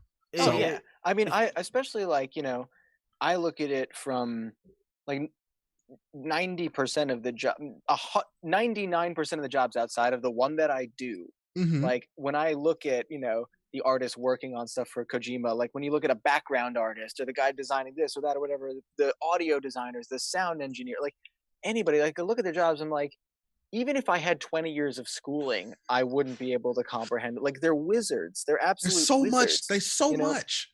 There's so much, and they put so much into it, and it is with such care. And like, anytime that a game is released and like there's even like a flaw, it's like, they did everything they could to Mhm. not have that be And I there. mean, Like, and with these big AAA games, when there's something that goes wrong, trust me, there was something along the way that caused that. They didn't want that to happen. Yeah. exactly, Like exactly, something made that happen. exactly. So Yeah, and it's again, it goes back to like, people who tend to like get bombastically angry about this stuff tend to be the same people that don't respect the thing enough to research it and understand, like, there's a million moving pieces to these things. Yes. It's not like 6 people get in a room and go, we just made a video game, Right. like, No, and then we're gonna much sit on it for more. 4 years. yeah, it was two guys, just gonna to make you wait. hanging out. Yeah, Yeah. That's not how it works. No, Like, But, there's so much more, like the background, the freaking voice acting, the editing, the whole audio engineer. Well, how the many? I most mean, tiny how many little thing. video games do you actually sit through the credits? How many movies do you actually sit through the credits? Like, if you actually, and I'm saying most people don't, and I'm right. like, Most people if- don't. Yeah, most people if you don't. sit and you actually pause which you will have to multiple times to even get all the people that work on any of these given projects. I mean, you're talking hundreds. You're talking multiple VFX houses with multiple teams. You're talking And multiple people who countries. just do the background. Yes. Yeah, like, so it's like, if people want to start, giving respect or understanding how many people, like, all you have to do is just even comprehend how big a game is and how hard it is to get made. Just sit through the credits after you finish a game. It's long because you'll see Yeah. how it just There's keeps so many rolling. people. And Keeps force rolling. yourself to sit through it, to respect all the people that do it. Even if it's just once in your life. Sit Mhm. through an entire movie credit not to see the Marvel spoiler at the end. Right. See it, I do see that it all the time. to respect all the people that work on that Yeah, project. I Like, always sit through the credits during a movie anyway, so I just do it for like anime or games because these are really the people that make everything work. Like, They man. made not to it take happen. anything away from actors, but I mean, no, take after it the all away, actors are dude. done, Take it all away from the actors. That's what I'm saying. Is like, we're Once that's literally done, the least important post part. production is like a year or a year plus working on this stuff. Yeah, Mhm. actors are the least important part. I mean it, and like, I mean It that is. saying, like, I love being an actor. I love actors. I obsessively love acting. But I mean, come on. Like, when I look at a great piece of art in Yes. motion, when I hear amazing sound design, when I play a video game and a cutscene makes me cry, The that's story. not because of one people- person. That's because Right. everybody. Yeah. People There's do so not- many people that went into making it happen. Yeah. It is because Yeah. people don't understand that the music, the OST, and the score is what elevates the scene of the actors that did the role. Well, it's Elevates it just a lot everything more. elevates it. It's like if you're Mhm. making a smoothie, it's when you throw the frozen berries in and then you throw in the banana and then you're like, I'm going to add some peanut butter and I'm also going to use almond milk and I'm going to throw in this protein powder. It's like all of that stuff is what makes it Mhm. taste awesome. Mhm. Like, Yeah, it's not just It's one like- fruit. It's all I'm of not it. gonna throw one bad thing into my smoothie. You know what I'm saying? It's like, but then I'm also gonna throw in the garbage. Exactly. I'm not Exactly. doing that. You're throwing in all the Exactly. stuff that you like to make something good, something better. Yeah. You And know? it's all the different ingredients that mix together to make a new thing that is its own special thing. And yeah, that's why we love stuff, because people put their weird, unique twists on it anyway. And, Mhm. that's how a thing gets made. So yeah, that's if people take one thing from this time that we have that we did not think we were gonna get, is to take the time to appreciate And be grateful. things more. Just appreciate the things that we Yeah. have, the things that we do get, the Hell things yeah. that we Oh my got. God, yeah. Because There's so much. listen, you can't take this for granted. There are We thousands. get to be in our homes. Exactly. We get to be. There are people who can't be at home because they don't have Yeah. them. I mean, there are, and this is. I know. We get to I complain on the internet. I hate to make this as Yeah, real. right? I hate to make it this real, but there are thousands of people who are dying a day right now. Right now. Yes. Yeah. A by the day minute. from Yeah. something they did not invite to them. They didn't go somewhere Nobody dangerous to signed get up it. for this. They didn't. Yeah. They didn't. They were just living their life, and all of a sudden they got sick. It's not Yeah. like they went out and sought this Yeah. out. This is just Yeah. happening. Yeah. This is not a normal thing, and this is not okay. It's so. I really hope that people really don't take for granted the time that we have, and the stuff that you can do every day. Because now all of a sudden Yeah. you can't do the stuff that you would do it every day. Think about that. And also to be more compassionate to each other, because I think Mm-hmm. in different ways we're all going through this, and it's like, Mhm. as much as we're privileged to be able to be in homes and this and that, it's like you're also allowed to feel shitty. Mhm. You're also allowed to be depressed about this. And like, Mhm. I think a lot of people right now are struggling with like how to feel, Yeah. because they're like, do I feel like, am I allowed to tell people I feel like shit? Like, am I like, what if it's the next day and I feel great, and then kind of tell people I'm not feeling great the next day? It's like, Mhm. yeah, guess what? You're a human, and like, Yep. everybody deserves a hug right now. Uh-huh. Everyone's feelings all over the place are valid. It's crazy times, and like, I think that the more we can just like be there for each Mhm. other, even if it's just on social media, just being like, hey man, like, I see you, like, Right. vent if you got to vent, like I see you, Because it's, that's what we got. We have this magic that literally is the internet. It connects all of us at the Yeah, same yeah. time. Isn't that still crazy to think about? We have Oh, a it's thing totally that connects crazy. all of us at the same time. And it's totally and- crazy. And like you said, like not many people are appreciative of what we have right now than we did like all the way back then without the internet And- and when it was Mhm. ever connected. And that's something that I'm grateful for what you guys are saying, is because, for example, like, I love when me and Sam went to the press junkets when we did Anime NYC, New York Comic Con, and other stuff.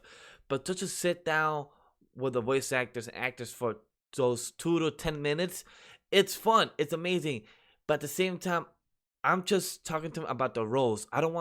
I as much as I want to know about that, I want to know what we're doing with Ryan, having discussion, getting to know about the lives, but also having that. And this quarantine, as much as it sucks, it's also giving the opportunity to also have a network to communicate with others and be grateful that we had this technology to stream OBS, to freaking have Zoom, Discord, all these Oh, for different sure. applications. I bet And that's all of something you I'm guys have grateful made of. new friends. Oh, Oh absolutely. yeah, Yeah. yes, yes. So Mhm. that's something I'm grateful for, to have this type of discussion. And again, I want to say thank you, Ryan, for you to Yeah, be thank you on so the much show. for being here. Thank Like, you. Oh Thank my you God, you it's so my technically much. didn't have Thank to you be guys here. for having very me. much. You technically You're didn't have to awesome. be here. Yeah, So you- I appreciate You for guys you to didn't come have here. to ask me, man. I'm, Oh, yes, I'm we did. honored you I asked. mean, you Believe me, could it's- you could also be like, I'm not gonna go talk with those weirdos. Oh man, you guys, you accept me for me being a weirdo. You're like family. I'm so Thank grateful you. for I you guys, and appreciate I'm that. grateful for what you guys do for not just me, but for all the actors and directors and editors and engineers and creators, and what you do for anime as a community. You and this guys are, is it's the thing where it's like this. We're not picking it. Wait, we would love to talk with everybody. We Yes. really Yes. would. We would love Any to voice Well, actor, I'm any gonna make director. sure that you talk to you need to talk with Deneen. I'll bring that up. Yes. to her. we would love Anybody, that. anybody that you want to tell that we here in open community, that's our goal for this show. That's our goal for the brand here that we're building. Is that we want to do everything. We want to have a discussion with the director. We want to know, how's his mindset, and enjoy the conversation. We just enjoy everything that we love I to mean, do. we want to learn, you and we guys want are- people to also learn from what we're learning. Yeah. You know? Yes. No, you guys are doing a beautiful job, and I mean, Thank I you. think we talked about it before about whether it's the schmoes or the kind of funny guys. Mhm. Like, I started watching as I'm sure you did. When they were operating out of their bedrooms, and Yep. Yeah. Exactly. remember when Kind of Funny had Literally when Oh, Christian yeah. and Mark were in a closet. In a closet. I And remember that's kind of also funny closet. started in a bedroom. Yep, you're 1,000% Yep. correct. the Kind of Funny guys then- had that short table that they would all be Yep. kneeling on, like, Uh-huh. Yeah. and like they would talk about how they'd have to like move the stuff around just Uh-huh. to film the episodes. Like, everyone starts from the same place, and I mean, the same thing with Rhett and Link. Those guys, the Good Mythical Yes. Morning Yes, I've guys, heard like, of them. Uh-huh. you've seen them evolve to all the different places they've gone to, and that's the thing is, like, as your community finds you and vice versa, you'll get different chances to grow and change things up. But I love, my favorite are the humble beginnings. Like, I still will go back and watch the earlier videos, because Yeah. there is nothing like to watch a kind of video then and watch a Kind of Funny video now. Wow. Mhm. Yeah. They don't, like, as different as they feel exactly the They're same. the same people still. Exactly. Yeah. Uh-huh. And it's that beautiful thing of, like, you get to be proud of, like, oh man, they deserve this beautiful studio. Like, I love all the professional stuff they get done, like the editing and the beautiful stuff the fans offer to make their Mhm. shows even crazier. And like, and talk about a community. I mean, the Best Friends Yes. community. Holy The crap! Best If any Friends best friends are- are watching, yo, You Kinda guys are Funny Best nuts. Friends. Oh And my we God. love y'all. Yes. Oh my God. Like, incredible. And that's that thing of, like, you watch the old videos and you're like, yep, there's Greg, there's Nick. They feel so genuine then, and they They feel do. so genuine now. And you guys are genuine, and what you're Thank doing you. is wonderful. Thank you. So Thank you. it's appreciated on behalf of all of us on this side of things. We appreciate you big time. Thank you. Yeah. All Thank right. you. Yeah, we It's- need you back on another episode, like now. Yes. Yes, for sure. After I actually get some sustenance in me, we'll do it again. Yeah, I would love to. We could do a whole episode about coffee, because I mean, we didn't even get to broach the subject, but next Oh my time. God, yeah, next Right. time. That's right. That's the I sequel. love my coffee too. I gotta have at least maybe like 5 cups a day almost. What's I funny? have 2 to 3 espressos a day. What's Yeah. funny Uh-huh. in this quarantine, I've had more coffee than I've had in probably in a year, because I've drank more coffee throughout this Tea whole too. You have the time to drink it. Yeah, a lot I'm of drinking tea too. Yeah. tea as Yeah. well. I've been drinking Yeah. tea and coffee almost every day now, which actually I don't knock it. I know why now. Why Sam has You get it. You're 3 like, oh, I jugs get it. of coffee and tea all the time. When he comes over, I'll be like, no wonder you have to pee all the fucking goddamn time. Yep, there you go. You be drinking Right? jugs of Just coffee. basically, you've just become a filtration system. So, you know. At that point, yeah. I'm Makes not even sense. surprised anymore if I actually drank 1 gallon of tea almost every day or something like that. Wow. Yeah. I mean, that's impressive. That's a lot of tea. That's I a need a- lot, bro. I That's a need a lot lot of of tea. water Tea, in my body. I drink a lot of water now because I Well, know for good. sure like I haven't been doing my exercise because of this stuff, and I do miss the gym. Oh and yeah, I miss the it's gym the ta- most. It's Honestly, taking a I had a toll. birthday, It's I I miss the it's gym taking the a most. toll. I miss my gym a lot. Yeah, I really miss the gym. Miss my taking gym a a Give it, toll you right guys, listen, now. man. I'm telling you, all you right now, give me 20. Oh no! I can do. I can do Don't 15 or bring that up 18. around here. What's your I'll- PayPal? I'll- What's your Right- pay- what's Right your after PayPal this. account? What's your PayPal account? I'll give you the 20 right there. Listen, I'll do that. I'll do that even quicker. I'll do 15 at most. 20's a maybe. I'll do 15 at most. 20's So a we'll maybe. work you up little by little. We'll get you to 16 and then Mhm. 17. And Mhm. by the end of this quarantine, listen, that's the goal right there for you. Get to 20. I mean, I started at 10 months ago, and now I'm up to like what 30? Yeah. So Hell it's like- yeah. That's more than me, Hell Ray. yeah. So I'm proud of you there. That's more than me. But that's it for sure. So that's something. So in this quarantine, my goal was to have a 6-pack, but that's a maybe now. Maybe 4-pack. You know, Listen. I see unpacks as 6-packs is unrealistic. No, that's Yeah. not true. You know what it is? What it is it's a matter of like, it's a choice It because is. so much of it, more than anything, and you hear this and it's just true, is it's 90% diet. You know, Oh it yeah, is, absolutely. and Oh, for and sure. truly, like, unless you're genetically made up a certain way where you can be loose with your diet. Mhm. Most people, in order to look Yeah. like what you think you want to look Exactly. like, So I is just quite- want to be. is See, quite, I have settled that I just want to be. I want to be athletic. I don't need to be shredded. I just need to be Well, athletic. Well, and also, my thing that I tell everyone else is more important is like, I want you to be happy. Like whatever your Yes. version of happy is, it's so true to like I don't know why people think it's like not okay to love yourself. Like, you need to love yourself. It's an In important order need.